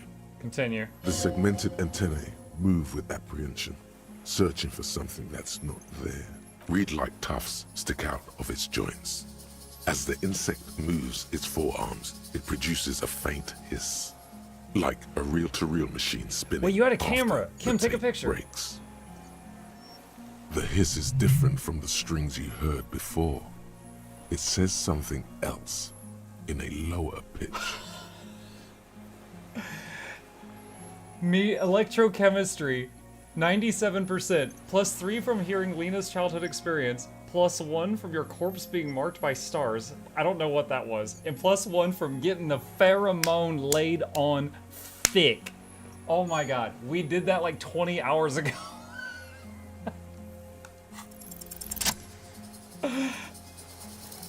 Slowly, with your breath held, you take 2 small steps toward the phasmid. The creature lets out a series of ultrasonic clicks that swarm around your head like swallows. Like laughter, a sort of happiness. Sweat drips from your brow, soaking your chest. You reek of it, your chemicals. Hissing and clicking, it extends its mandible-like antennae to greet you. You're right below it now, looking up at the colossal chitin of its white limbs.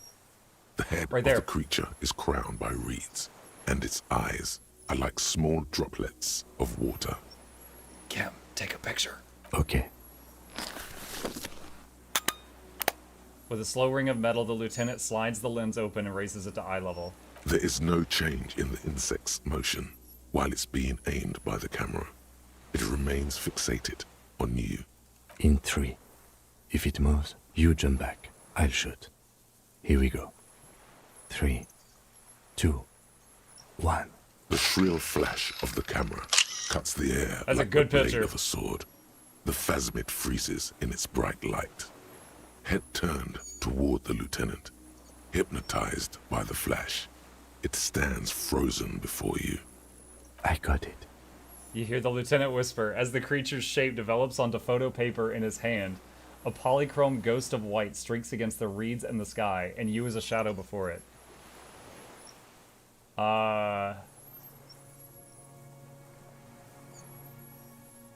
Slowly reach out and touch the creature's whisker. The antennae hang from a great height.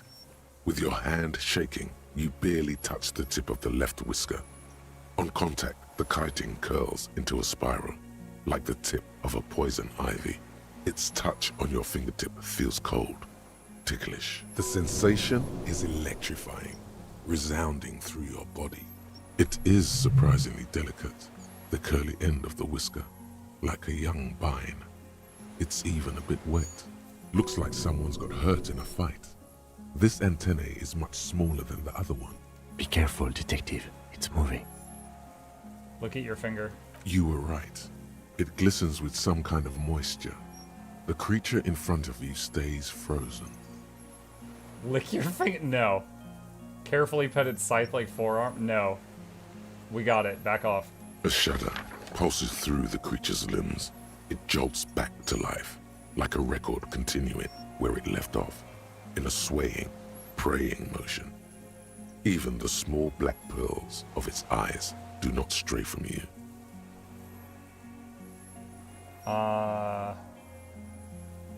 Hello, I'm Harry. I don't really know who I am. No reply. A total ancient silence comes from its mouth, along with what appears to be some kind of foam. The stridulations of its limbs continue all around you. Stand on your tiptoes and look more closely. You were right. Little bubbles form on the mouth parts of the creature, on its segmented lower lip. It looks to be foaming, slowly. The foam is white, then yellowish. Kim, it's foaming. Careful. It may be poisonous. The lieutenant watches you apprehensively. The foam slowly turns a darker shade, like burnt caramel, as the insect moves its mouth parts, masticating. The little bubbles begin to burst, one by one. Tell me, what are you doing? I exist. I wasn't expecting this today. I just thought I was solving a murder. I exist too. Tell me what it's like for you. I'm ill. What is your illness? I'm ill in my head. I'm insane. That's how it is for me. I am not. There isn't even a central nervous system in my head. Only mouth parts for eating white blood clots. Now I will tell you how it is for me. For me, it is a series of half-lit images, a kind of darkness, being intruded upon, transient, dim, moist. Intruded upon by what? Shapes of plants and animals, and internal sensations. A swarm of sounds, tiny vibrations on the inside of my forearms. All speak of complexities totally beyond my understanding. I am at the end of a narrow funnel, weightless, so light, it only feels like something to be me. In truth, perhaps I'm nothing. I certainly do not have a soul, and if I did, it would never ache.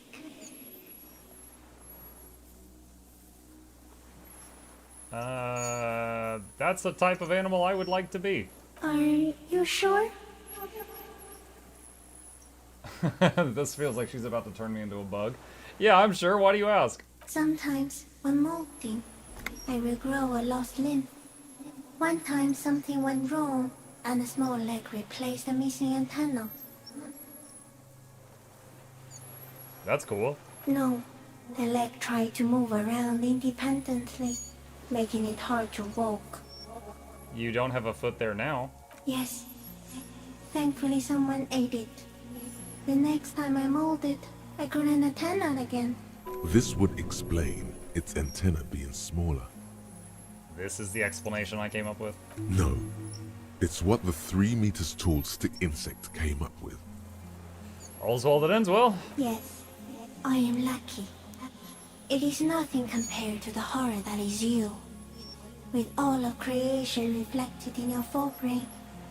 A nerve mirror of horrifying fidelity, constant, never-ending damnation. Wow. It would take 1,000,000 years of evolution, or a total reversal in the condition of the world, for your pain to end. What exactly are you? I am an unknown species of the order Phantasmadia, endemic to the Insulandian Insula. For the last 350 years, I have hidden in plain sight, masquerading as the reeds, molting, cloning myself, unfolding at night to play with trash bins and boys. I went unnoticed by the first settlers and the land surveyors of the suzerain. Also, by the soldiers of the revolution and officials of the occupation.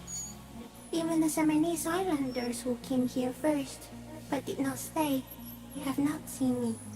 I have stayed hidden through 4 forms of government and 2 scientific revolutions until I was accidentally discovered by a detective of the citizen militia in Revachol, district of Martinez, March 51. I'm a detective. Wait. Shoot, I don't know what year it is in game right now. I've lost my memory. Did I discover this thing in the past and then it like wiped my mind or something? I'm a detective. So am I. I was born to detect sucrose rewards and semiochemicals. What were you born to detect? I was born to detect you. Yes. No one detected me for such a long time. For thousands of years. I dithered, out of sight. Trapped myself in greenery. This is my masterpiece. No one believed I exist. Almost no one. Until you came, detective. Dripping off blood that smells like strawberries. Across the calm sea. The first in 1,000 years. Is this a dream? What is happening? No. You're awake. I am real. Light is forming me. This is real. Dude, the serial killer is down there still. He's probably like, can I go? Where does this come from? All this, around us, the world. Not even the birds know that. Not even the water lily. Then all we can do is beat our fists against it, day after day, with no answer? You can also eat it. If it's a leaf, you can put it in your mouth. Yum yum. Or read. That's insane. No, you are. Touché. The moral of our encounter is, I am a relatively medium life form, while it is you who are a total extreme madness. A volatile simian nerve system ominously new to the planet. The Pale too came with you. No one remembers it before you. The Nidarians do not. The radially symmetrics do not. There is an almost unanimous agreement between the birds and the plants that you are going to destroy us all. Wait, what is the Pale? It is a nervous shadow cast into the world by you, eating away at reality. A great, unnatural territory. Its advent coincides with the arrival of the human mind. I don't have that kind of power. You're a violent and irrepressible miracle. The vacuum of cosmos and the stars burning in it are afraid of you. Give me enough time, you will wipe us all out and replace us with nothing. Just by accident. How? We suspect it will be something like the oxygen holocaust that wiped out anaerobic life 2.6 billion years ago, when organisms first started breathing. Only much worse. Worse how? Everything your eyes touch goes back there, behind the nose mirror. What if you blink? Are we still here? Please don't blink. What if he misplaces us all one day, or just forget?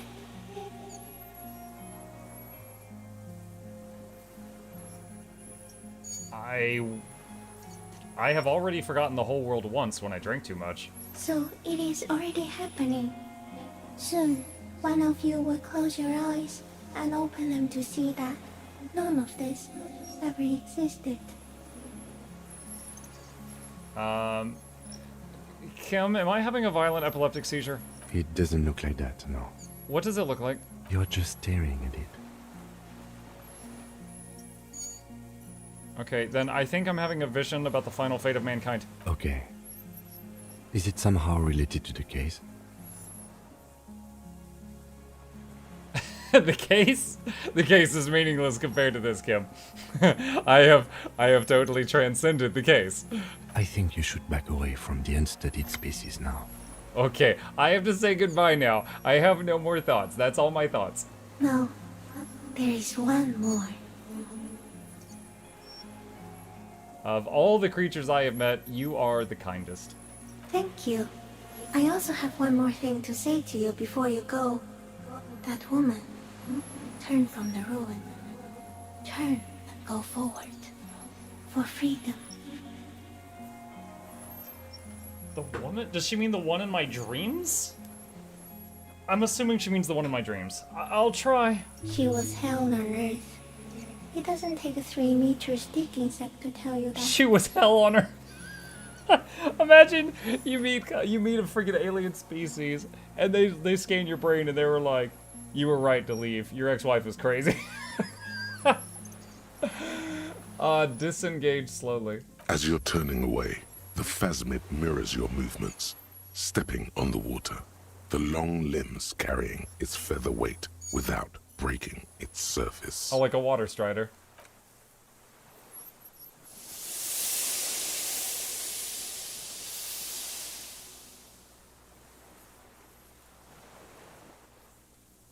Oh, we got a sick picture out of this. I know one couple that would pay us for it. Like that, it's gone, skating away across the sea's calm mirror like a skipping stone, leaving nothing but circles on the water. And something under it. In the place it stood, bobbing there, among the reeds, a collection of items. Oh man, okay, what could it be? There's the guy's other pair of shoes that he wore that, you know, for the murder. There is the missing items from Clazy's buoy. Maybe some stuff that I lost from when I had the car crash. It's gone. The lieutenant looks north with his hand raised to his brow. It can walk on water? Apparently, yes. Like a water strider. That's what I said. Only, I've never seen anything like that in my life. What's that? In the reeds? Looks like a nest of some sort. We should have a look. What now? What now?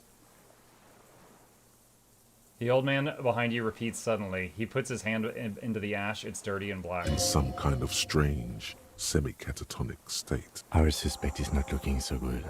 We need to check on him. Alright, F5.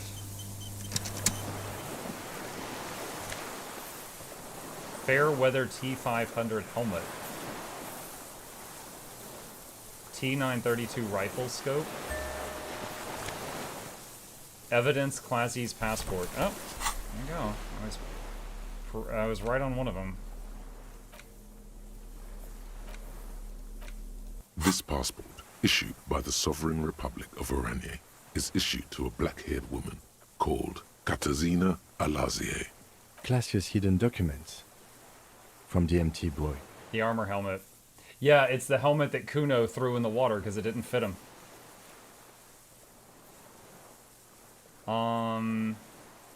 Look at the photo. It's Clasia, with short black hair and glasses. She looks boyish, younger somehow. What was this doing in the phasmid's nest? Maybe our man, Mr. Dross, took it from Clasia's, or whatever her name was. Hiding place, or...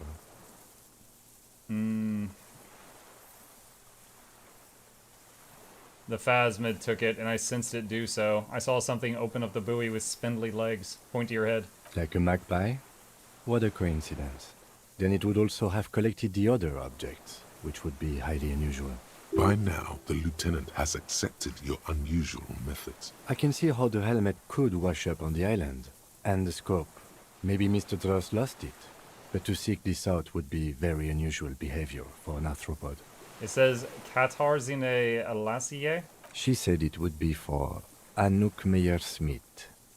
Anouk Meyer-Smith. Katarzyna Alazie was supposed to be her real name, where Clasia comes from. Remember?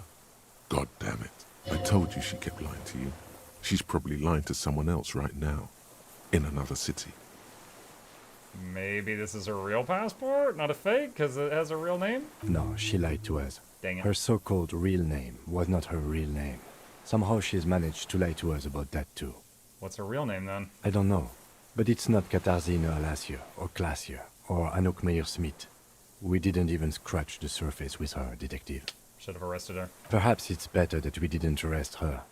Who knows what hell she'd be raising in my district by now. Put the passport away. Okay, quick save. What is it? What do you want from me? I can't go. You know what I'm reminded of right now, chat? Near the end of the first Subnautica game, when you meet the giant alien. It's like, this has just been an underwater, survive on a water planet, blub blub blub game, and then freaking giant alien. Like, this feels like that. Something is very wrong with him now. Sir, how could you not see the phasmid? See. He stares at the reeds and falls silent. Mr. Dross? The man does not respond. He keeps staring, black eyes glazed over and bulging from their sockets. His gap-toothed mouth shaking, like an addict of some terrible substance. Wave your hand in front of his eyes. A light shiver passes him, followed by nothing. His hands are trembling, and he breathes slowly. Continue. He's going into some kind of psychomotor immobility. The good news is, this solves our transportation problem, doesn't it, Mr. Dross? The trembling mouth appears to sigh. Between this and the broken tire he's used for a boat, I think it's safe to leave him here, while we go and get help. It will need to be medical first, I'm afraid. What has happened to this man? Old age and shock. Old age and shock, yes. The appearance of the phasmid in conjunction with the stress of the arrest. He spent his entire life here. For him to leave would be... Alright, hang tight. We should think about getting back to the mainland. To get help. He'll be safe here. If we don't take too long. Really? Okay. Can I fast travel with the map? Yeah. Kind of wishful thinking there, I think.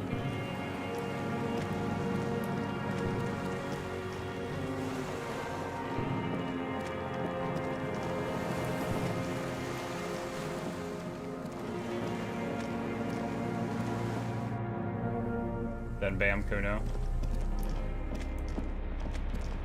Imagine if the stick bug pulled its mask off and it was Kuno the whole time. I found it best when disguising myself among your peoples to pretend to be a horrible child. The dry grass crackles under your feet as you stop. Far away, birds' wings touch the still surface of the sea. What's that flutter? The flock of quail departs. Now more than 100 meters away. 102, 105. Underneath the flutter. On the islet, there is almost no wind, just the light movement of air through the reeds. Bulrushes swaying on the waterline, long dried leaves chafing against each other. The great ghost of the air is holding its breath. Kim. Yes? This is where a lesser man would stop to think about the pain shooting up his right leg and into his groin. Not you. You're concentrated on how. Have you noticed how quiet it is? I have. Is that why we're stopping? Sorry, let's move.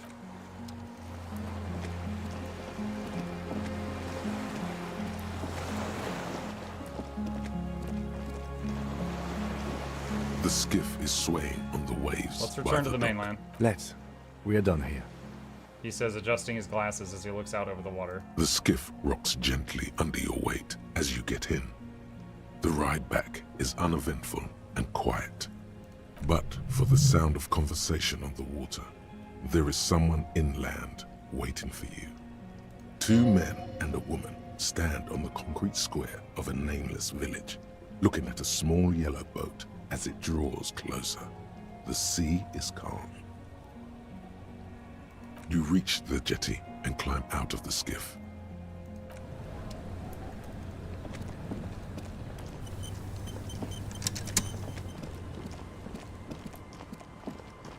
Look what the tide brought him. Says the man without sunglasses. Suddenly, the expression changes and he tilts his head. Harry, you're bleeding all over the place. You're half dead. Whatever this is, it is completely unimportant compared to what you've just seen. No one else seems bothered by the bleeding. Bothered by it? Harry, you look like you need a fucking organ transplant. Oh, fuck it. Let's not get into that. Who are you people? Hello, Trent Heilerstein. Wait, him? I believe we've met on several occasions. What? What are you doing here? I'm your goddamn partner, Jean Vicomar, and this is your special task force. Or what's left of it. Special Consultant Trent Heilerstein, Patrol Officer Judith Minot. Hi. We've come to scrape what's left of you off the pavement. Lieutenant Kim Kisoragi, Precinct 57. We've just come from the island, where our investigation led us. The scene is making even him feel as though he has to justify your actions. We might need your help with something later. He adds, suddenly regaining his confidence. As if he recalled that he's in fact a decorated police lieutenant and not a naughty boy. Not a naughty boy. But this is clearly a departmental matter, so I'm going to leave you to discuss it among yourselves. No, Kim, you've got my back. Let's destroy them. Thank you, Lieutenant. It's good to meet you, Lieutenant Kitsuhagi. She says warmly, flashing the lieutenant the tiniest of smiles. Letting the lieutenant know he shouldn't feel embarrassed over the shitstorm that's about to befall you. What is all this about? Ari, we want to help you. Trant, I believe this is where you come in? I don't quite know what I'm doing here. I was asked to participate as an expert. I think I need to manage your expectations a little. I'm at best an enthusiast in cognitive science. My background is in something else entirely. I engage in neurology on a merely theoretical level. In fact, I should probably get going. No, Trant, it's too late. You're part of this shit now. What have you got to say for yourself, shit kid? What does he have to say for himself? He left you to catch the bullets.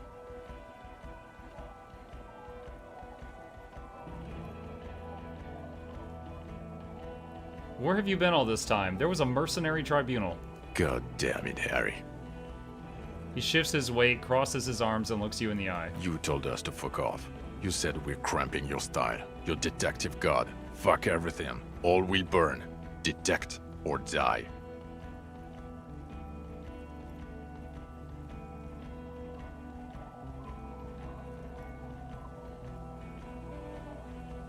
Wait, you let me face a squad of trained killers alone to teach me a lesson? It wasn't like that.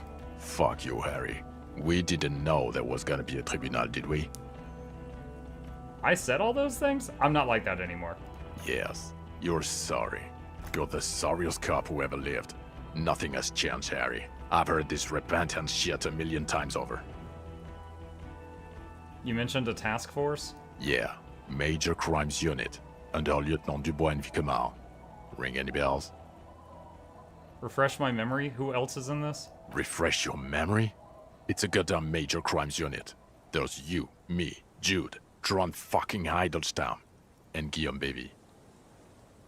He stares at you. I'm technically just a civilian advisor. Oh, fuck you. You're part of this shit show. Okay, first, who's Guillaume Bevy? Oh, that's an interesting story, actually. Guillaume Bevy is a police reporter who joined our team. He was really good. Then he left because he lost faith in your ability to lead the unit. Other people have left too. Good, smart people. People we won't get back. Only me and this really patient patrol officer are still here. And Trant because I'm forcing him to stay. Okay, what does this unit do? Do? It's a major crimes unit. We clear the desk of cases so Precinct 41 doesn't look like the worst station in town. We are shit tier now, Harry. Because of you. They're your posse, or what remains of it. Hand-picked, hand-lost. The 41st isn't... So Trent Heidelstein turns out to be special consultant Trent Heidelstein? Yes, I'm Trant Heidelstein. I never said I wasn't Trant Heidelstein. So, what are you special consulting here? What indeed? I was asked to share my take on some of the more obscure theories developed in Königstein in the 30s, like partial psychotraumatic amnesia, group personality theory. He's here to see if you're insane. He is smart. Let's move on. How did you know I was here? The cafeteria manager you fucked over told us where you went.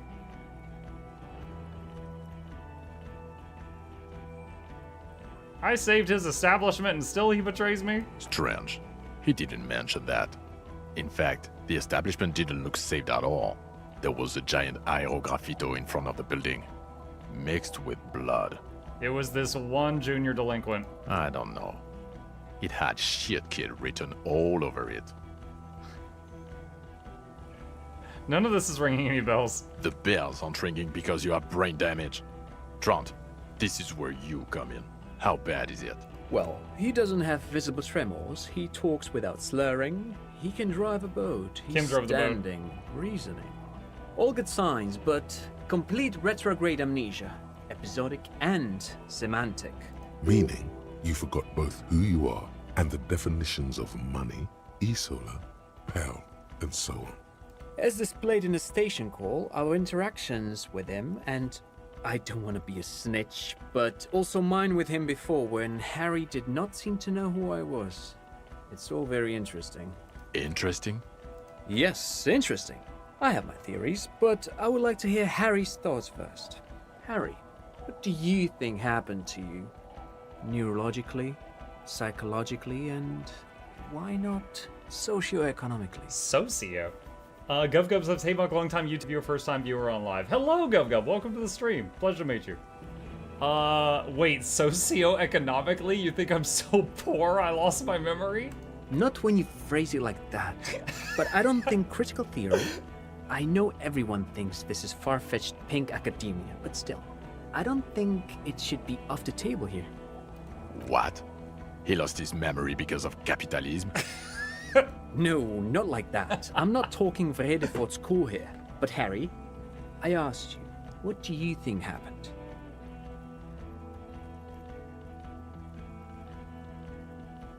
Something so sad happened to me that I couldn't be me anymore, and it was a defense mechanism. Psychotraumatic amnesia, Trant? I can go for that. Shit kid is a broken man. Always has been. Who isn't? I know I am. But you know what? I keep my shit together. Also, I know a person can't wipe their own mind, however traumatic it gets. That doesn't happen.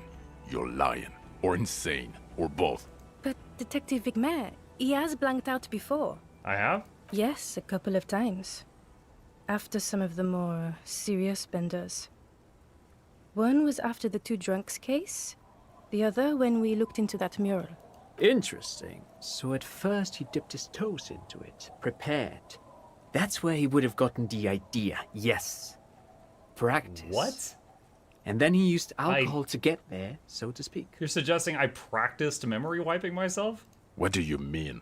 Well, here's my theory. What if this is an absolutely normal reaction to the world we're living in? What if this is not a significant anomaly at all? Something to be explained, approached as a defect? Look at the sensory input here. He gestures towards the scenery. Look at the ruins, the neon. Listen to the radio, the multitudes, the people. Live here for 40 years.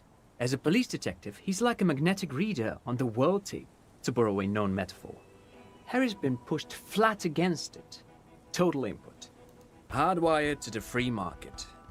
He just needed for it to end. Okay, Trent, thank you. That's absolutely meaningless. I'm glad we brought you. Will he or will he not be able to work in the major crimes unit? Is he a cretin now? I want to know that. He's not a cretin, and he is able to do work. If not in his previous leadership role, then as a line detective. I'm ready to lead. No one even mentioned that. I misphrased my question. It should have been, is he able to put his clothes on and use the body? Or do we need to get him on a disability pension? They can keep that pension. You're rock solid. You can put your clothes on hard. I can put my clothes on hard. Phrasing, physical instrument, phrasing. What now? Now nothing. Now we're just going to stand here. Just stand here? Yeah. Just stand there. It's cool. Really? No. Now we discuss that. What the fuck did you do to a motor carriage? Why is it there, Harry? I thought the killer would be underwater.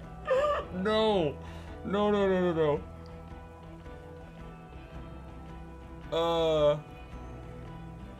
I don't know. I don't know what it's doing there. I do. You drove it into the water. Everyone on the street saw you do it. It's going to be a local landmark too, on the brochure. Thank you for fucking us, Harry. Thank you for destroying 45,000 real of police property that's coming out of my payslip. You know that, right? You're gonna get fired, and I'm gonna pay till I die. It doesn't matter. Your badge, Harry. Show me your badge. What I do have is futuristic armor. Clench your armored fist. I'm gonna do it. We're not armor cops. We're cops. People don't know us by our armor. They know us by our badges. You called in and said you lost yours. Have you found it? I got my badge right here. Show them my badge.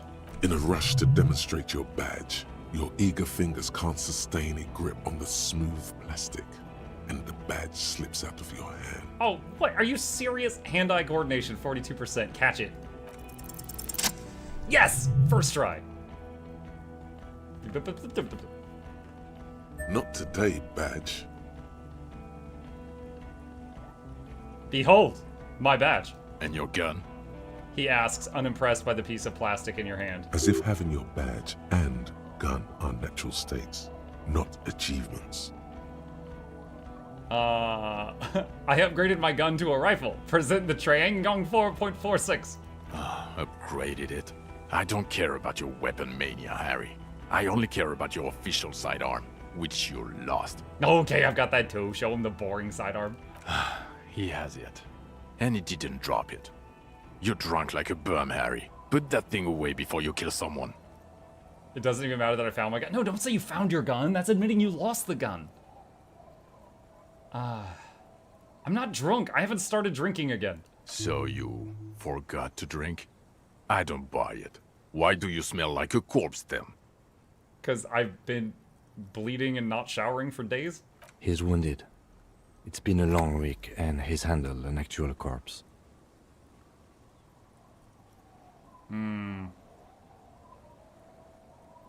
Also, we let that one guy put the musk for the the cryptid on us. I forgot. We're wearing like double layers of that. It's been a bit of a week. I am sorry. I smell bad. A bit of a week? You're drunk, and you let a suspect escape, a certain Clasier, because you were too drunk to assess a flight risk. We've read the report, Sari. Lieutenant Kitsuhagi's. We know.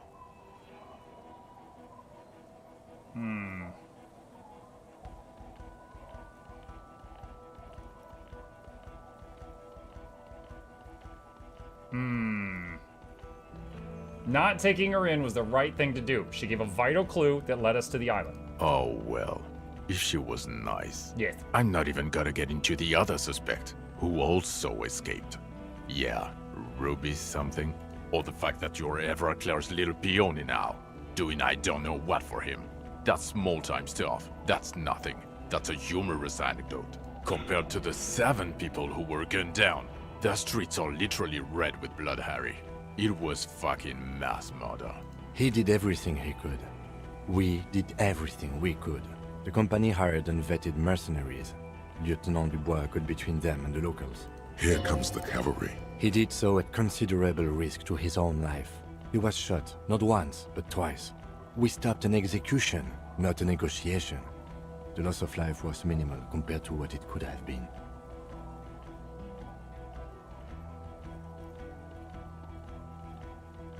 I also solved the case. It's solved. All of it. Detective, it's better if I do that. He says in a lower voice. It's so much better if he does this. 1,000,000 times better. Rhetoric! You're in my head. Why are you against me on this? Thank you for the input, Lieutenant Kitsuragi. I didn't mean to suggest you didn't handle the situation. He brushes a stray strand of hair out of his eye and coughs. He thinks of apologizing, but decides against it. Authority. You've spent the week with him on this case. What is your take? On the case? On Lieutenant Geoffrey Dubois. Well, the drinking, the gun losing, also losing the badge. That's all true. Although he has not been drinking on the job this week. That's right. See? 1 week. Then there's the self-flagellation issue. He likes to apologize profusely. I'm polite! Making it sound like he's guilty of at least first-degree murder. Manslaughter tops. It's not a good communication strategy for an officer. It's odd. Especially in light of his political views. Detective Dubois is, as you may know, a hustler. Hustler? Grinds. He grinds? He makes the real. He's a visionary and a money engineer. I'm a money engineer? What are you doing? Dude, I was collecting cans in a plastic bag to recycle for 10 cents a pop because I was so poor.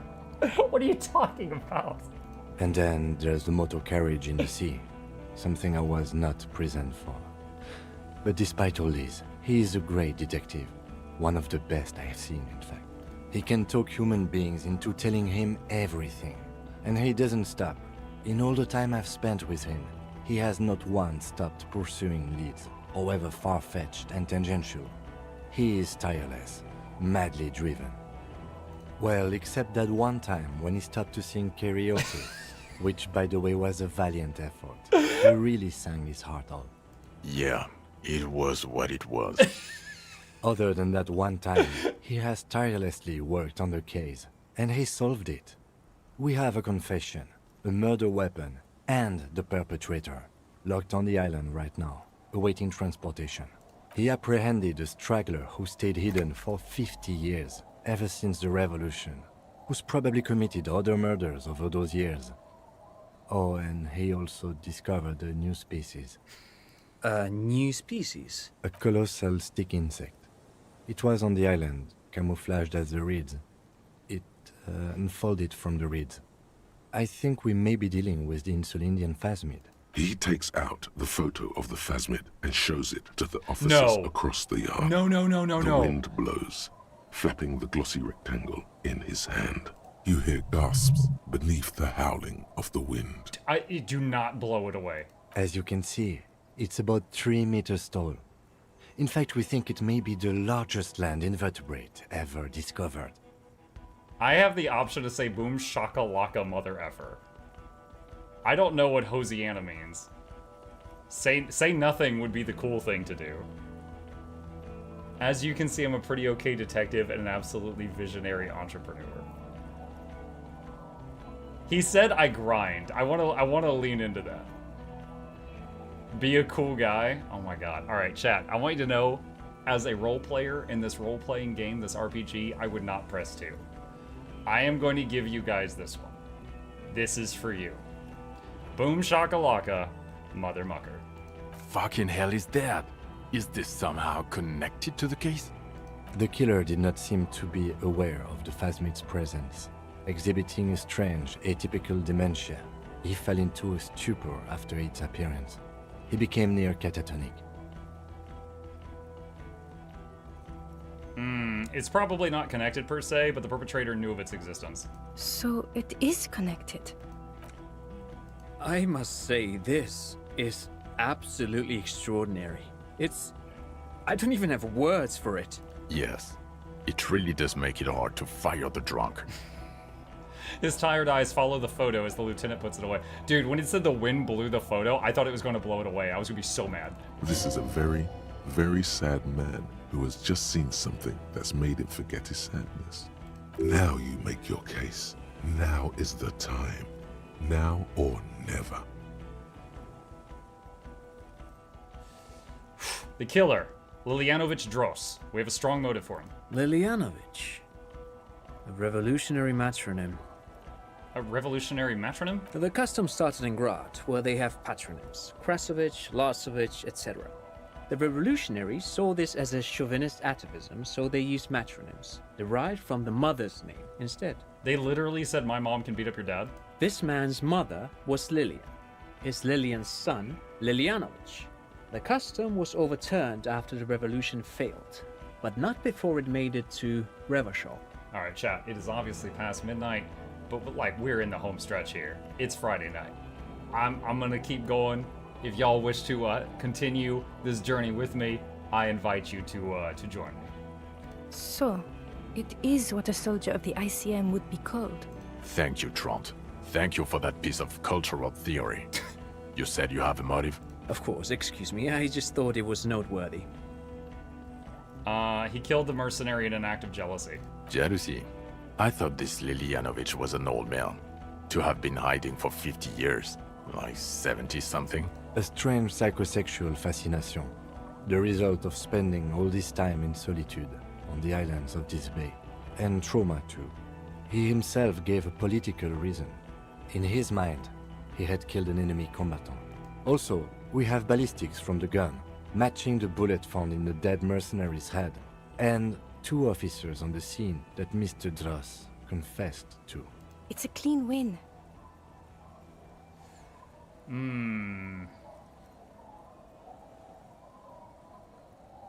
I did all I could. Every second was a struggle. I've never doubted you can pull yourself together and work. In bouts. Bouts don't last. I can still smell the booze on the wind. God damn it. Doesn't it ever leave? It is there. Like in your bones or something. It will pass. In time. No, we're not telling him. We started a nightclub. There was also a dead man on the boardwalk, a missing person I found. Yes, yes. Fallen through a gap in a boardwalk. Drunk. How did you know I found him? The body was transported to Precinct 41, our morgue. I had Tilbrook and Mullins take care of funeral arrangements and family stuff. You're not the only cop in the world, Harry. This all comes back to us. Still, good work with the missing person, Detective. Thank you, Judith. It's still a point for you. No denying it. I also looked into the mystery of the doomed commercial area. I don't know what a doomed commercial area is. Rue de Saint-Ghislain 10, a commercial building where all businesses go bankrupt. I looked into it. Why? That's not what you were supposed to do here. I didn't remember what I was doing here. There was a fridge we needed and a possible witness. He was just chasing a lead and ended up advising a local shopkeeper. It was okay. Of course. Call it community outreach, right? Also, the phasmid we showed you the picture of was female. The reeds are its nest. Female? What makes you think so? You had to see it. It had the subdued colors of a female. And the nesting behavior too, I think. Incredible. Were there eggs in the nest? Not as far as I could see. There were other things there, though. It had gathered items in its nest. A helmet, a scope, and a passport. Actually, you know, this would indicate it was a male. This is far from anything in my field, but I think such nests are called bowers. They are for attracting mates. Okay, could have been male. Must be robust if it can move a helmet with its limbs.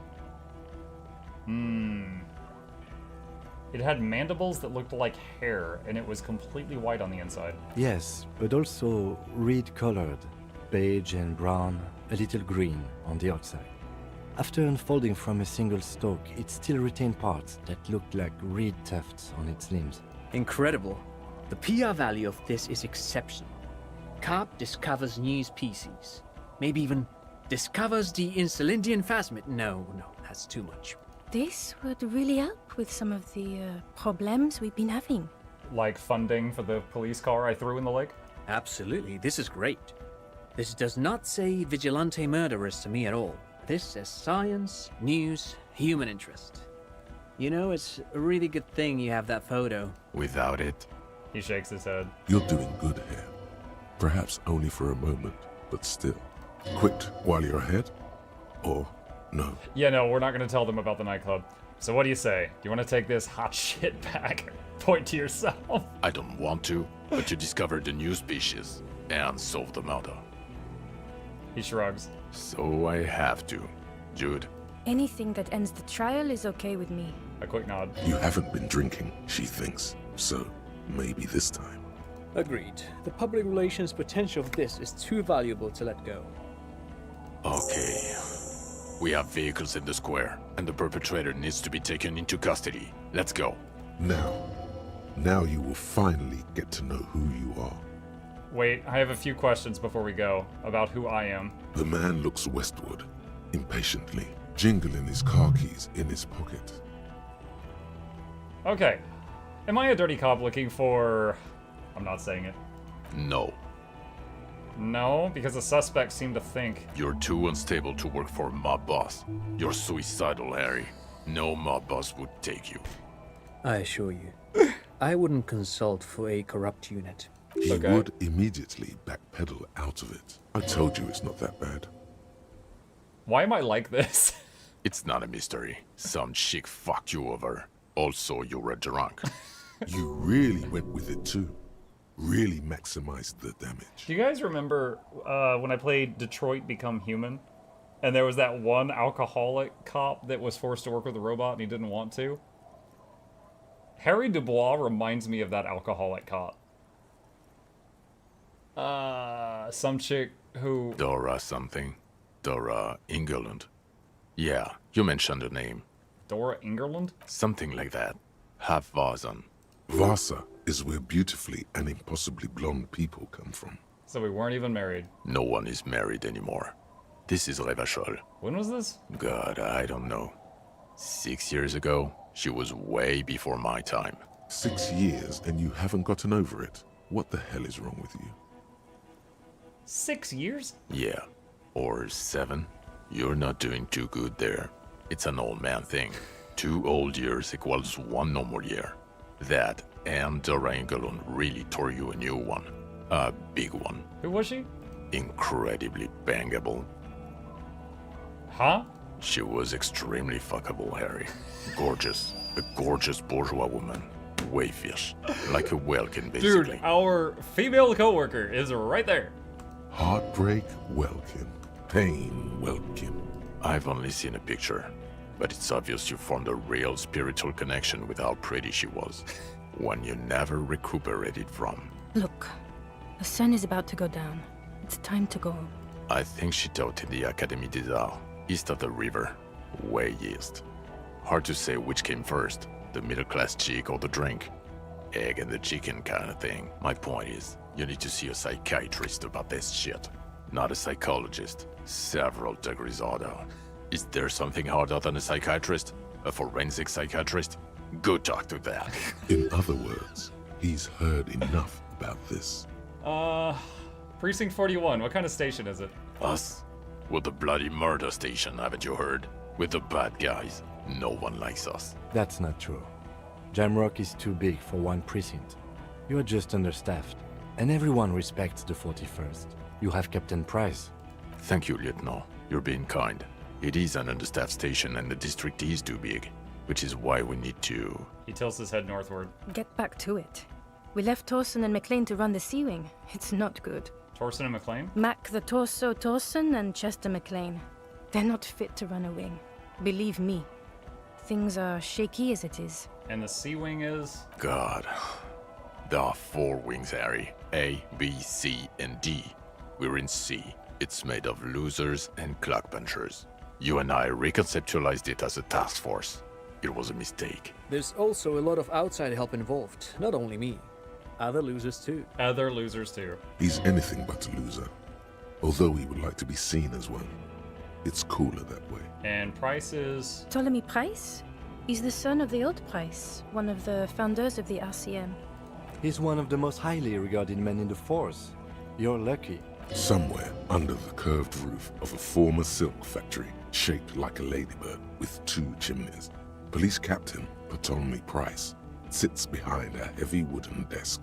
Resident medic Nix Gottlieb pours him coffee. It's silent in the captain's office. They speak of change, the city, the tension on the streets. They speak of the events of April and the blood on the streets in May. Point to the church. Did we recently shoot up a church by any chance? So he remembers that. Yes, there may have been a raid on some churches. It wasn't good press. I didn't expect him to say yes to that. Shooting up churches never is. I was out of town, to be clear. What happened? Why did we need to go there? Our enemies were hiding in a church, to the best of our information. That's it. I'm not talking about this anymore. Your security clearance is shit tier right now. You have to wait for it to go up. He means it. The RCM and its enemies will not be discussed on this coast.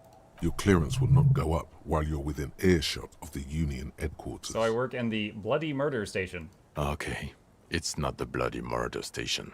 It's an old converted silk mill with green desk lamps and a coffee corner. A lot of good people work there. Hard.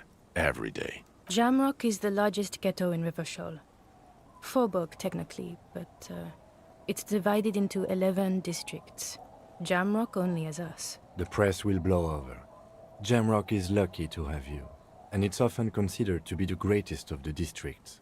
You're lucky to have it. Thank you again, Lieutenant. Lieutenant Kitsuragi, what will you do now? Well, first I will go back to my station and write the most detailed report anyone has ever seen. It will have to be good to cover all these. Then I will have a serious talk with my captain. He's going to ask to get transferred to our department. About Detective, we just stopped a small-scale war. Something is happening to Revachol. He pulls up his collar and looks around, the cold spring light reflected in the lenses of his glasses. I don't know what yet, but it's going to be a hard spring for the RCM. We need to get ready, infiltrate, investigate. Want to do that at Station 41? Talk to Captain Price? I'd rather not ruffle the feathers of two captains with my doom-mongering. No, I mean investigate. Come work in Precinct 41. Work with Price? I'm flattered, but I don't know if I... Would fit in. Am crazy enough. Can take the stress. He doesn't know how to finish the sentence. This truly came as a surprise to him. Not a bad one, but he's at a loss. Flattered? You're Lieutenant Kitsuragi. We would be flattered if you even considered. I would have to tie things up in GRIH first. But, I mean, whatever is coming, Jamrock will be more central to it than the harbor. The lieutenant turns very serious all of a sudden. And we also have a huge caseload, Lieutenant. Piles that we need to get back to. Mountains, even. I do like the sound of that. He likes working. He's really considering it. Who am I? Who are you? You're a gym teacher, Harry. What? Well, obviously you're not a gym teacher anymore, but... Before? Before you were a cop, you were a gym teacher in Coron. It's getting really cold outside. Should we maybe... That explains a lot. Harry, it explains everything. The running around, the jumping, the bicep girth, your inexplicable facial hair. The collection of fallen sportswear I've amassed. Some of your more old-school wording choices. Your posture, even. The constant stretches. He's saying that the fact that I constantly sprint around all over the place is because I was a gym teacher. Also, this guy. Just everything about this guy. Okay. I knew it. I knew no normal human being can run like that. He's an honest-to-God gym teacher. The Phasmid. I need to tell Lena about this ASAP. Who is Lena? A cryptozoologist. She lives in Jamrock. She told me about this Phasmid. Well, good luck finding her once we get back. She and her husband were conducting the search for the Phasmid. It's their discovery, in part. I'm sure we'll find them. They should know as soon as possible. It would do you good to deliver some positive news for a change. She is going to be over the moon. Watch out, or she'll faint. I'm ready. Good. She looks at you, and then Viknar. Fuck it, let's go. Tron brought his motor carriage. It's a 20-minute drive to Jamrock. Under the afternoon sky, the great district hums. A chessboard of wooden houses, 80,000 living souls, and chimney stacks. Fire traps as far as the eye can see. From Main Street to Precinct 41, to Boogie Street, forking into the snow-swept horizon. You close your eyes and hear the dogs bark. A lone woman sits by a factory window, dreaming of meteorite strikes. On Rue de Saint-Jérôme, a square bullet slides into a square-shaped chamber. In Old South, The square a bullet man guy. without eyelids smiles. Spring has come. It's time. Dawson? Yes. McLean? Yes. Heidelstein? No. Vicmere? Yes. Dubois? Of course. Really? Nix Gottlieb looks up from the list. I hear he's quite unstable. You say that like it's a bad thing. Captain Ptolemy Price points his pen at the doctor. It's dim in his office, and the curtains are drawn. Harry's our man. He'll pull through, and when he does, he'll side with Revachol. Understood. Gottlieb returns to the list. Minnow? Of course. Wonderful. Then can we please just go back to Jamrock now?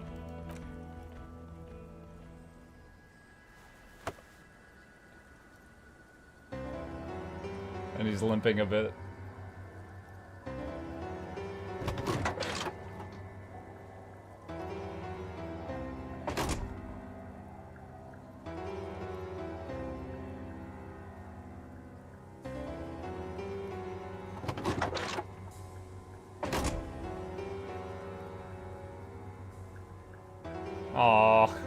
His partner who hates his guts is lending him an arm.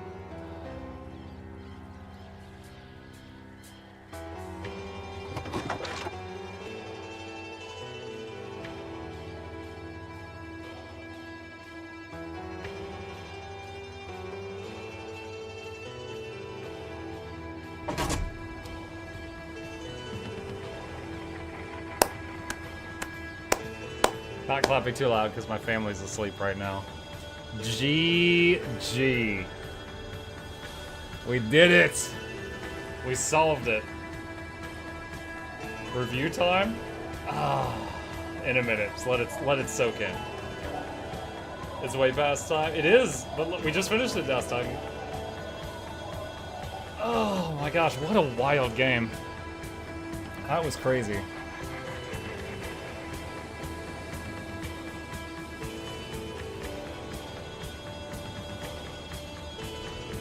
Gonna miss Kuno. Kuno.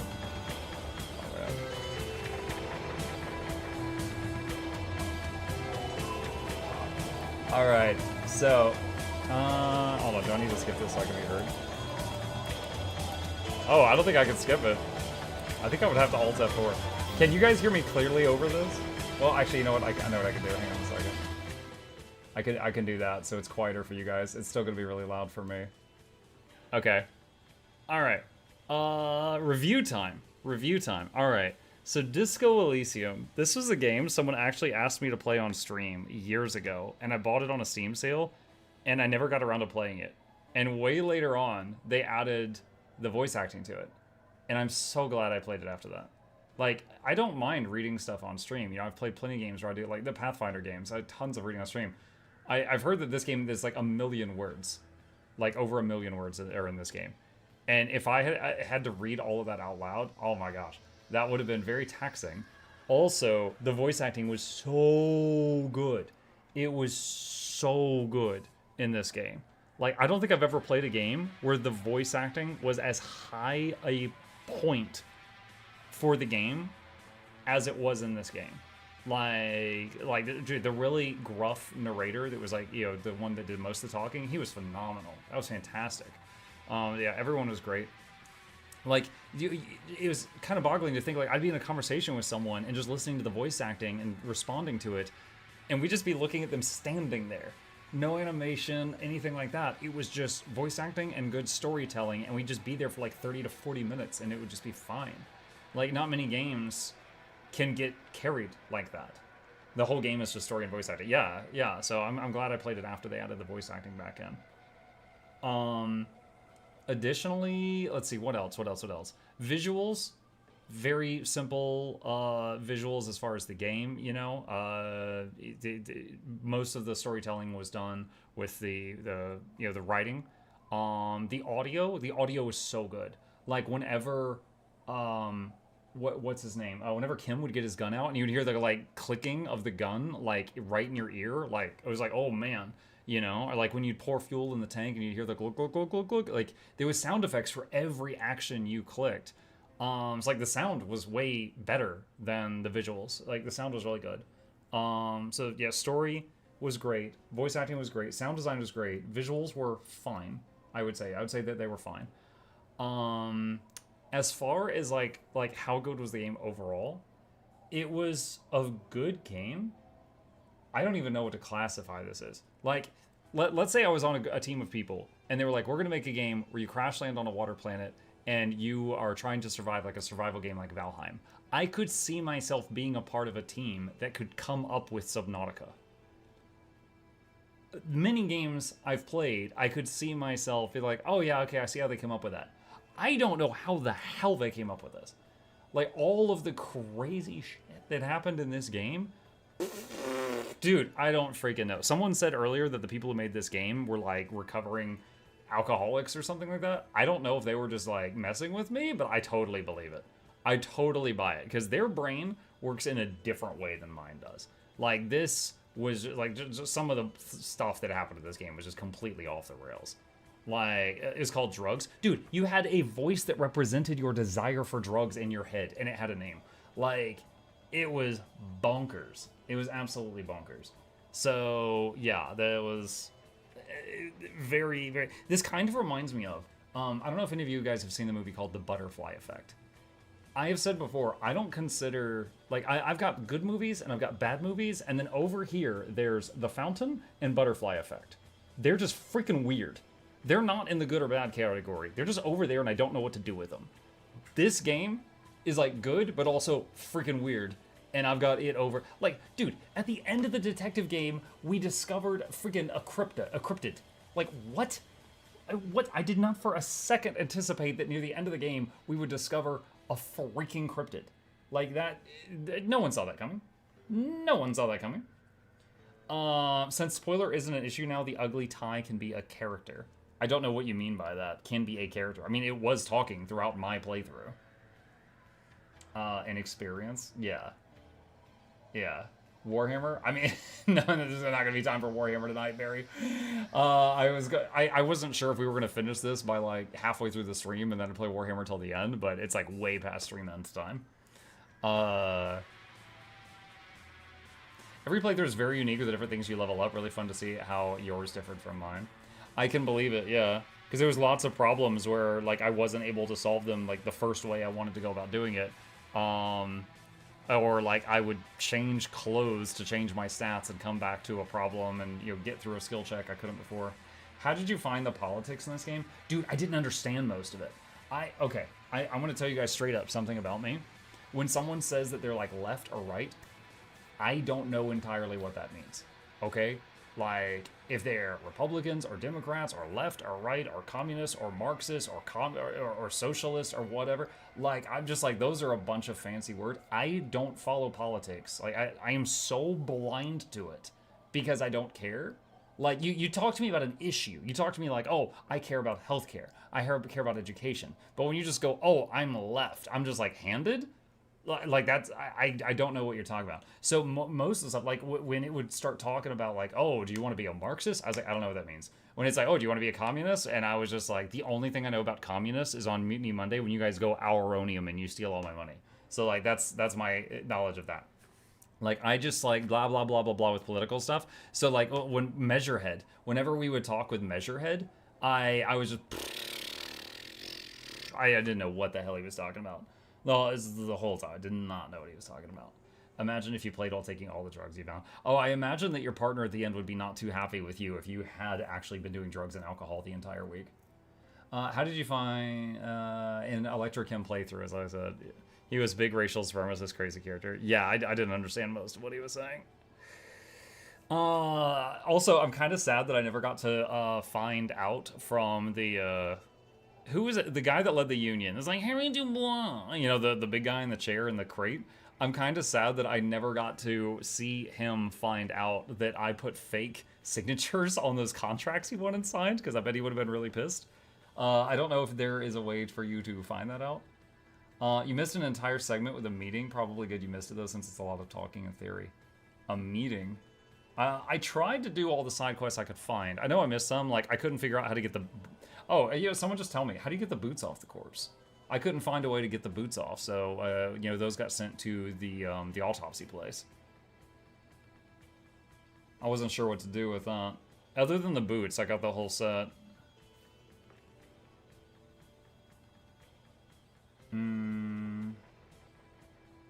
Pretend to go to bed so Kim leaves. Oh no, like, I thought you needed a tool or something. Okay. I thought you needed, like, some kind of special tool to get the boots off. I didn't realize it was just you didn't want Kim to watch you. Kim just can't be there? Okay, got it. Simple enough, then. Yeah, that was the only one that I missed. I think it's impressive how real the character feels. Yeah. Failing the karaoke role was one of the most hilariously indescribable experiences I've ever seen. Oh, I should have let it play then, because I failed it, and then I immediately save scummed, and then I did it successfully, and then I let that play out. I didn't let the fail play out. I love the characters so much. Kuno was something.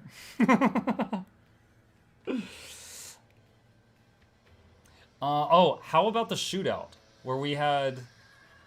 like, a bunch of the Hardy Boys died. What's the best possible outcome there? I'm curious, now that I've done it all.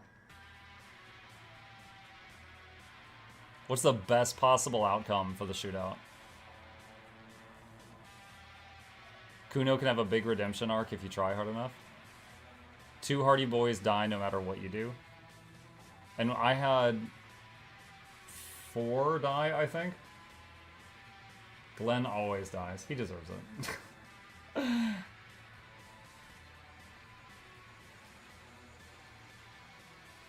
That's not gonna do. Opinion of Classy. I mean, she's a player. She like every single time we talked to her, she lied to us, and then she got away because I believed her.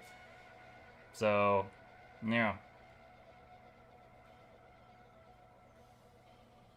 Also, kind of funny at the end, we didn't have anyone get on the boat and go back to the island. We all just got in our car and drove away. So we left the murderer just sitting on the island. We just left him there. Hopefully they send someone back later on.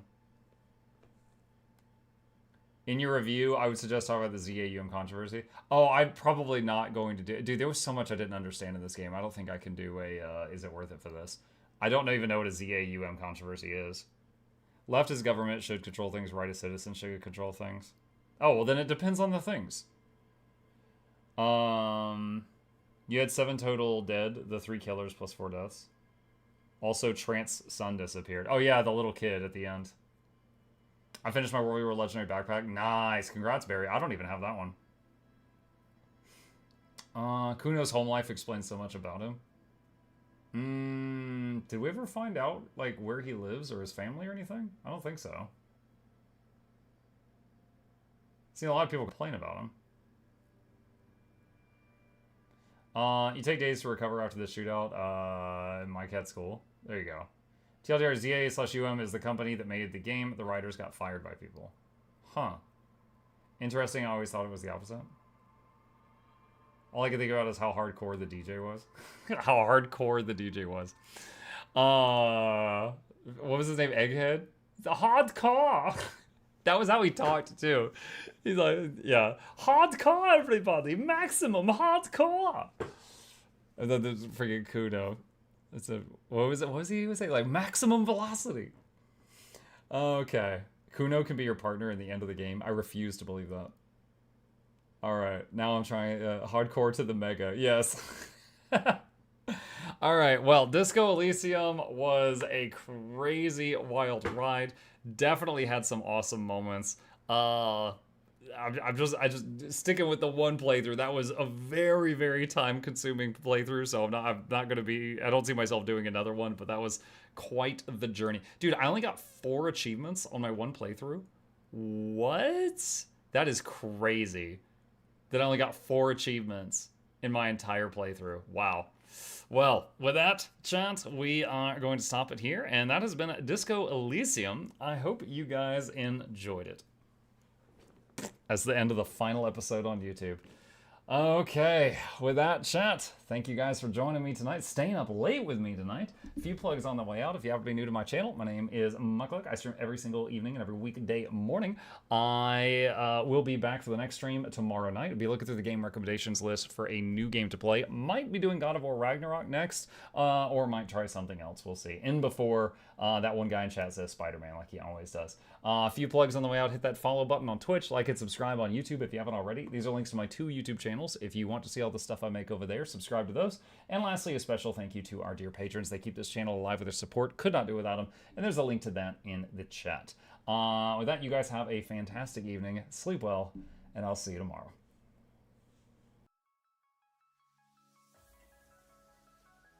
Say it backwards. Edge the need only you'll but C to take, please. Week every giveaways, beakers, the touch don't speakers, the up crank, way the on is entertainment, stay the enjoy. You hope we lab the 2 viewer, dear you welcomes, 3rd the Snuffles, Van Chauncey, Sir, and 4th the Esquire, Reginald Bartholomew, Douglas, Mukluk. The words pour from his mouth, nearly tripping over themselves in their haste. My name is Zunikai. I used to be a slave here, but then I worked hard and they made me an overseer. I kept a good eye on the slaves, and if anyone slacked off, I whipped them hard.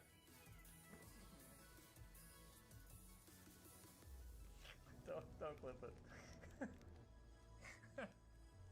Oh, I'm crying. Oh.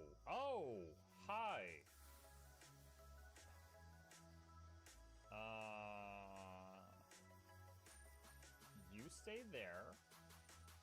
I'm going that way. Deal. You broke the deal. Come on! I'm gaming so hard right now. Chauncey can swim. I didn't know that. How does he look so dapper while swimming?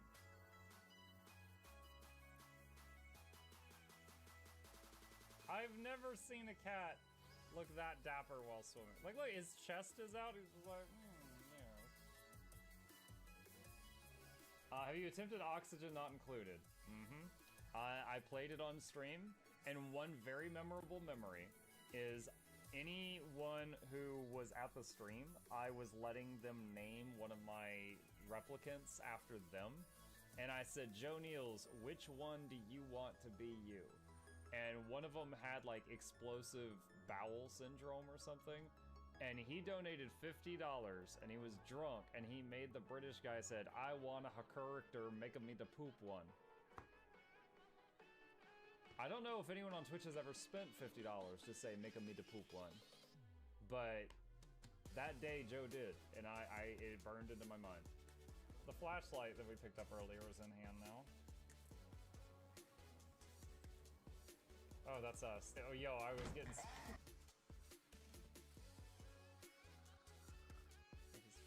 The cardboard, this is not going to go well.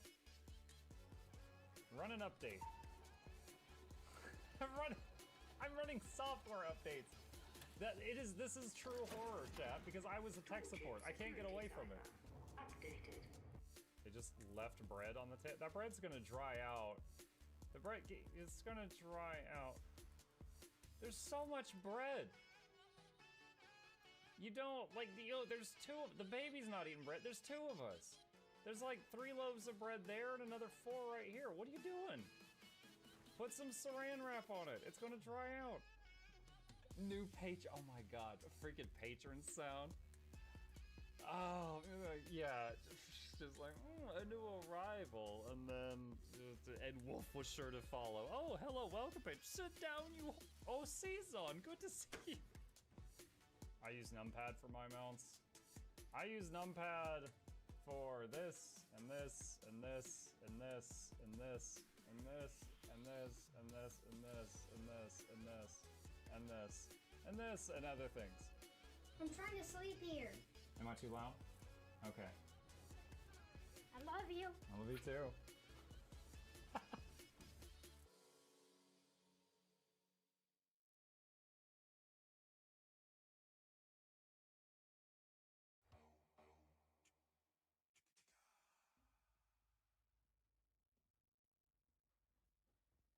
You're still here? It's over. Go home. Go.